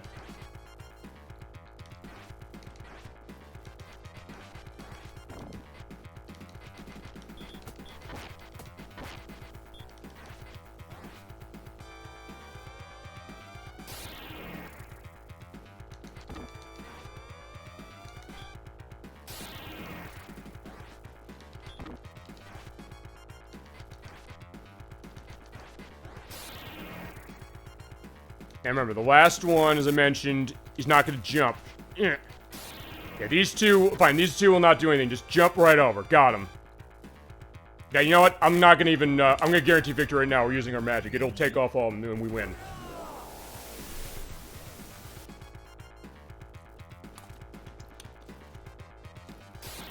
Oh, wait. We don't? Hold on. It only took one hit. Oh, right. I forgot about that. Crap, I forgot about that. Yeah, his helmet animation goes off even as, what was it? As he's, as I'm using my magic. It doesn't freeze stuff. Oh, shit. One more hit and got him. Okay, we did it, finally. I forgot about that. I'm glad I got to show that part, at least. But hey, that was the case. But we did it. We beat the game. Fantastic. Whew, I knew we'd do it eventually. And that's what I practiced for. Alright. There we go. So yeah, a new day is dawning on New York, and this was 1990, so of course that is the idea as far as seeing the World Trade Center in the background. Although I believe it's basically being rebuilt as it is now, as far as the Freedom Towers are concerned. There you go. There's the shot of New York. And I'll show off what we're dealing with on the Hearts mode, just because. But that is Shadow Dancer, the secret of Shinobi, ladies and gentlemen. It is a hard game for sure, even on its easiest difficulty. So it's that idea of, just because you're playing on its easiest difficulty, is that the kind of thing that you're going to be able to breeze through it? No, not necessarily. Even on its easiest difficulty, I was showing, as I mentioned, my coworkers for this were very appreciative, very accepting and understanding about the fact, like, I got a show I got to do on Friday. I got to practice this, specifically. Well, I was also juggling the fact that I have, like, 4 games I did demo of stuff. 2 that came in for me this week, with the Rhapsody Moral Kingdom Chronicles and Sonic Amigo Party Central. And the Excitebike 64 release on Switch Online, on top of the fact that, okay, I gotta practice this. I have to practice this as far as while I'm at home, and when the cases where I have my work break, as far as, because that's when I do this, running the Switch version that I have, and also helping out the Crusader 64 and Surrender Antonio with stuff with actually recording. They got the HD60X as well, and they're like, hey, what do you have to do to get recording on this stuff for like audio coming? I was like, yeah, Captain Detrack's the person to talk to. Like, yeah. I appreciate that for sure. So I had to look into that, but I made it happen. And yeah, here we are for it with the end of Shadow Dancer. I guess this will give a preface on my final thoughts as we also look at the hard mode. It is a hard game. It has a good difficulty curve, though. There is a specificity to this game and a precision to it that makes it a unique entry in the Shinobi franchise, and one that definitely is one that is worth getting familiar with if you're not familiar with.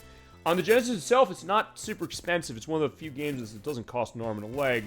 I've seen it as, I think, $20, $30 as far as a cartridge for this, but it has been released in collections. It's on the Sega Genesis collection on PS2 and PSP, which is my first time playing it. It's on the Sega Genesis Classics collection on the Xbox One, PS4, Switch, and PC.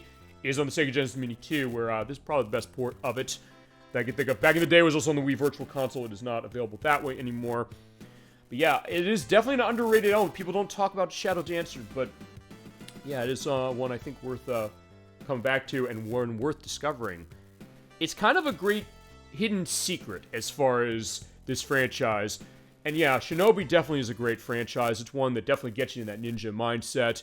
And by the way, when you do finish the game, it does default to the nested difficulty as far as we're showing 3, we're showing non-shuriken mode. Let's see how long it lasts. And then we'll go back out as far as the Genesis Mini 2. And anything else, chat, you want to see to show off on that, hit me with it, we'll show it. Or I might just pick something random. It's like, I want to show this because I get the sense that maybe we're not going to be able to show this for a while. But either way, let's go to Burning Downtown. Again, we're going hard, because I'll show what the difference really is, which is you get more continues, as I mentioned. So I feasibly could beat this longer. But look at all the enemies. There's many more on the screen. Yeah, more of the gun enemies. I can't get close. I can't hit them from a distance anymore, so I have to basically get close. Same rules apply, by the way, as far as, you know, environmental hazards and things like that, or walking to the enemies not hurting you. That's the same. So you want to use your model very specifically to kind of hold them in place. You also use your kick. Yeah, I do love that element of the kick. Woo, woo, woo.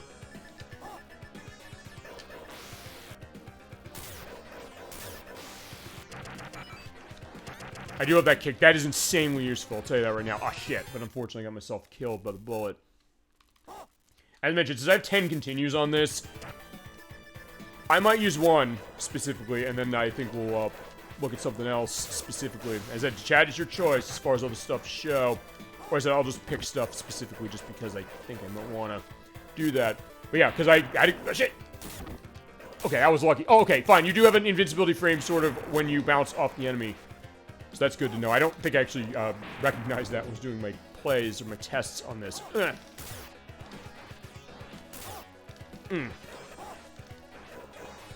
It does change the dynamic of the game, as I mentioned, the fact that, yeah, you have to basically be in a case where, yeah, I can't just shuriken him over the side. I have to get close. Uh-oh. Okay, fine. Okay, in that case, I did get hit by him as he was attacking, so I'm glad I showed that off too, because that basically means that if you get hit by them when they're in attacking animation and you're not, like, bouncing off of them or something, that will be the case for death. No! Okay, I was lucky. Yeah, because you're seeing how the timing of this game is, and that's the thing I think I love about this game the most.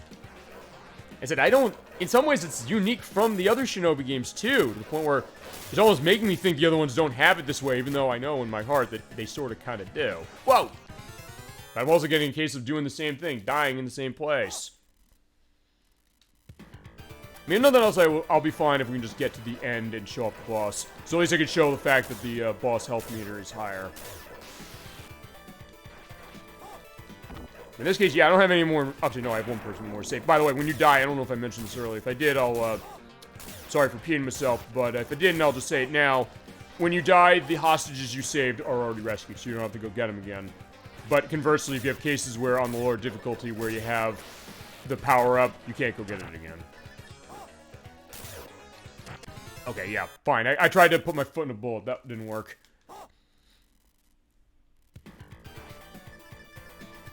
I was good to see the wavy effect as far as New York in 1997, which I don't know if maybe they were thinking... Okay, no, they weren't, because this wasn't out yet. So fine, you know how a Terminator 2 Judgment Day, the fact is that on, I believe it's on August 1st, 1997, Judgment Day will happen, and then everybody's gonna burn to death. So I guess Shadow Dancer had the idea before James Cameron did for Terminator 2, as is.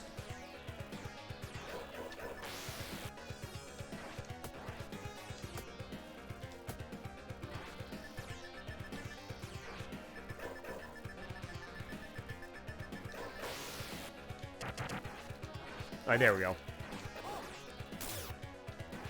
It's all about finding the rhythm. That's what I love about this game, and that's why I'm very glad I was able to show this. I really am. And also show the Genesis Mini 2, because I think, shit, as more enemies come. Yeah, more enemies will respawn in more places. So yeah, in this case, I can't even get past the first stage, but I have done it, so... I think I'll tell you what I'll do. I'll go until I beat the first stage, and then afterwards... we'll go back out to the Mini and we'll look at other stuff. Or Mini 2. Fine. Because, yeah, I do have to make that distinction as it is. As far as my elements of the Mini 1, it's not emulated 100% on everything. This game it is. Most stuff it is, but I mentioned Ristar is the case where no, it's not. and some other stuff is kind of weird. Some of the games that were missing, some of the things that they changed as far as the sensor elements, games that were missing for Japan, which, by the way, that's the other thing I'll also do. Before we're done with this, I'll also go with what Japan had. Because I mentioned the 3 that were the big ones as far as what we didn't get. But I'll also mention what else they had. And in all honesty, for most of the other ones, I kind of get it. Because in a lot of cases, it's licensing stuff with anime. Because there's actually a lot of games that are based on animes that were on this year for Japan that we did not get. So, like, okay, fine. They'd have to translate them. They'd have to get a case of that. But also, I guess, here's the other thing, which is, and this is another topic of discussion, is you get a Shinobi bonus. Okay, fine, I guess you get the Shinobi bonus. Alright, you get the Shinobi bonus for not using shurikens. So it's like, some of the other ones. Which is, what games could they have put on here that they didn't? And actually, one that comes to my mind specifically, not just the, fine, I know it's the license thing for the Lunar Games of Papa Mail, and actually, it's an interesting distinction for that, which is like, wait a second, why is, Silpheed on this, but, those 3 games I mentioned aren't? And the reason is because the publisher being different, and the fact that Working Designs was not involved in any of those 3 games I mentioned, the Lunar Games of Papa Mail in Japan. So they just had to go to Game Arts for that. For the US, they had to go to, with the remnants of Working Designs, which is, I think it's Gung Ho Interactive, who made the mobile version of Lunar. And Victor Island, though, he did go on record say that, I did talk to Sega with this. I said, yeah, I'm totally down to do this. I'd love to do it. But then he said, I never got a phone call back from them. I guess, I don't know, they didn't want to pay the money for it, specifically, even though there's stuff they clearly did shell out for, I guess, for some of the licensed stuff. Although, I mean, fine, it's not like the Mini 1 where, and it just goes back, I mentioned when we played Aladdin, but I'll mention it now. I said, I think they had just announced this thing when, no, yeah, they had just announced this when Nocturne and I played that last year. Nocturne played that first last year.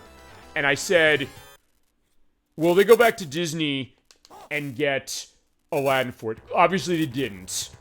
But I said, okay, fine. It was not necessarily a weird question to ask because they did for World of Illusion and Castle of Illusion. But for this thing, they didn't. Which I guess is surprising on, what, fine. On one hand, it's surprising. On the other hand, it's not. Because, like, wait, okay, the licensing thing, what was that going to look like? Would they necessarily want to go back to Disney for that? But then again, they did with the other cases, so I guess a little bit of a, yeah, they could have feasibly, but they chose not to.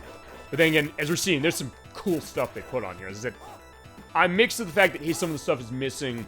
And also one other thing I mentioned, if there's a delay in audio on this, it's not my tech, actually, for once, when it comes to this, and I stupidly didn't jump up in time.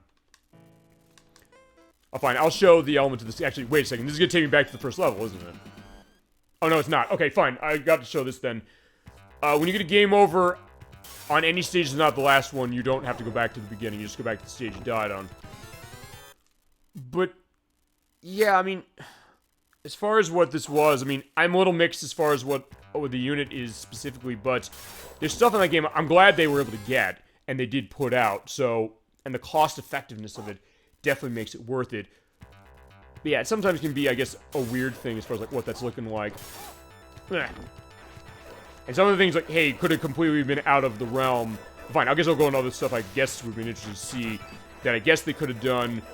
Actually, I'll tell you one game I would have loved to see that I would have liked to see specifically, Snatcher from Konami, which was by Hideo Kojima. And actually, weird enough, I have the other mini console that has Snatcher on it, which is the TurboGrafx 16 mini, but the problem with that one is that it was not translated. They didn't translate that from Japanese. And the Sega CD version was the only release of it in the US translated. So, the thought, like, hey, it needs your ability to play that or some of the other stuff on Sega CD that costs that much. Maybe that being the case. I don't know, maybe with what Konami's doing with stuff with their re-releases, maybe they'll think, hey, they want to bring this back. Maybe bring Police Nauts over here, because we do have that Metal Gear Solid Master Collection Volume 1 that's coming out next month. So maybe they'll do that. We also have the Suikoden 1 and 2 HD version, which unfortunately I had to tell Kazan22 the unfortunate news on that being the fact that it got delayed to an unknown date, feasibly next year. And he's like, yeah, unfortunately no, but yeah, but still the thought, like, hey, you know, maybe they can come back to that, they can do some other stuff, you know, in the life. And maybe, as I said, I guess this did pretty well. I guess, maybe, that perhaps then we can get a third one of these and maybe add 32X games. I mean, remember, stuff like Knuckles Chaotix, that never got re-released. Like, hey, I've been in cases where it's like, yeah, can we get a re-release that? Not because I don't own it, I do own it. We played it for the show before, but just the fact that that's never been re-released either. That costs a fortune. And maybe giving a sense of showing off some of the stuff from 32X that might be interesting. And other stuff from Sega CD that wasn't on this, or Genesis even. Because, I mean, we didn't have Streets of Rage 1, going back to the Streets of Rage 3 thing. If they're going to do that to the Japanese version, first off, I don't think maybe they should have even bothered having Japanese versions in this. And at worst, I was like, yeah, why even bother put Streets of Rage 3 in there to begin with? Just put the first one. The first one isn't on the first year of the second one, so maybe put it on a hypothetical third one, specifically. So that might be the idea of what that is. Okay, fine, I got to show myself falling in a pit and dying. Okay, I always want to go to the boss, and then we'll go something else.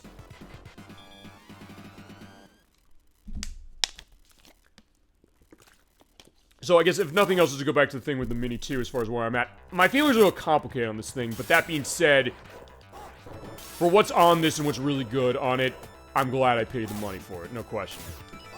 And I would do it again, even with the fact, like, hey, there's some disappointments I have with it.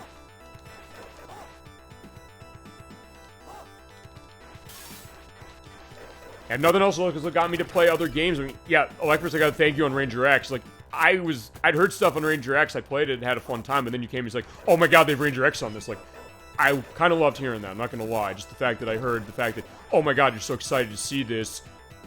Something that maybe people don't know. I mean, I don't know how successful Ranger X was. I mean, I was a Genesis boy growing up, but even then, I don't remember hearing of this game or seeing much of it when it came to, like, going to the Blockbuster stores or anything like that, as unfortunately jumped in that and died. Although I think, okay, actually I gotta look at that because, okay, no, okay, I skipped him. Although I probably should use a Yamato more, like, come on.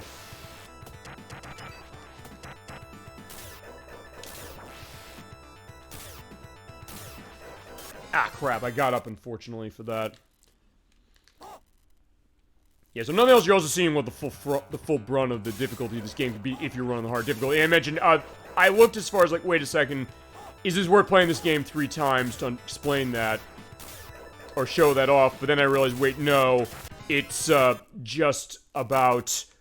The only difference in the ending is, I think they changed the color of the background of the, cityscape when you beat it, and the fact that it says the end. The other ones, it just says to be continued.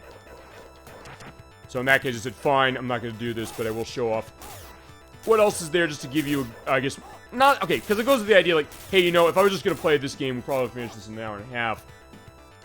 Not that I just have to elongate the programs, I feel like I have to, but just the fact that, hey, since I have this unit, we should show this, let's go into it. And I said, I'll make it a, you know, a chat choice, because when, I like when we did that last one with, when we played Pile Wings for Super Nintendo, I said, I'm going to show some stuff off because I want to do this. But then chat was saying, like, hey, I'm thinking about Kirby's Dream Course. It's on the Switch Online. Let's take a look. I said, I kind of wanted to do that again. I said, and this is the perfect opportunity. This is a short enough game, as I mentioned. One that I was able to get through decently enough. That was not a problem, and I can now go and fight the boss. And flashlight warning again on the boss. But in that case, I said, can I do one of these again? I said, okay, this is how I'm going to do it again. And this game was the vessel for me to do it. Alright, so as you're seeing here, the boss meter of him is way higher than it was. He does have different attacks, sort of, kind of. You'll see this. He does the same stuff now, but... Okay, I want to see if he's going to show this. Or I might kill him too quick. Because he'll shoot fire lower as well. In fact, I want to see this. Okay, unfortunately, I got hit by the rocks. Because he will shoot the fire lower, which he does not do on... He doesn't do on level 1. I think he does on level 2. But 3, he definitely does it. Or fine, for the Stomper, as his name is. I gotta keep that in mind. Okay, there you go. So, yeah, he's on the ground. So, in that case, you have to jump over it as opposed to duck underneath it. In this case, I'm gonna get hit by the rock if I don't do something. And the fire will go away, I think, when I do this, too. Yeah. Use fire to put the fire out. You know, they say fighting fire with fire. It's putting out a fire with fire. Like, wait a second, what kind of fire is that? But either way, I made it. Oh, shit! Okay, I can't jump over that. Not that I was, you know, thinking that should be the way I do it. Oh, wait a minute. Hold on a second. Wait a second. Hold on, I just realized something. I'm running non-shuriken mode, and I have shurikens during the boss. Okay, how'd they miss that? Like, wait a second, hold on. See, it's funny, I was just playing that, like, I didn't even think... Okay, wait a second, so hold on.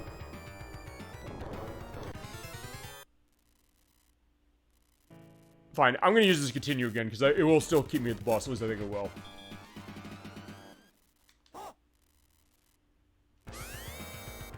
Okay, hang on a second, so, alright. Okay, wait a second. Wait, I have to... Okay, so hold on a second, when you're... Okay, so I didn't know this at all when I was doing my test, so I'm glad I did this. And that's always the mention. I mean, we mentioned this, we show this Rager X, we show it with Shadow Dancer here. The fact that you can play a game as much as you have in your life, to whatever degree you have, and you might find out something different. You're like, oh my god, and you feel like... Either you might feel like, wait a second, I should have known that, or you're just totally floored, saying, wait a second, and it totally changes everything you're thinking. Because as I mentioned, yeah, you have to use shurikens here. I got close to him to do the slice, he doesn't do anything. You have to use the shurikens. So yeah, for all the bosses, even in non-shuriken mode in this game, you have to use the shurikens. Okay, I did not know that. So alright, there you go. I found that discovery that way, and I got that on record. And that's also why we'll go full as far as the games we go. So let's do one last run of the bonus round. And then we'll go back to the mini menu. And he's like, chat, let me know. Anything you want to see. Specifically, I'll start picking stuff random, specific, just to get a sense of it, if that's not the case, or just whatever, I'll think about that. Or stuff that have been mentioned on other shows, that'll be the other thing, because I'll basically think back to, okay, we played other stuff, what happened? And what did Chad ask for, what'd they say? Or other people as far as chat of what I know they've mentioned to me. So in that case, I'll technically make the choices for you, kind of, as far as remembering that. At least in the case, like, yeah, you do remember. I got 49. Okay, at least I got to show that.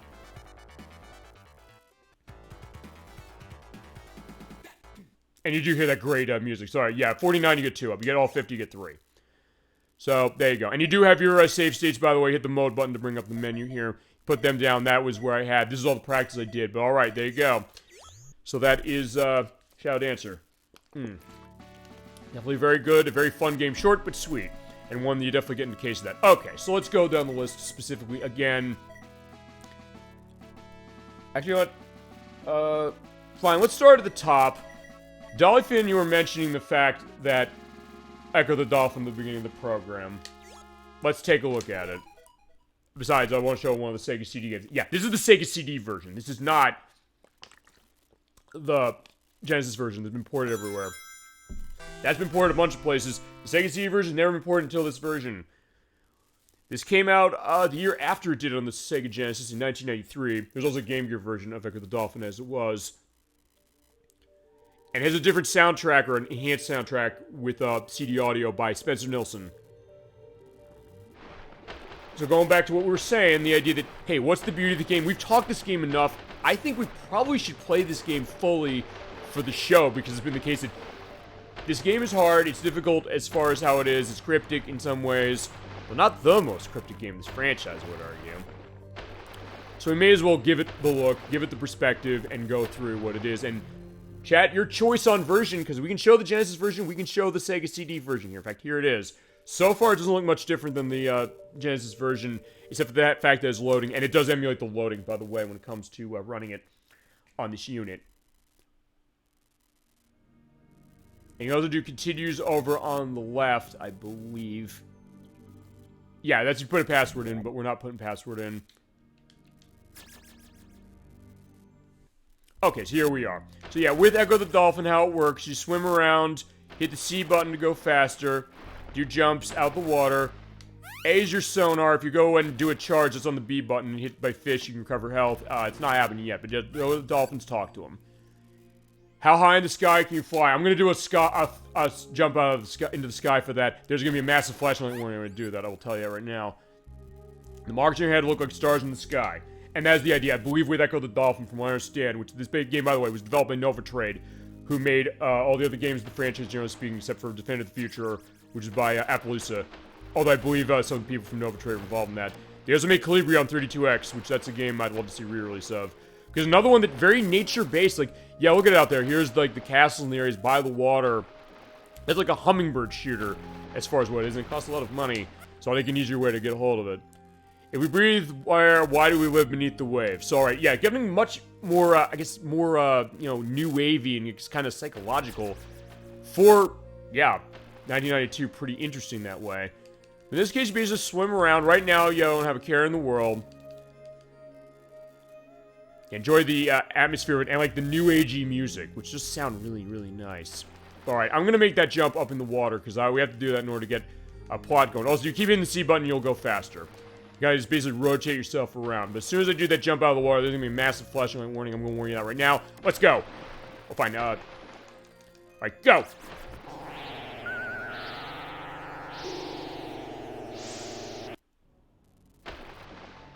Yeah, and when you hear that, like, yeah, I remember the Some Call Me Johnny review of that sound like, yeah, when you jump out, if you're a kid, you're like, yeah, you probably were scarred for life seeing that when it goes to wonk. As far as on the Genesis, on this one, you still kind of have that. A little bit. And it looks like, yeah, look, everybody is gone. So all my dolphin friends are gone. I'm under the water myself. I got nothing else going to this. I gotta swim around and see what's going on. So nonetheless, this game does a great job of setting mood. Especially with the CD soundtrack. Oh my god, it's fantastic. I also don't remember if this has FMV footage to it the way that Tides of Time sequel does. Alright, so yeah, what you gotta do is swim through here. And go to your first area of the game. And you know, in case that you have your health, which is the blue bars or the blue boxes at the top, and then below there's your air. So yeah, you do have to breathe, by the way. If you ever run a case where you gotta get air, jump out of the water. If you run out of air, you asphyxiate slowly to death. Also, yeah, it is a lot of the same audio from the Genesis version, as we're pointing out, but it does sound a little richer. And it comes to what we sometimes said when it comes to Sega CD, the fact that, as we see suddenly Great Winds of Water, it sometimes was the Genesis game again, but with CD audio and sometimes using some of the same sound effects, but kind of, I guess, uncompressing. We talked about that when we played Pitfall: The Mind Adventure, as an example. You have the jellyfish and stuff, and can start to hurt you. So yeah, you gotta be careful. You basically gotta get a sense of where you're gonna go and do a jump out, and also be careful doing that jump out. But it can be fun just to kind of do this, like, do the float and the, like, not the float, the flips, and do the jump, like, whoop, boom. Yeah, so he does have the moves as far as how it is, and as far as the jellyfish, I think you can charge into them. Let me try that. I love the music in this game. It's awesome. Whether it's on Genesis or on Sega CD, it's fantastic. It gets you to this atmosphere. It was like, yeah, for a young child, the idea of, like, trying to understand this, but hey, I know there are people who played this game growing up. I know there's people who's like, I understand everything about this, specifically as far as how it is. And sometimes you get air pockets, so you can basically jump to that. Although I guess the question, like, what sense does that make if, like, hey, we're here, no under the water, but hey, maybe it's an air pocket, so fine, I guess it's my own question. So what you gotta do for this first part, you know the first part of this game. I played this part of the game multiple times. I've not played much else past that, only because, like, I gotta sit down and do it. And so chat, your choice, and Dolphin, I guess your choice, when we come to this. Do you want the Genesis version, or do you want the Sega CD version? It's your pick. Either way, we're giving credence to both of them, somehow. And also, if you're low on health, you charge the fish, you can eat them, and you'll be set to that. And other games in the series of which I have all of them except Ecco Jr., and weirdly enough, Ecco Jr. has only been re-released once. And I don't have the collection that has that anymore, which is Sega Genesis collection. But it doesn't cost a lot of money, so I definitely want to pick it up. And in the case of that one, I might pick that up on PSP as far as that collection. Alright, so there is Shamu, our whale friend. I know not what's happened to your pod, but perhaps the Big Blue will help you. You must travel past the Undercaves to find him. Now he goes off, and then you talk to the gem that way. Or touch the glyph. Because as it is in Ecco, how it tends to work is that you basically have to go around and explore this area under the water, and you find the glyphs. They'll give you powers or abilities to get past things. I have to come here, otherwise there's a crystal up there that I would not be able to pass. And in some cases you also get power-ups. You sometimes get like a shooting element, I think, when you go further in the game. You have also like that yell, it's like, it's like, oh boy. Or in the Dreamcast game, Defender of the Future, he goes, ah! It's like, oh, Jesus. I mean, that is an interesting game. It's insanely cryptic and hard, though. I mean, It's great in terms of everything except the fact that it's cryptic and hard. To the point where when we play that, I'm going to use a walkthrough on my side for that. No shame in that. No element of saying, like, I'm going to practice this to show that master skill. Like, not many people are going to get a sense of what that is. But that's what, I guess, in a lot of ways, what makes Ecco the Dolphin, I think, such an interesting enigma as far as gaming. And even the idea that I know the creator of it tried to do another take of this, like a Kickstarter. It didn't succeed, unfortunately. But the idea of, like, what the vision that they had on this game. And if nothing else, this game definitely stood out against the other stuff that Sega had. There's nothing else Sega really was making on Genesis was like that. And talk about, I guess, challenging the fact of what were the big genres at the time. Stuff like sports games and platformers. And you're getting up a bit of RPGs going on later, kind of, amongst other stuff. And the flight shooters, fine. We showed tons of those as far as being on this unit. This definitely something else. Definitely kind of getting you in a bit of a Zen case, but also a case like, wait, how much of a Zen case is it going to be if it's really hard? Sad for you. No nod of your pod. So in that case, it's a game that... Look, I get why people hate this game. I get the idea of why it has the reputation it has in some ways, but I also get the sense of why people would love this. And also why it's a game that... I can't dismiss it. Any game in this franchise. For sure. So in that case, I think Ecco the Dolphin is an important part of gaming. Alright, so what you do is, yeah, when you get that, use your sonar on the A button and go down. And the great detail, I love this detail. When you go further in the water, it gets darker. Hearing that music. We're talking about Rare before, ElecVerse you were. The idea of, like, something to talk about, like, the water levels in the Donkey Kong Country games, what that looks like. Search the key with... Oh, wait a minute. Ecco the Dolphin, huh? Yeah, this is the Sega CD version. I don't know if you played this one. It is on this unit. I know we've talked this specific... Ow, crap. As, actually, I think I have to go back and get that glyph again. So, okay, it only works once. So, alright, fine. That's something I did not know. So, alright, fine. I gotta go back. What's your experience on Ecco the Dolphin? Feel free to go into it. And also, if it was with this version, or... I mean, I'm gonna assume it was probably the Genesis version, but either way, we can go into that. Actually, wait a minute. Hold on. I think I need to go and get... Okay, so I need to go get the glyph. Ow, crap. I'm gonna die. By the way, if you do die, it's worth pointing out... Fine, I did die. You have a choice to continue or restart the level. I'll continue. You do have infinite lives. Okay, it does... Okay, so you have checkpoints. In fact, I don't know if the Genesis version had checkpoints. I think the Genesis version only gave you the password as far as where you were at. Alright, fine. There's the undercave, and that is the password you have for that. And you have loading, as it is. Yeah, as I said, this is an interesting one, and yeah, this is a unique version. Let's see what it say. Alright. Oh, shit! Ugh, yeah. Oh no, I'm getting pushed down. You may not pass yet. Wait, I was able to pass. So, okay, fine. This goes to what we've said about this game. We mentioned this probably 1,000 times on the show with this game, which is that, hey, it's a bit cryptic. Yeah, you may not pass yet, so they say. Well, let me see something. They made it harder because of the fact that, hey, you know, they don't want kids to beat in a weekend, but, can I go? Okay, so I have to go back and hit that every time. I played it via the Sonic Ultimate Genesis Collection on PlayStation 3. Yeah, which has, this, and it has, Tides of Time in it. Both of them being the Genesis version. This is the only re-release of the Sega CD versions of both of them. And this is actually this was my first time when this came out playing them. It's not really for me, and I get that. I absolutely get that. The fact of, it is a more deliberate game, it is a hard game. You're seeing what this is. I'm just on the second level, and I can't go back because of the way the glyph went. And I'm running out of air, so I have to get my way out quick, otherwise I'm gonna start dying.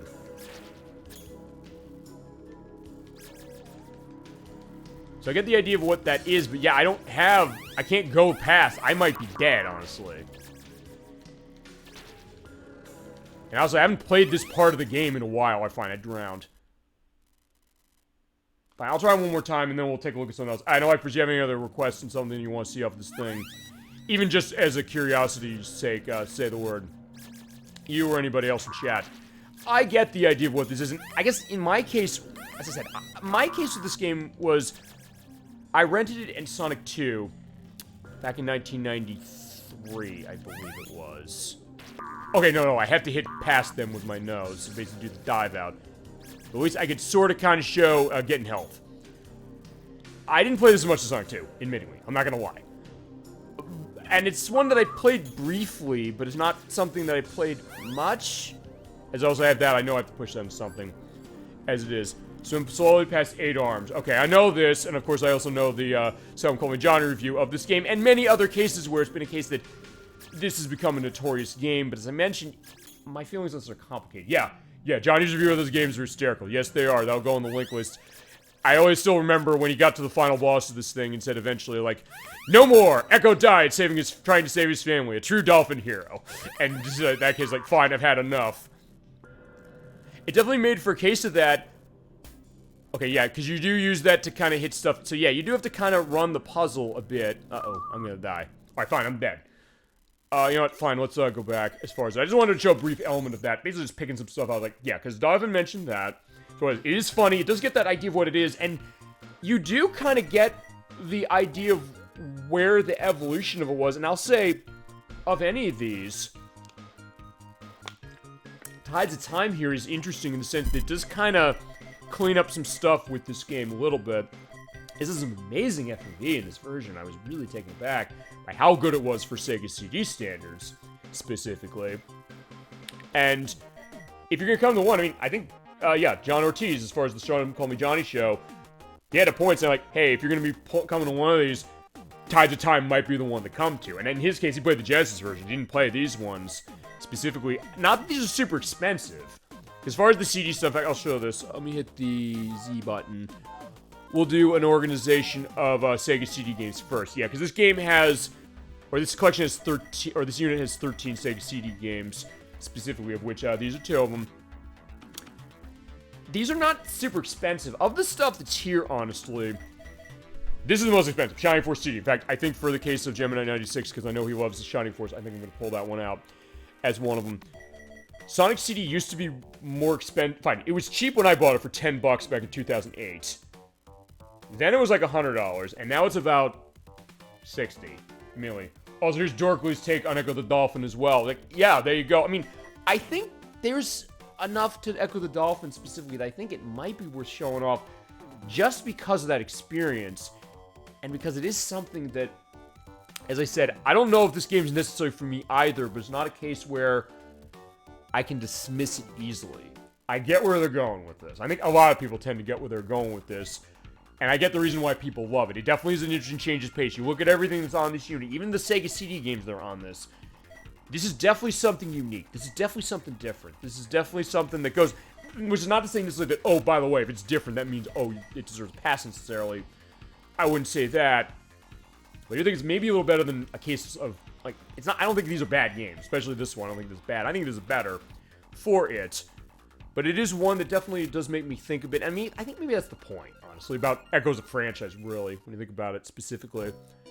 And that goes to it. Okay, so as far as other stuff, yeah, I can also do the, like I said, let's take the organization off. I'll go back to A to Z, just because of that. I'm curious about Night Striker and Robo Aleste. Okay, you got it. Let's do that. In fact, let's, because we were talking, let's start with Robo Aleste, because I'll save your eyes. Let's talk Robo Aleste. We've talked this before. We talked this the Aleste franchise from Compile, who developed this, and they developed this one as well. This is the Sega CD game based on it. We got a couple in the States, and for a while, I didn't know they were part of the franchise. Musha was named something totally different. And this is no Robo Aleste. There's a game on the Super Nintendo that it's not Robo, or not Aleste named specifically. This intro, though, yeah, the intro is very interesting. This intro, you're gonna think, like, wait a second, did we put the right game in? Sure looks awesome, though, I'll tell you that right now. And I guess it also goes to, I mentioned, it looks like something out of Romance the Four Kingdoms. About 500 or 3. years. In this period, Japan was divided into a large number of districts. Compile developed this? Yes, it did. You know, I'm gonna keep quiet for this. I'll be back in just a second. The roaring sound of war could be heard everywhere. Onin's battle in 1467 triggered a ruleless world where the hierarchy of power meant nothing. Anarchy was the only thing which could be found. But the arrival of a foreign ship, cast ashore by a storm on the distant southern island, influenced the war greatly.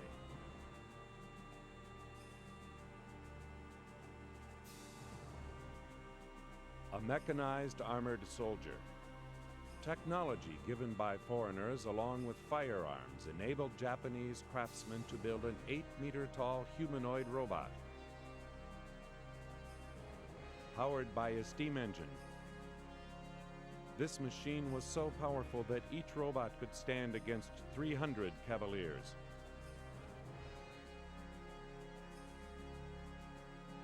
The airship was another invention brought by Westerners. It was no wonder that the highly sophisticated weapon spread throughout the country in no time. Countries which could not keep up with the rapid change lost their power and were absorbed in the powerful stream.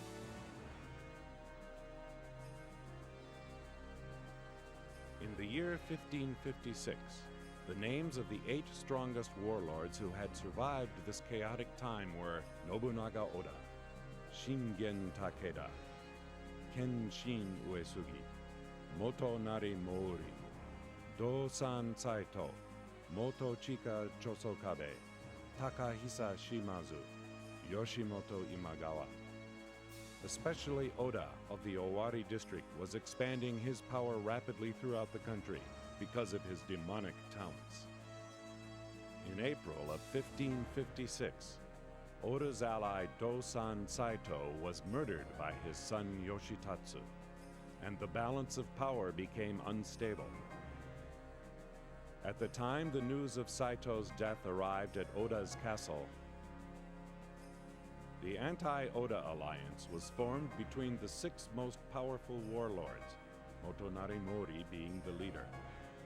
In the vicinity of Mikawa, Imagawa's army executed a fierce attack on Oda's loyal force led by Shibata. Facing the absolute overwhelming power of the Imagawa force, the Shibata army was demolished completely. Additionally, a report said that other allied forces were approaching from the north and the west toward Oda territory. It seemed like Oda's fall would only be a matter of time. However, he still had his final trump. A ninja army called White Fang.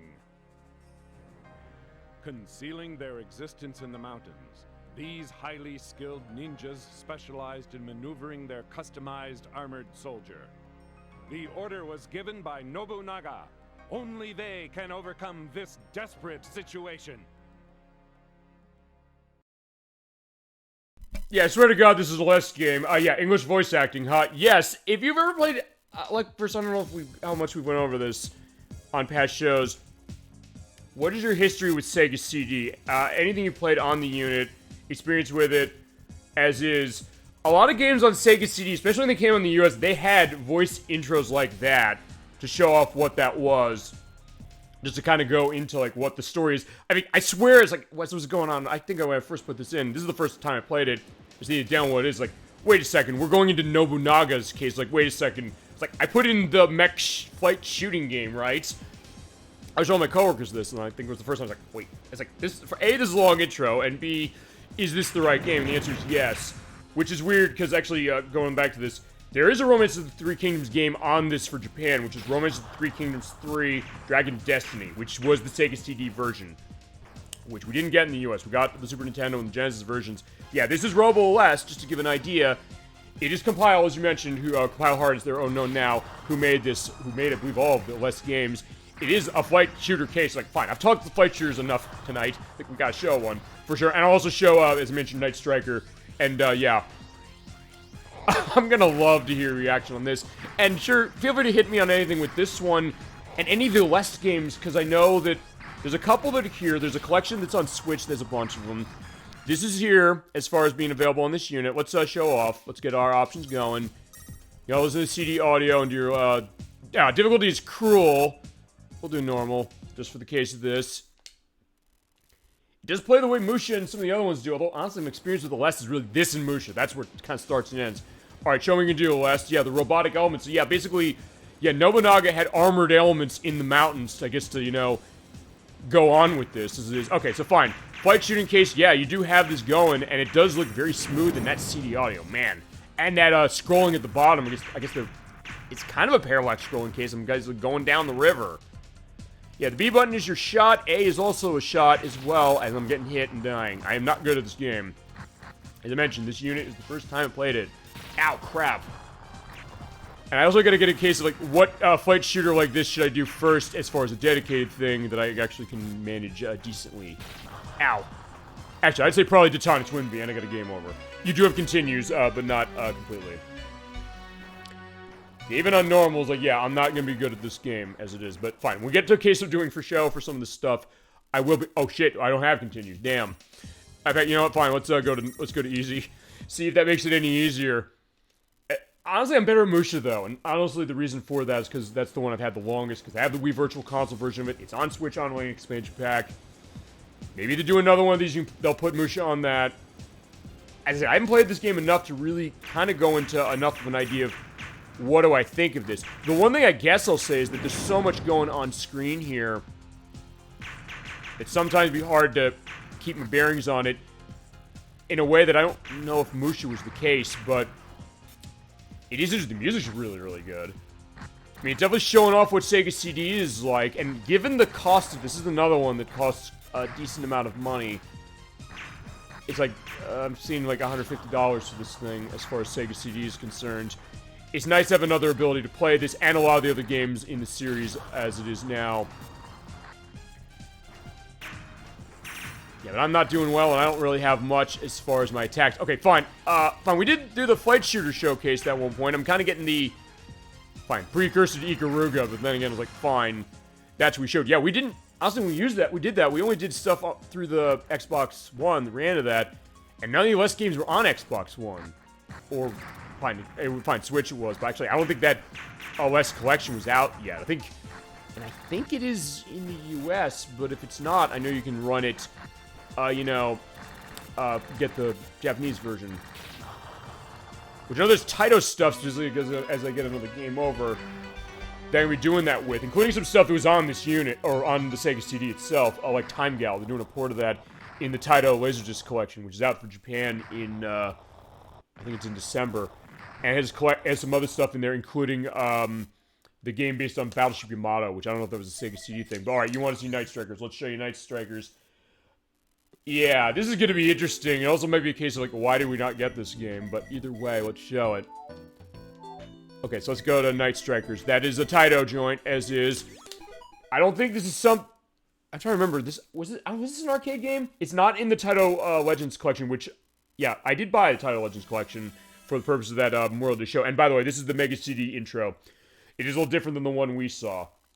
And anytime you load up a game that was a import, you're going to see that. Alright, so here we go with Taito. This one is kind of a fight shooting game. Zunada's Taito sound team as far as the sound. The sound's pretty damn good as far as this. Yeah, this is Night Striker. Looks pretty interesting now. It came out in 1993. This is the first release of here as far as this version. I don't know if this actually came out on anything else, honestly. So, let's take a look at what this is. Let's take a look at our configuration. Okay, you do have your option control. It does kind of play the same way as, I guess, kind of a flight shooting game. Almost like a Space Harrier, a little, kind of, heard. But you do have options of music, original, and arranged. So I guess this was an arcade game. Input test, auto shot on the A button, B and C for shooting. Let's do... no, okay, they have all these tend to have really, really hard difficulties on top of everything. We'll do normal. Reverse it'll invert it. Normal will not. Fine, we can reverse it. I don't know what analog is. Because Sega CD didn't have an analog controller, if that's the thought. Alright. Also, I'm going to feasibly warn you about your eyes. If you're not in a case of, like, what is it? Sensory overload? Yeah, look at this. Yeah, they're kind of doing, like... This is what they were kind of doing for, like, the Mode 7 things. Remember, you mentioned this with Ranger X. You said, hey, it's doing a mock Mode 7 thing for Genesis. And the Sega CD, along with adding 256 colors to itself, it was able to handle that sprite scaling better in some cases. But I don't know with this one. So far, it's okay. Yeah, if you hit the terrorist group, proceed directly to the headquarters. It's very choppy. Oh my god, is this game choppy. It's not a bad game exactly, but it's not easy to look at this thing. So I apologize for your eyes. Or maybe look better on the video playback. I'm really curious just to look at it that way, honestly. Yeah, you're going down the way. Look how choppy it is as far as how it is. The music's really good, but yeah, you can also hit the street and do, like, tires going on as your guts are going. And yeah, look at that. The frame rate is totally going down the toilet as it is. All this stuff. So yeah, the Sega CD was powerful in certain things sometimes, but in the case of this, not really. And although even, I'll say this, even for Sega CD standards, I wouldn't necessarily say that this is something that really is that great, even for, like, the scaling kind of thing with this, because two games that aren't on here for reasons that make sense are, well, one that comes to mind is Batman Returns, which is a new version of the Sega Genesis game that adds driving sections to it. And it's one I kind of want to try and look and get a copy of. They look great, as far as how they work. They look way better than this, and that's a game that came out a year before this. Whoa. Yeah, that is the right reaction. I don't know if you've ever seen this game. I think this is an arcade game at times. I think. Don't quote me on that, but this is what it was like as far as it. But there's other stuff that does that. As I mentioned, Batman Returns, a Cliffhanger, which has Sega CD version as well, which because it has clips from the movie and I think it has the soundtrack, I couldn't show that. I don't have it on Sega CD anyway. I have it on Super Nintendo. But you have like a snowboarding level at the end of that one, or in certain areas, and you do have like a path system like Outrun. So let's go to the factory, the canal, I'm going to the factory. I guess it is like Outrun in the sense you have a path system, but those looked way smoother and they came later. And remember, we didn't get this in the US, and you have loading in between. Not bad, but still it is there. No, I have not. I didn't either. I just knew, like, hey, this is something we didn't get, but wow, look at this. I don't know if this is going to cause some element to this. I would say, like, the flashing light warning. Fine, I guess there's always going to be the risk anyway when it comes to this, but Jesus Christ. Yeah, it's not a bad game, it's just that I'm amazed I'm playing this game as long as I have. I'll tell you, in fact, I'll tell you a funny story going back to my community college days about 15 so years ago. I remember we used to have it where a case where, actually this is where I met Nocturne, as it was. They had, like, their gaming club on Fridays, specifically. So they had, like, a room they had borrowed out that wasn't being used. They had projectors and things like, whoa, whoa, whoa, as to go on the sides. I put Super Mario Kart from the Super Nintendo on that, doing the Mode 7 stuff on Rainbow Road, and one person, she said specifically, like, oh my god, my eyes are burning. But it's like, I wonder if she's ever seen Night Striker. I'm gonna doubt it, but, I mean, who knows? I don't know if that's the case. Like, that game with Super Mario Kart, it's aged pretty well as far as, like, the scrolling is. Or Star Fox on Super Nintendo. We're like, okay, what that's about. Also, shield's breaking up, but yeah, you can barely read what that is on the screen, so it's a case of, okay, points for trying, as you were dead. My cat is all over me. I don't know as far as this. Oh, wait, I'm not dead yet. Right. Okay, no, I am dead. You're right, I forgot. I know all over you about the fact of, like, what the hell am I looking at with, this as you get explosion and a game over. Yeah, hi to Artemis for sure as far as that. Yeah, we just get a drink of water. Weird enough, I haven't been using as much tonight, but I have a couple bottles next to me as is. Yeah, that was the Night Strike experience. It's not a bad game, but it's one of those things you think about. In fact, I'll tell you, I'll show you one other game to make a point this way. Fine, I won't show you one of the games Sega CD as far as scaling sprites. So in this case, I kind of just like doing this as far as this kind of relaxing thing. Let me show off Silpheed. This is by Game Arts, the people who made Lunar and Grandia. This is another case as far as scrolling sprites.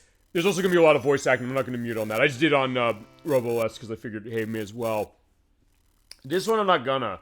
But this is also the same system as far as what it is. And compared to what we just saw with Night Strikers, or Night Striker singular, this is looking a bit better as far as it. You know, that Game Arts. Actually, Lunar sort of had that as far as when we have been playing that. Okay, so yeah, this is more like it, and this came out, I believe, the same year as Night Striker did. Because I think it did. Let me take a look at my notes, because to take the years down as far as what they were. Yeah, Night Striker was 1993 for Japan only on the Mega CD. Silpheed here was also 1993, so yes, it was. And this was a 1986 PC 8801 game initially. But the Sega CD edition, they definitely took it to the next level. Fine, that's what Sega said. Welcome to the next level. They said that as far as the Sega CD was concerned. Yeah, this does look pretty good, honestly, given what the Sega CD's capabilities were. Especially how it runs. I mean, yeah, it looks a little slower in some cases. Very polygonal, the way Star Fox did. And you'll also make a case like, hey, Star Fox didn't need an add-on. True, that was Sega's or Nintendo's argument too. But in my case, I never played Silpheed until this came out. And there's a sequel that's on the PlayStation 2. And there's also one on the Xbox 360, which is Project Silpheed. I think it's Silpheed The Lost Planet, I think is the PS2 game. This is the first one. At least I think it's the first one. That's wrong, I'll edit down saying no, it's not. Yeah, compared to Night Striker, it's like, hey, you know, this looks way better. And this is the intro. Wait till we get to the gameplay. The other one's like, yeah, I don't know necessarily how that was to play. Oh, I also don't know, maybe they could have just done something different as far as, like, doing an up-res or something like that. Alright, so here's Silpheed. Let's show the options. Yeah, your main arm's on the A button and C button, option arm on the B button. And polygon test. Okay, so let's show this. Battle station, unidentified spacecraft inbound from Delta Line, Area 3. Number unknown. The voice acting is insanely clear, though. I'll say that for sure about this game, and it does look pretty neat. And when you start playing, it's kind of like a Star Fox on Sega CD. And there are other games. Actually, this will be a worthwhile thing to go into. I'll go into this a little later, because there are other games Japan had, and one of them was Star Cruiser from Namco. I don't know if you're familiar. No, Starblade. Starblade was the Namco game. Star Cruiser's on that, but Starblade from Namco, which is an arcade game that's on the PlayStation as well. Got a port on PlayStation. It was on Sega CD for Japan. I don't know what it looked like necessarily, and it was on the Genesis Mini 2 for that. Yeah, look at this. Okay. So in this case, yeah, it's you're kind of over an FMV background a little bit with polygons. But compared to what we saw with Night Striker, the way it's handling some of that scrolling, it looks way nicer. Also the way the color's going.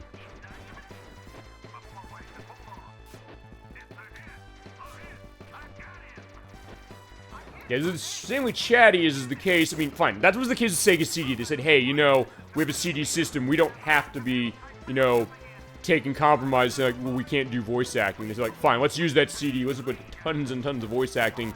And on Sega CD, you often had it. The cases we saw with Robo Aleste and with this one. The fact that, hey, they kind of, in a weird way, almost took it like they were kind of telling a story. Or if you ever played the Sega CD version of Hook, they made a Sega CD version of that. And that's actually the version I'm most familiar with. They hit like this almost like nighttime story and flashlight warning, by the way, on this. Fine. It's implied that every game on this thing is going to have a flashlight warning. Except Phantasy Star 2, because they reprogrammed that for the easy mode. So actually, that does not have one. Or feasibly some other games that didn't, but either way. I think that's the only one they reprogrammed, like, hey, it wouldn't have that. Because I know on Genesis definitely did. And for playing that game, I might show off in this. Oh, we got lights, Jesus. So yeah, you have like lasers. Look at the background. See that? Like, it's breaking off the missiles. So it's kind of this massive battle going on behind everything. Or on, yeah, like that. Kind of the way we have with Star Fox, but unique as far as also what this is doing. But also not taken away from what Star Fox was able to do on Super Nintendo the same year. And actually, in my case, yeah, fine. I'm more familiar with Star Fox as it was because I didn't have Sega CD until years later. And when I did, I didn't buy this.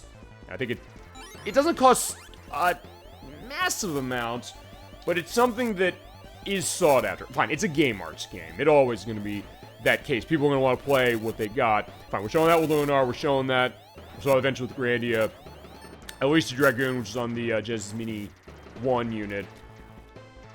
Yeah, you kind of got that element as well. So, like, hey, when they're playing something, like, hey, the question of Sega CD, what's that library look like? What are the good games on it?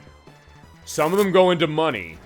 And this is sort of one of them, but it's not like Snatcher, where it's like almost $1,000 or over $1,000, I think now. It's not Vi, it's not the Lunar games, it's not Popple Mail, it's not.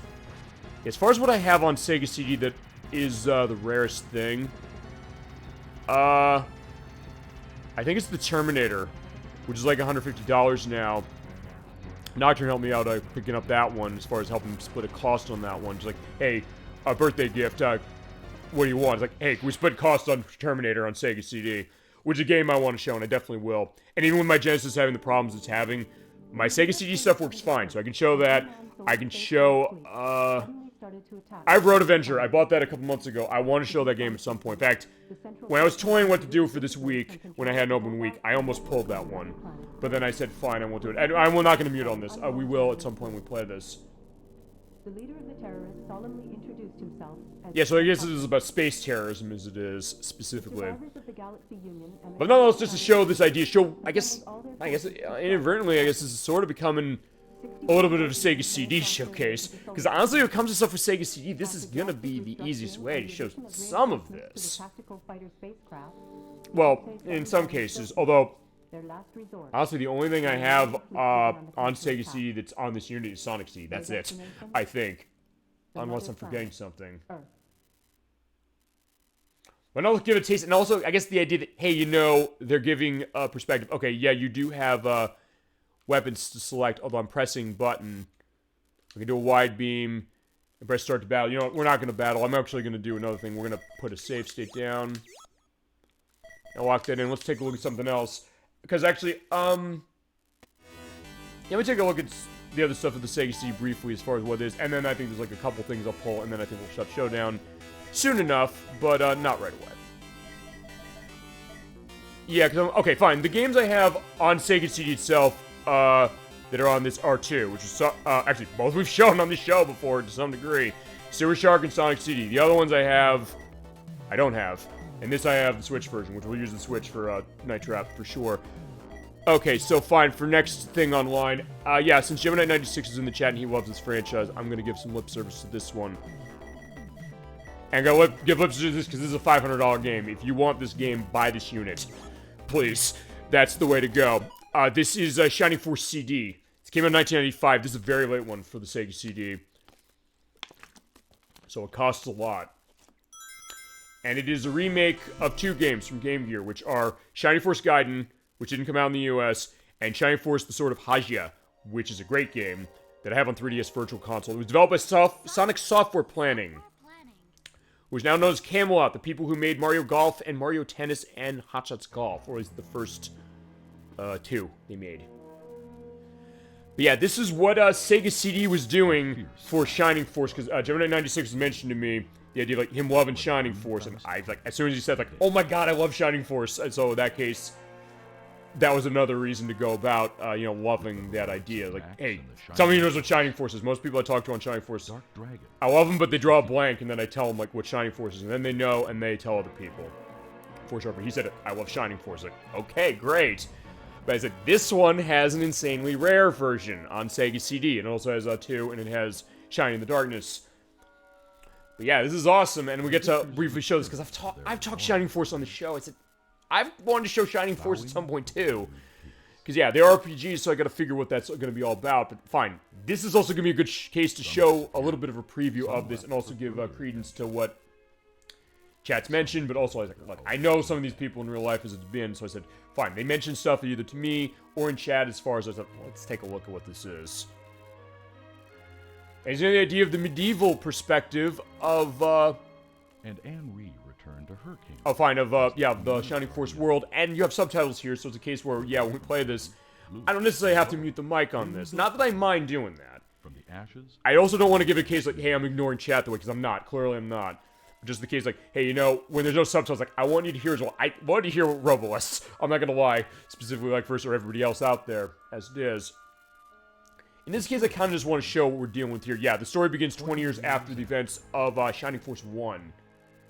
Because, yeah, I think in story continuity, and Gemini96, feel free to correct me if this is not right, either now or when you're on the show next month for Earthbound. I think this comes between the second and the third one. Oh, no, it comes between the first and the second, I should say. At least I think so. Yeah, 2 came out before this CD version, but those Game Gear versions that this is based on or remade of came out first. I believe it was 1993 for both of those. And get that beep, beep. Or, alright, also, Camelot also made Golden Sun from Game Boy Advance. At some point that's coming out for Switch Online expansion pack, waiting for when they do that. Legends of the Shining Force. I like all the games in this franchise. It starts with the perspective, yeah, we're in a library where the girl is going to say, hey, you know, they're my favorite story. She's basically going to read the story to me. Alright, what book do you want to read?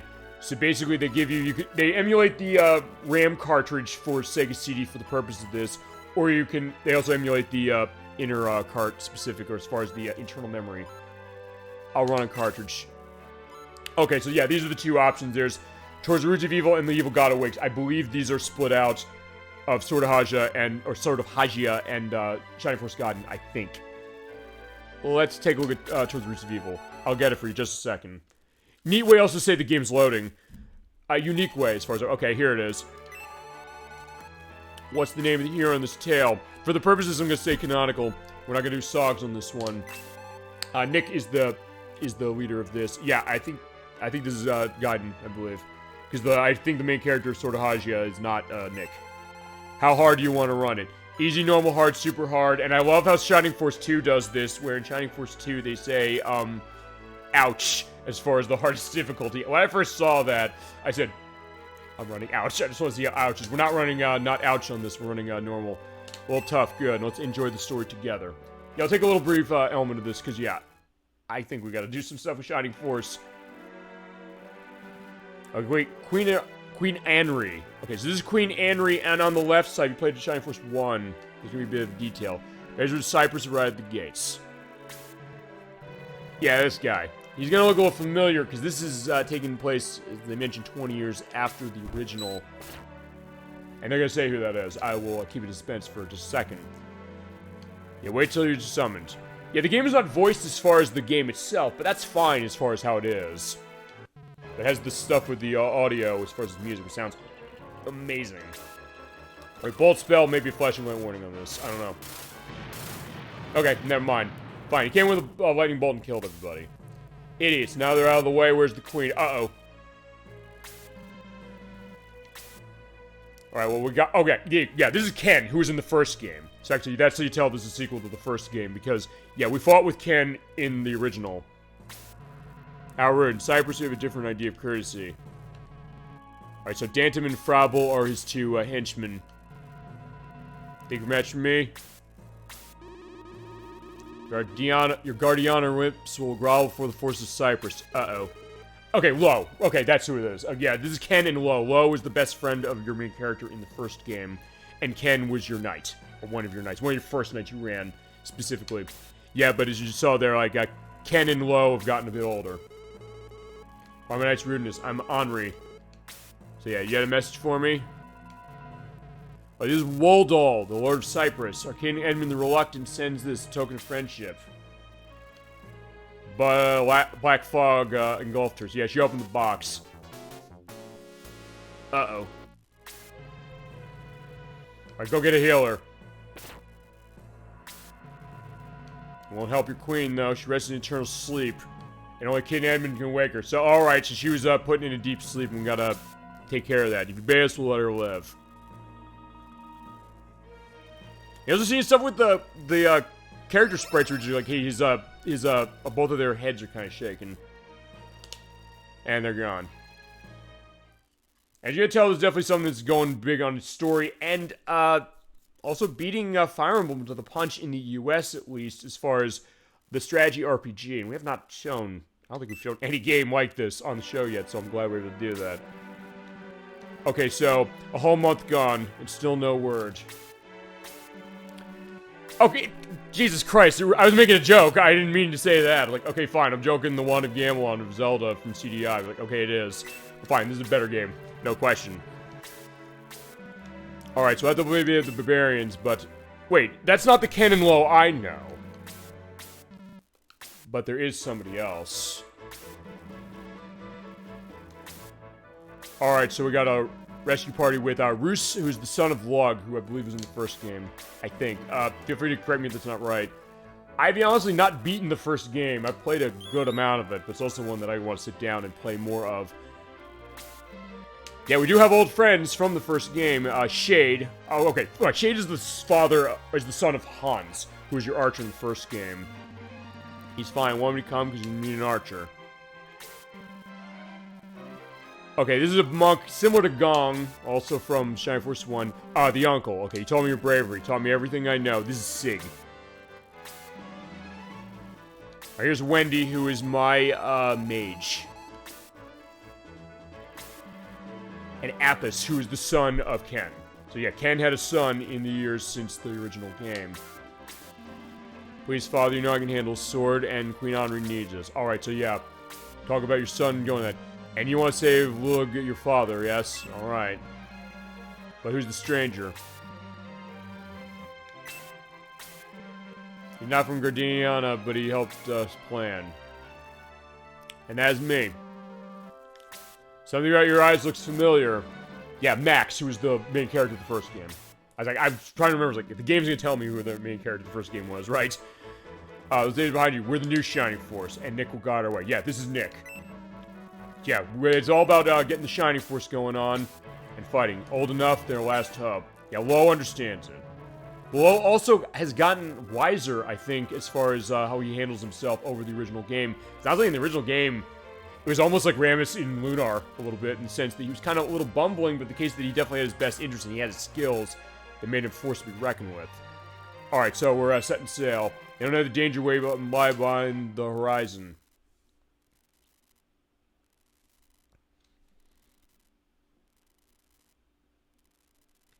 Alright, chapter 1. I'll do at least a battle specifically for this, just show it, 1 week later on the high seas between Guardiana and Cyprus. We got in a fight. Okay, I remember we get into the fight. Yeah, not much adventure so far. Apis? Yeah, that's Apis, so yeah, it's fine. Like, just sit back, we'll be fine. Yeah, like, yeah, I have to ask for action, like, here it comes. And this game does look really, really good as far as how it pops with its colors. Not that Shining Force ever had a problem with that on any system. Even that sort of Haji on Game Gear, that's one of the best looking and sounding games on Game Gear that I've ever played. And it's terrific. If you've never played that, absolutely pick it up. And one I hope they can get a re-release of. But yeah, the way it's using the enhanced stuff of the Sega CD, especially as a late release, it looks like it could be done on the Genesis, kind of, but there's little details that make me see that, yeah, it's definitely really showing that tech off nicely. Alright, but we got enemies here, so we gotta fight. Don't underestimate them, might be the last mistake you ever made. Okay. So yeah, if you've never played Shining Force before, here's how it works. You have your Shining Force. You go in turns specifically. You can move them around. Start with Wendy. You gotta just move around. You have land effects, potentially, based upon where you're located. If they have more of a percentage, I believe you do have a higher advantage with certain things in battle. But some cases, you also want to understand where you're going. And you have your options as far as placing your enemies where they are, attacking when you're in range, using magic. In the case of Wendy, you'll want to use magic. I will say that for sure. And running items, as far as using them, equipping them, dropping them, or giving to somebody. She doesn't have anything, I don't think. Okay, she does, never mind. She has a medical orb, which recovers your health, and her armor, and her weapon. But in the case of this, we're just gonna sit here. In some cases, you usually want to kind of sort of wait for them to come to you. It doesn't take into account the fact that we have Shade here. He's an archer, so you can hit from a further distance. But sometimes they won't move. I hear that booga-dooga-dooga-dooga. I do love that sound as far as what that is. And they do keep that in. It is, again, the Genesis audio for that, but sounds maybe a little more rounded than it did on that system, along with the great orchestral music. Oh my god, it's delicious. And then, yeah, my Knight Apis, you can go further as far as distance. But in some cases, you might not necessarily want to get running. And by the way, if the main character dies, it's a game over. And unlike Fire Emblem, just going into this, you do not run into cases where you have permanent death going on. If you lose character in battle, you can go and recover them. At least the first game was like that. I think these are like that too. Actually, Sword of Hagio was like that, so I'm pretty sure that this is that. But yeah, they might come and might attack. Yeah, Incubus Kaz to Blaze. Uh-oh. Alright, Apis got hurt.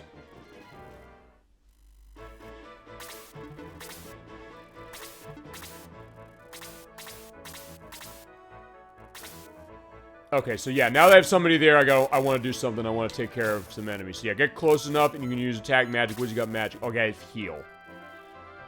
I could heal him. In fact, you know what? I think I'll... you know what? I'll tell you what we'll do. We'll stay here.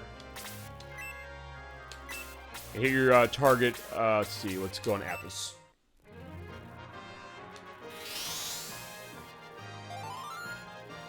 And then you have more detail in the fairy sprite when you heal in this one. Alright, and you get experience. You do basically experience anytime you do something specifically. When you kill an enemy, you get money. What I want to do is I want to get my fire going, and yeah, Wendy has a decent range for this, and keep her out of the way, specifically. Let's run it. Alright, suffered 7 points. Yeah, as far as Apis is concerned, actually, one thing I want to see is that, yeah, because you hit the B button, and you can basically do a full look across the map. Just see where you're going and plan out your elements. Look at the map, change text speed, battle displays. Actually, what's the map? Oh, okay, so it shows you a map of the layout of the area. Okay, I did not know this had that.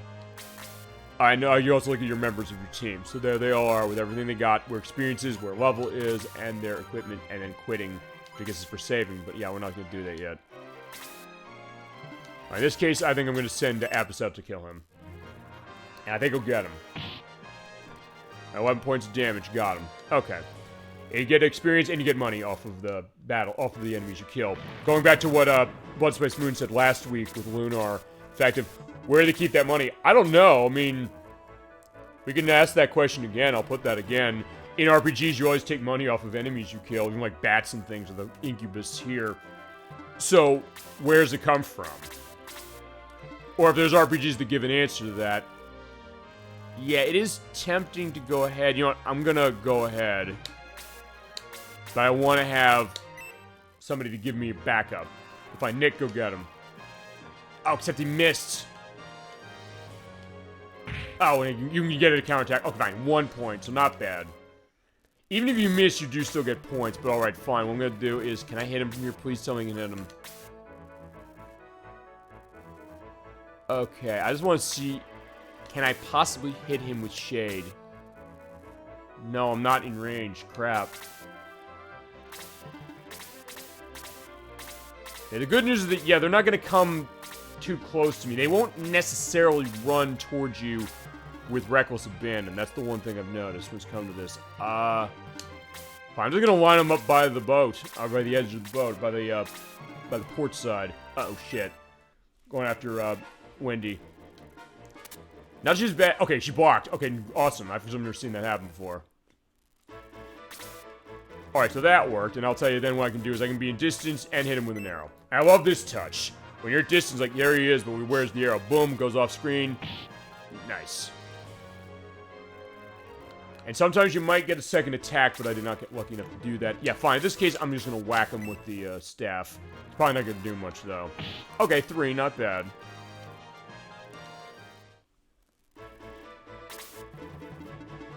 Wait, no, I want to move myself over here. Alright, Max, get him. Hopefully we won't miss this time. Alright, fantastic, we didn't. And you do sometimes a huge hit of stuff. Yeah, explosion just sounds really, really nice as far as this. But yeah, I'm not going to necessarily keep them separated too much. I mean, sometimes it's tempting to say, like, hey, try and lure enemies out, but yeah, you can get yourself in trouble doing that. I've done that before as far as games like this. Oh, it's also one of those things that, I'll say this. If you've never played a game like this before, Shining Force honestly is, when I think about this, that tends to be the strategy RPG like this that I recommend to people the most. Because it seems like it's hard in some ways, or it gets harder, but it seems like it's maybe easier to approach. And I got a second attack, but I missed. So in that case, yeah, if you've never played a strategy RPG before, Shining Force is a pretty good one to start with. I'd say more even than Fire Emblem. And not that I dislike Fire Emblem. I like it, for sure. But it's also something that... It can be a bit of an adjustment to get a sense of, yeah, being set to run that, especially because of the permanent death, and we mentioned it on the show before. It's something like, hey, I don't like that, I think it's too tense, or too much of a stress case, which I get to a certain extent. I also get why they then changed it or gave you the option to turn it off in later ones, but it's also the kind of thing that, I don't know, with that one, I'm willing to accept it a bit more, maybe, than people who really don't like it, in some ways, but with Shining Force, you never have to worry about that. You don't like permanent death in your, strategy RPG, play Shining Force. You'll never have to deal with that. At least the Shining Force games that are shit. No, not shit. No, I've not played a bad Shining Force game specifically. If you know of one, feel free to let me know. They're not all strategy RPGs. Some of them are not. Like, the Shining Resonance Refrain, I think it was. The one that was on the Switch. I know Shining Tears on the PlayStation 2 was like that specifically. Which I remember the X-Play show really hating, but honestly, their review never really explained why they hated it. So I never really completely got into a case of saying, like, yeah, I get why they're giving that a 1 out of 5. I'm like, yeah, I don't know. Seems they're kind of going off on a rant on nothing, with all due respect.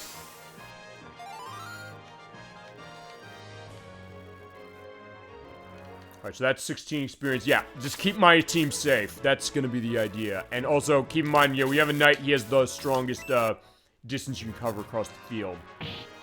Yeah, he's strong. Damn, look at that.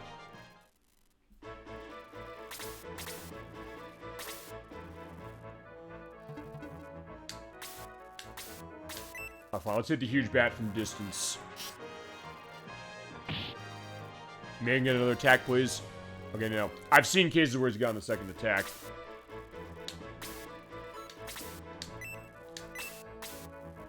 I mean...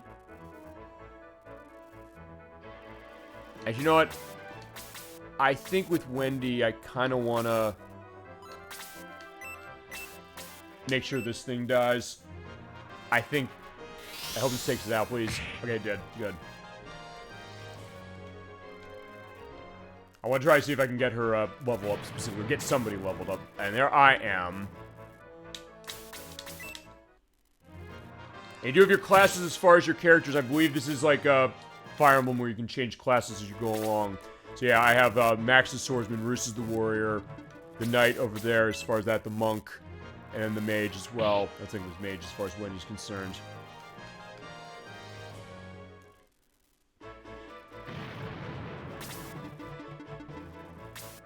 Oh, you're going after Roos again. Thank God I recovered him.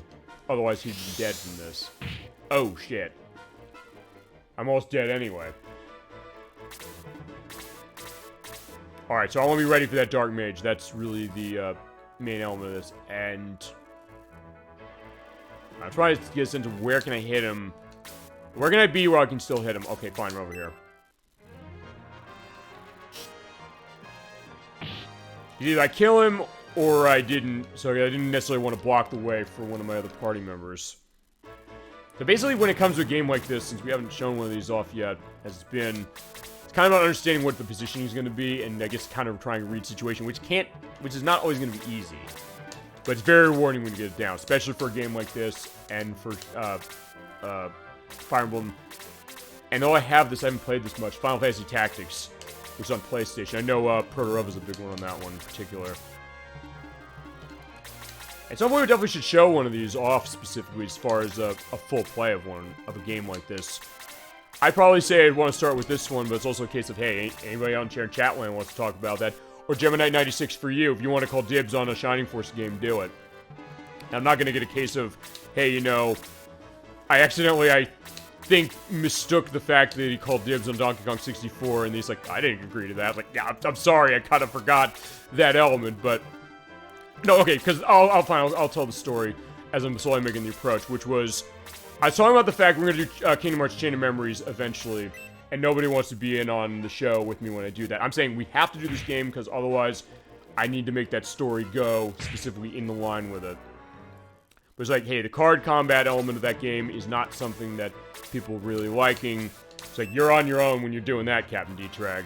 And then Gemini 96 said to me, I said, is anybody willing to come in on this one? He's like, I'll come in on you. I was like, yeah, listen to Gemini 96's Crusader 64 saying this, saying, listen, you're taking one for the team as far as, like, saying, like, you're gonna do that. I gotta level up with Shade.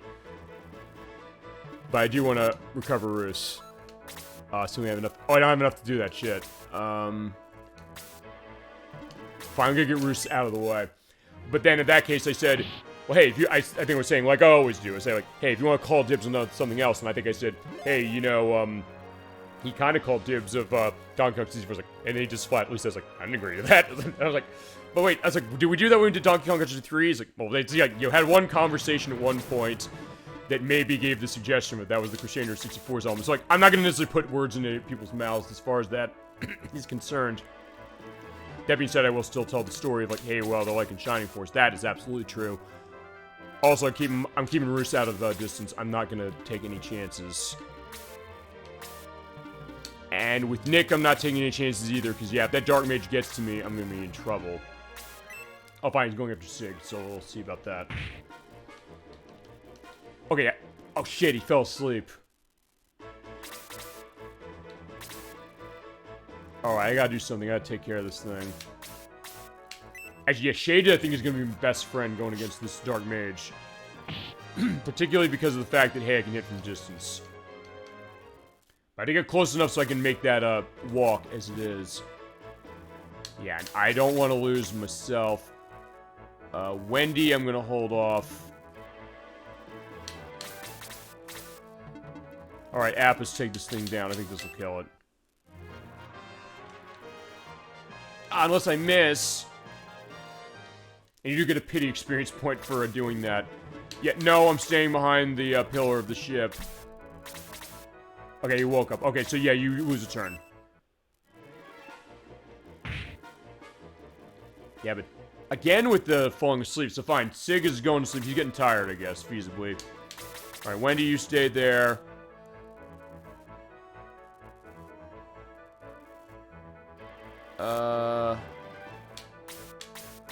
Fine, we're gonna get rid of the huge bat, and then we'll go and take care of the Dark Mage.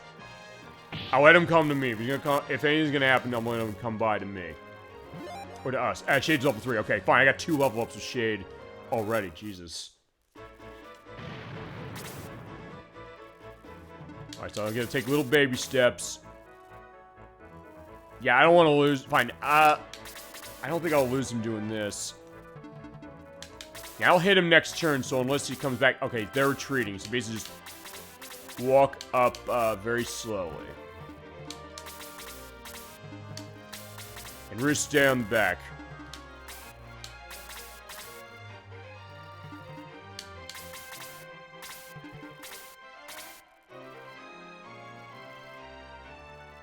Alright, fine, we're gonna get him. He has 20 HP. Let's see if Sig can take him down. Alright, 4 points of damage. So I can get my whole party to take him down. I hope he doesn't have anything super strong as far as magic. He's have a lot as far as MP is concerned. Alright, next level 2. MP increased by 1. Attack, defense, and quickness increased by 1 as well. In this case... Actually, no, I'll go behind there and hit him. Yeah, he's not gonna live, I don't think. Yeah, even with him leveled up as much as he has, he's not doing that much damage. Oh, no, shit, I didn't mean to do that. Yeah, you stay there. With Wendy, I meant to use my magic. Fine, I think, Apis will take him down. Alright, got him. Okay, it's fine, we didn't get the Dark Mage at any time to attack. He defeated. Level 2. Awesome, got him. And 140 coins. Alright, so we're making the bank. Alright, you may be fine warriors, but you never see the shores of Cyprus. Join me in death. Oh no, is it blowing our ship up? Yeah, in fact, okay, fine, the ship is shaking. Because there's a preview where we play Alundra for the PlayStation, which does something like this. You talk about points for realism, but Jesus Christ, if you're gonna be getting, you know, motion sickness, yeah, I'm sorry for that.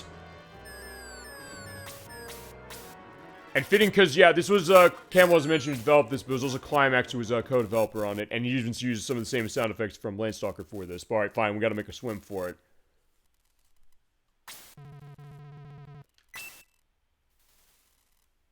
And, we are on the beach. Lost our supplies and weapons, but survived. How many are soldiers? Well, we're running into a girl who's saying, like, uh-oh, help, too pretty to stay here in Minium. I'll die first. Yeah, stripe right there. Wait, hold on. Is, Lo here? I know, it looks like it's the Dark Dwarf. I always love going to Dark Dwarf. Army souls, everyone search the ground. Rock, sticks, anything. Okay, okay, so that's gonna be that idea. We're gonna stop playing, I think. Let me just get, hit the A button. Oh, no. Hit the B button, and then hit the, hold on. The game was suspended. Okay. And you have the yes and no. In fact, what I'm gonna also do is I'm gonna put down save state. I'll put it over here. Because I think it does an autosave when you do a quit. I think it does, anyway. What? You're stopping? Yeah, brief. Yeah, we'll come back to this game. This game is really fun. See you later. Bye. And there you go. You get the nice picture as far as the Shining Force CD. Alrighty. Okay, so I think we are getting into a good case. I just want to see if there's anything else that, I wanted to have a brief look on specifically. Because I guess this ended up being an inadvertent Sega CD stream on top of everything else. Let me just think of something good to end on. If anything, yeah,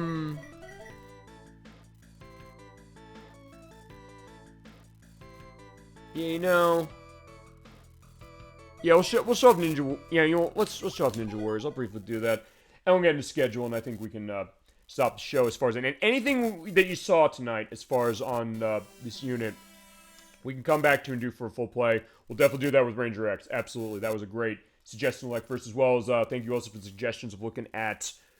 Some of the stuff in here, specifically Night Striker, and, was it? Yeah, the other one you asked for was, Robo Aleste. And fine, I showed off a lot of the Taito stuff as it was, because, yeah, Ninja Warriors, which actually, I guess, ElecVerse one's for you, because I knew you mentioned we played Mighty Morphin Power Rangers, that you were familiar with the remake of this. So, yeah, this is the arcade version. This is the original case of it, and they give you original and arranged music. So let's show this as far as it, because it'll be short to the point. It does go with Shadow Dancer as it was. Definitely had a good time doing Shadow Dancer, no question. And we'll definitely come back to stuff in this, or this unit as well. We have another variety night. In this case, yeah, with this, yeah, just walking around and hitting things. We didn't get this here, as mentioned. Your controls are up as jump. You throw your shurikens on the B button, but I'm using them a lot.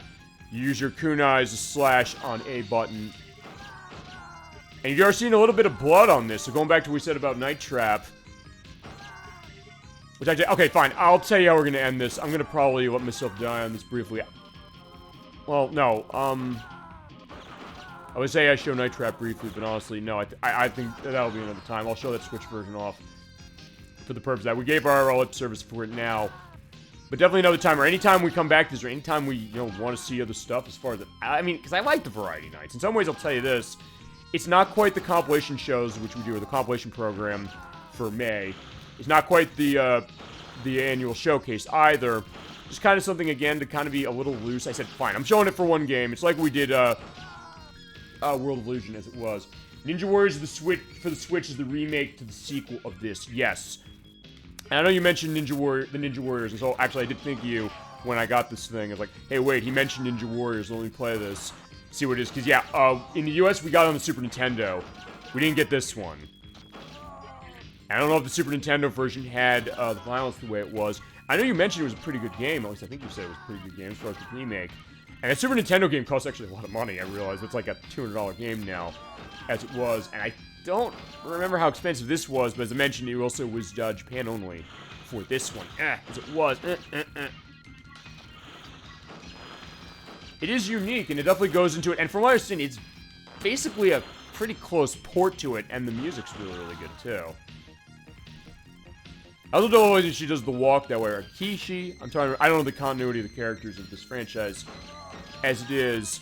Based on what this is, like, yeah, it does have this element as far as the stuff with Taito. And hey, consider the preview when we do Taito Legends in May.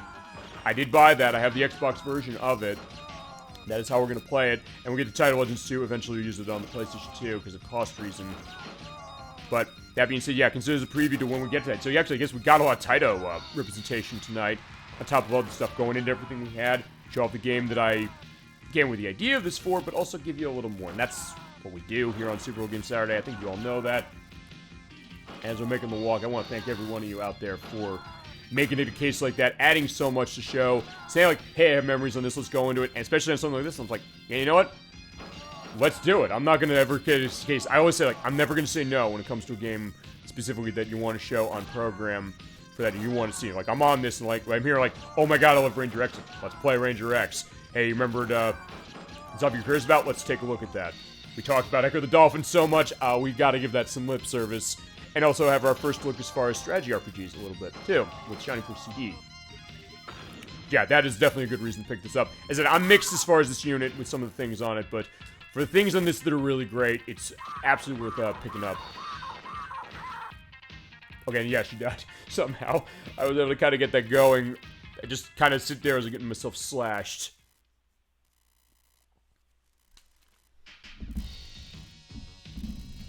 Ow. Okay, fine. Okay, I could jump. Fine, I could jump on them. Well, fine. You go a little slow. You're kind of taking a leisurely walk, but honestly, I don't really mind that, honestly. It's very relaxing in its way, even though it's like, yeah, tense. Like, yeah, be careful not to get shot. Be careful not to be, you know, sliced. Get the dogs out of the way. So, fine. Unlike, Shadow Dancer, the dogs might not be in a case. Although, fine, they're trying to kill us, so that's another case specifically for it. But, yeah. Oh, Jesus. Yeah, fine. The sound of them dying. You're like, okay, fine. That's like a bad case. Oh, wait. Oh, hold on a second. Wait, am I a robot? No, hold on. I was gonna say, I'm not a robot as far as the continuity of this, because, yeah, look at this. Unless I got to change your pants or something, specifically. Yeah, fine. Any questions you have about now the Ninja Warriors? Oh, wait, I guess I'm a robot and I get decapitated, specifically. Okay, so I guess I'm a robot, specifically, kinda. Fine, I'll continue once to see what this is. Yeah, any questions you have about Ninja Warriors, defer to ElecVerse, because he probably knows the answer better than I do. This is the only game in this franchise I've played. I've not played any of the other ones. But I definitely want to take a look at that Switch version because I've understood it's very, very good. Not just from him. I've heard it's got some interesting stuff going on about it.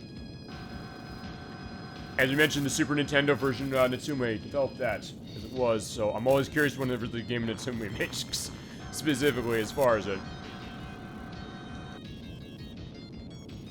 Alright, so fine. Where is my way? Okay, fine, I'm dead. Alright. Fine, I guess that's how I'm ending as far as that specifically. Actually, I'll tell you one other way I'm gonna end. One last perspective. And this will also be what I'll talk over for the, what is it? For the schedule and all that stuff.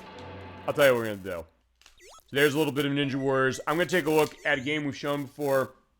A game, as I mentioned, because of some of the other re-releases of it. I have Justification show again.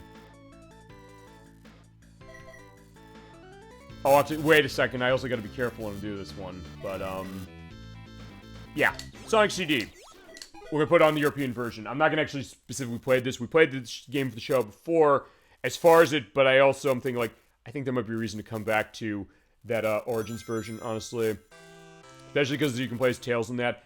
And, now you can play Knuckles and Amy in that, so there might be a reason for that. The only thing that's lacking is the co-op mode, which I'd love to do, because then Nocturne and I could do the co-op mode. Fine, we're doing yeah, I'm doing the European version. In fact, I'm doing the European version for two reasons. One, I'm going to let You Can Do Anything play, specifically, because I know, ElecVerse, you love the Japanese soundtrack, and it's a great soundtrack, for sure, just seeing that intro. And it is the original recording of You Can Do Anything, it's worth pointing that out. Where the vocals are a little different than some of the later re-records. Oh, so 10, 10, here we go again. 9, 9, don't fall behind. 8, 8, say don't be late. 7, 7, made in heaven. 6, 5, stay alive. 4, 3, just you and me. 2, 1, who knows to say, blast off. Hey, Calabar, it's not that far. I'm not gonna sing the whole thing. I don't know all the lyrics, but I love You Can Do Anything as well, for sure. I love my Sonic Boom, for sure, no question. We showed that, but yeah, this is awesome too. Yeah, the Toot Toot Sonic Warrior. You're seeing it sounds a little different than some of the later re-records of it in, actually in the Origins version and also when it was in Sonic Amigo on Dreamcast.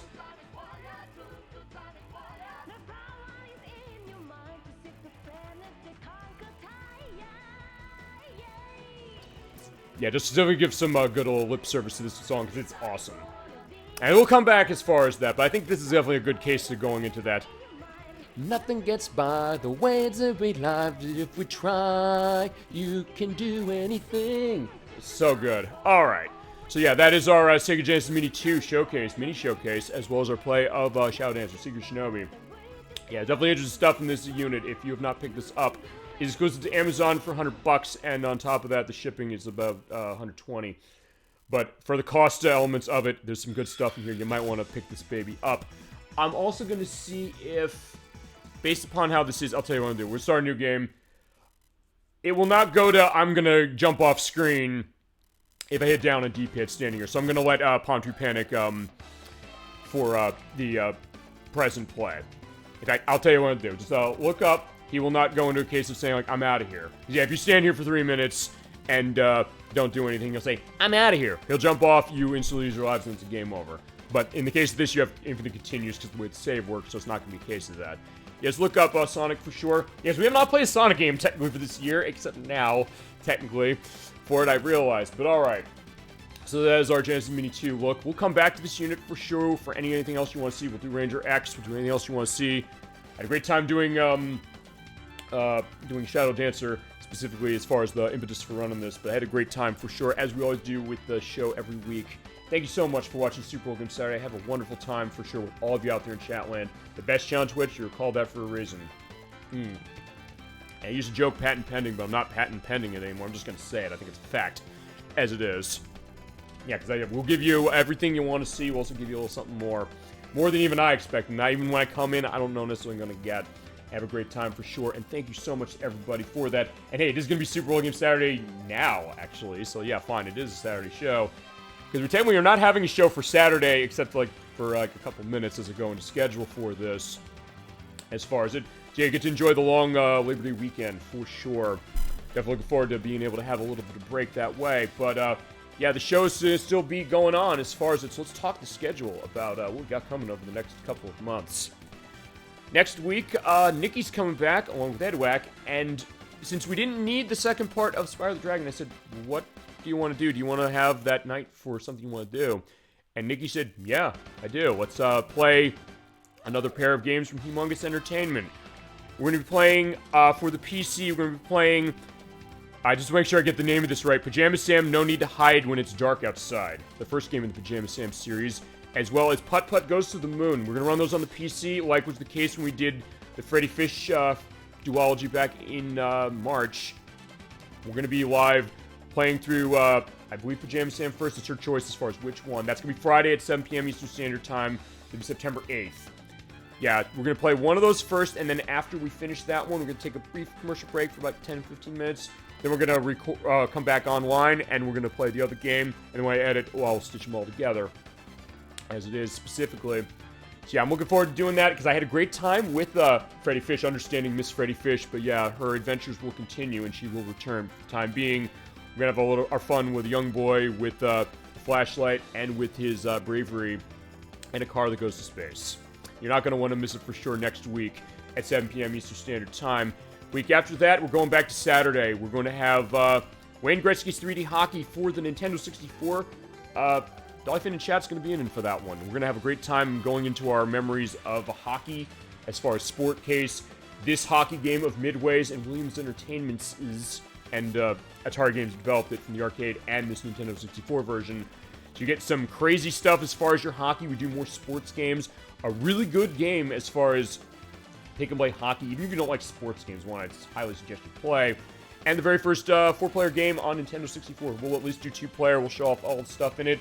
We'll do that game differently than other shows or other streams I've seen of it, or other Let's Plays I've seen. Like, yeah, how do you Let's Play a sports game? Well, we don't have limits on Super Bowl Game Saturday. We figure out what we do about it, and we'll do it differently and uniquely. I have some ideas about what I want to do as far as what I'll show off. I'll definitely show off some of the cheat codes that are going to be interesting to show. I don't know if she's seen those. Some of the little Easter eggs, including reference to a 32X game. Interesting enough. The only case of a Nintendo 64 game that has a 32X game reference in it. But we'll leave it in suspense as far as what that is for a couple of weeks. And then we come back on September 23rd. That's going to be for Part 5 of Lunar Silver Star Story Complete. Proto is coming in. As far as the rest of the Lunar crew, that's going to be a question. I don't know if Nocturne is going to be there. I'll keep an eye on it. She's doing better. I talked to her this week as far as her COVID that she had recently. She's recovering. She's doing okay. We did dodge a bullet on that one for sure, but she's okay, thank God. She's just feeling a little, sort of off, but not bad. I think we're going to be okay. We'll see how she is. I'm going to monitor that specifically. If I get the sense that she's not in shape for that, I'm going to say, yeah, sorry, that's going to be a case of that, but we'll see her again in October as far as that. It'll be one of those two. And then Blood Spice Moon's case, I think the way her schedule's working, she's going to be able to come on to that show, I think, for the time she's able to, as is usually the case. Because initially the thought was like, hey, I thought initially she wasn't going to be able to be on the September 23rd show. But she is. COVID, damn. Yeah, it was very bad for her ElecVerse. I'm not going to lie to you. I'm not going to sugarcoat that. It could have been a permanent thing for multiple reasons. I'm not going to sugarcoat that at all. But she's doing okay. Thank God she's okay. Actually, as I mentioned, we're going to do... That's why we haven't done the last part of Mega Man Legends 2 yet. That's coming in November. I basically had to pull that off the schedule quickly and pull something else out for that weekend. I did, no problem. We can definitely make those adjustments. Anything to make sure she's okay, make sure everybody else is okay as far as it's... Yeah, she's doing well. She's been missing being on the show and everything, but yeah, everything is okay, or definitely doing better now. But I'll keep an idea of that situation, how it's looking, to see her on the show for the September 23rd or for October 18th, because she'll definitely be on for that. That'll be enough time, I think, as far as... And thank you, by the way, first to you, and also to Dolphin and to Gemini986 for your support of her and myself and the show, as it's been for the case of that. Because, hey, that's the idea. We go into our personal stuff. We go into the guts of games, but also in a way the guts of ourselves, really. So I think in that case, that's been the idea. And, hey, Nocturne is a very special place as far as this program in the sense that, hey, she was the first guest we had on the program. She's the first case where we had people on show. It was when COVID was happening that wasn't happening for the show. That's why I started the program in the first place, really. And it kind of has grown into this really interesting case. As I said, I'm not going to stop doing this. I love doing this. And yeah, she's an important part of the Super Bowl Game Saturday family. And that's why I say that. That's why it always is the case.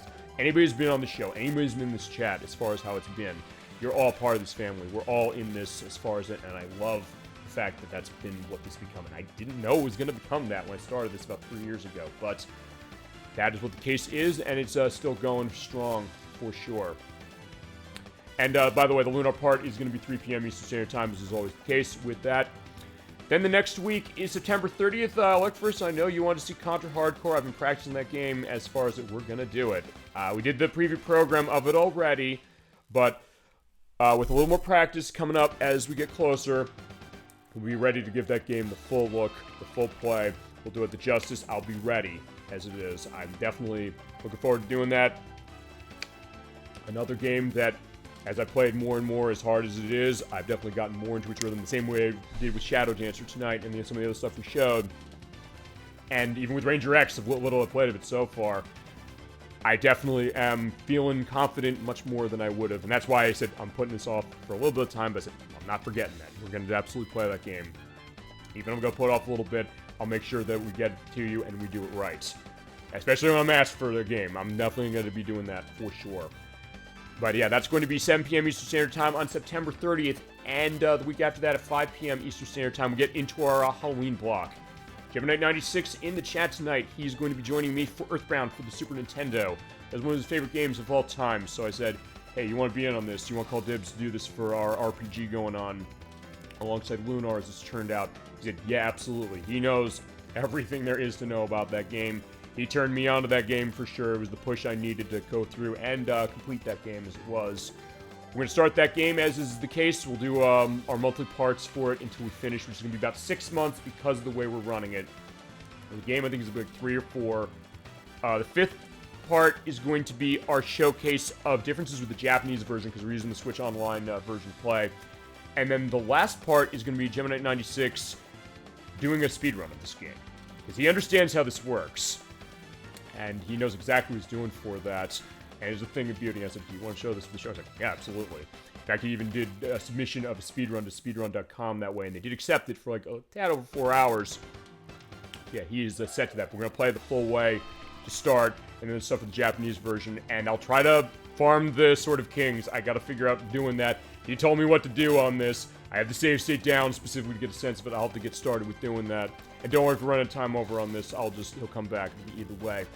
But, yeah, that's we're starting that way. And then the week after that, we're going to have the Crusader 64 coming back. That's going to be a 3 p.m. Eastern Standard Time show on October 14th. For the Dark Pictures Anthology, The Man of Medan. We're going to run the PlayStation 5 version. In our horror element, we're also looking into something he asked me today.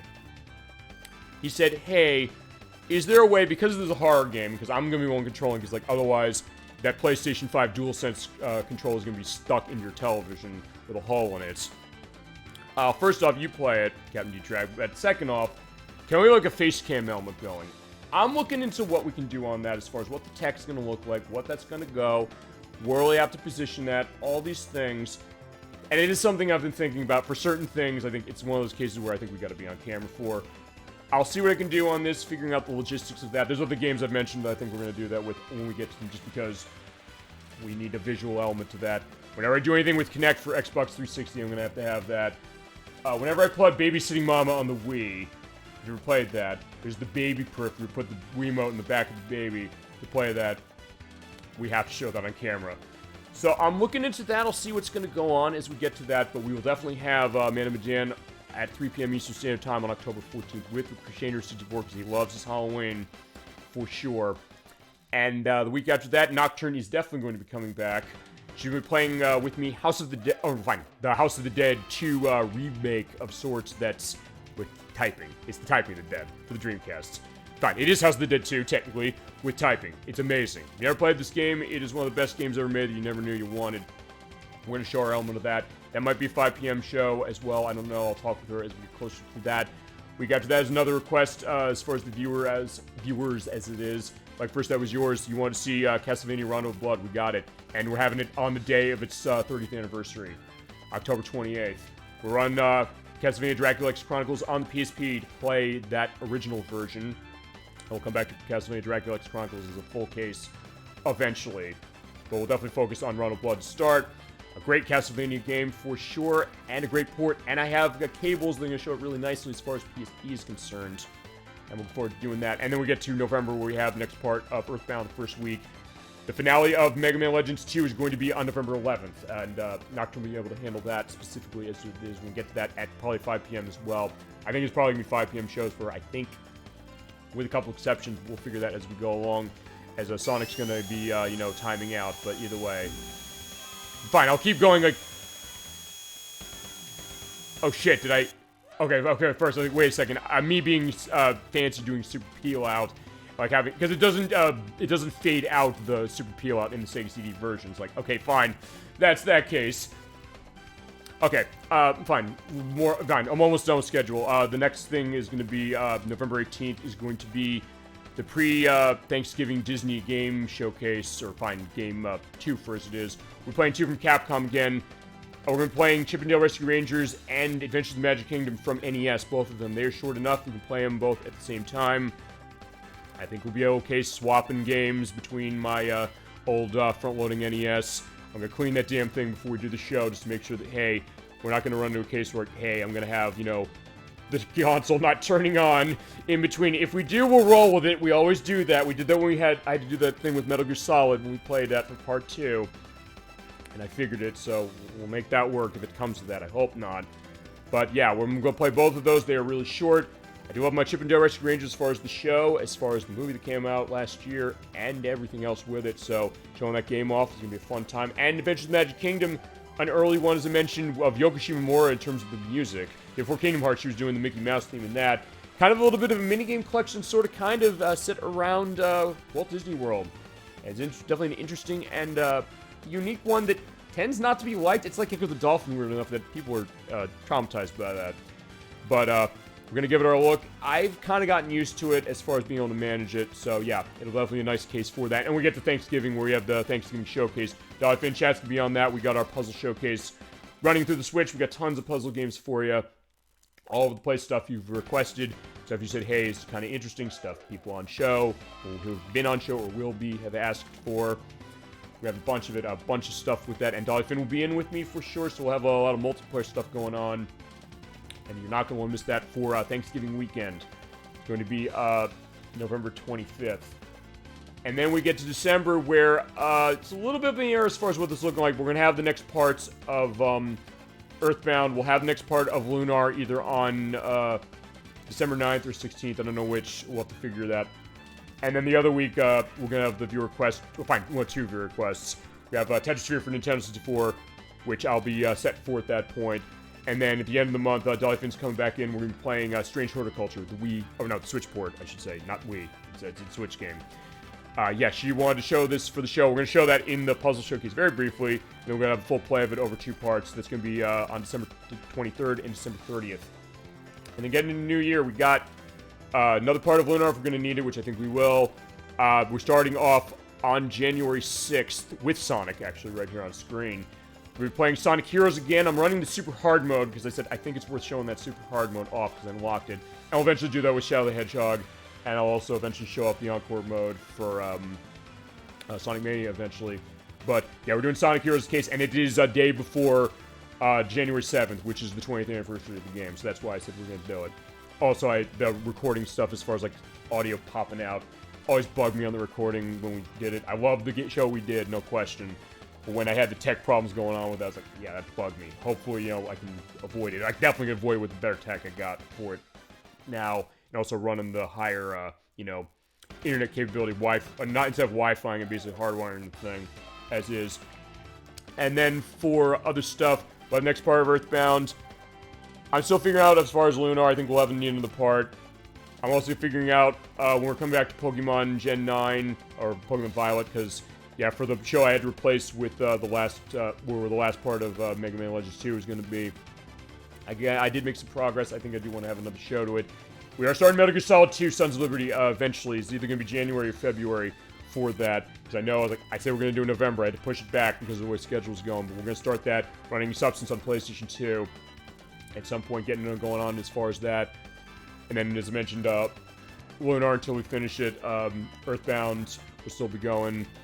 And then the only other things I know for sure are March 2nd is going to be Snowboard Kids 2 for Nintendo 64. We're going to start. That's going to be in line with its 25th anniversary, more or less.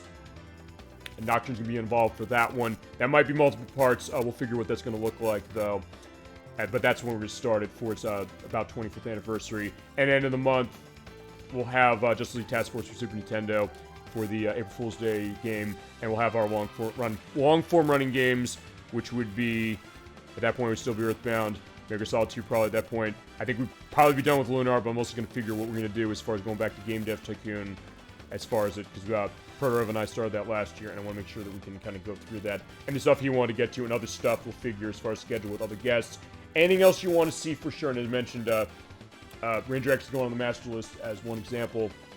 As you get into next year, I'll also make sure I have the stuff with the Super Bowl Game Saturday Discord site set. When I get some more time, I'll be able to put it together specifically. I'm hoping to launch it at the beginning of the year, as far as 2024 is concerned. We'll have link list. We'll have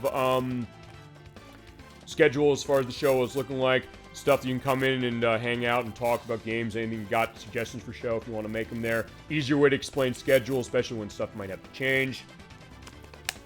As I mentioned last week, also something that a little project put together. I'm going to try and get a catalog of all the games that I know are in cases where maybe their source code doesn't exist anymore. Just because, like, hey, we always ask the question, why can't they re-release something? And where is this information known? Some perspective of that, so we have answers for it. Because we've had some shows where there's been a question of what that's about. I figure that's going to be a decent project. And maybe even, as I mentioned, I was talking with Crusader64 and Sarah Andrea Antonio specifically on this. Since they're doing stuff with the HD60X, since I've had to go through hell getting this thing set for certain stuff, I'm going to try and maybe have some, like, instruction stuff just to go and, like, what did I deal with, maybe ways to help out that way. Tech stuff as well, kind of, as it is. Because, yeah, give you a little bit more as it is. That'll come down the road as is. But alright, so with that, I think that's going to be the end of Super Bowl Game Saturday. Let's take Sonic through a brief run through Pondry Panic Zone as the last thing we do. Yeah, I'll definitely be able to get to the end for sure on this. But yeah, I had a great time for sure tonight, as well as do as far as Super Bowl Game Saturday. And thank you so much for tuning into the program. As I'm like, yeah, I got to make sure I'm going specifically. And remember, running the PAL version, so it does look like Sonic's running a little slower. So in that case, I'm just going to stay my way in the present. Just keep going and see what's happening. But yeah, thank you so much for watching the show. Thank you so much for all your support for everything as far as shows we do, people we have involved. As far as that's what makes the show so unique. That's what makes it that, yeah, I'm going to be coming back and do this every week as has been the case. Whoa. Okay, good. I didn't want to necessarily get into a case of that. Actually, you know what? I'm going to briefly show also one thing I didn't show when we played this. Run down this loop, boom, you do that jump down. I actually never showed that when we played it before. And then we'll get to the end, and that'll be the end of the show. But alright, thank you so much for watching Super Bowl Game Saturday. Thank you so much for everything you're doing. Hi, Amy Rose. Give me a hug. There you go. showing the love as is. As mentioned, I planned the show, I swear to God. But anyway, thank you so much for watching Super Going Saturday. Have a wonderful rest of your weekend, a long extended weekend. Have a great weekend and week coming forward. I'll see you next Friday at 7 p.m. Eastern Standard Time with Nikki and Edwack for Pajama Sam 1 and Putt Putt Goes to the Moon. Till then, keeping awesome. Have a wonderful night. Take care, everybody.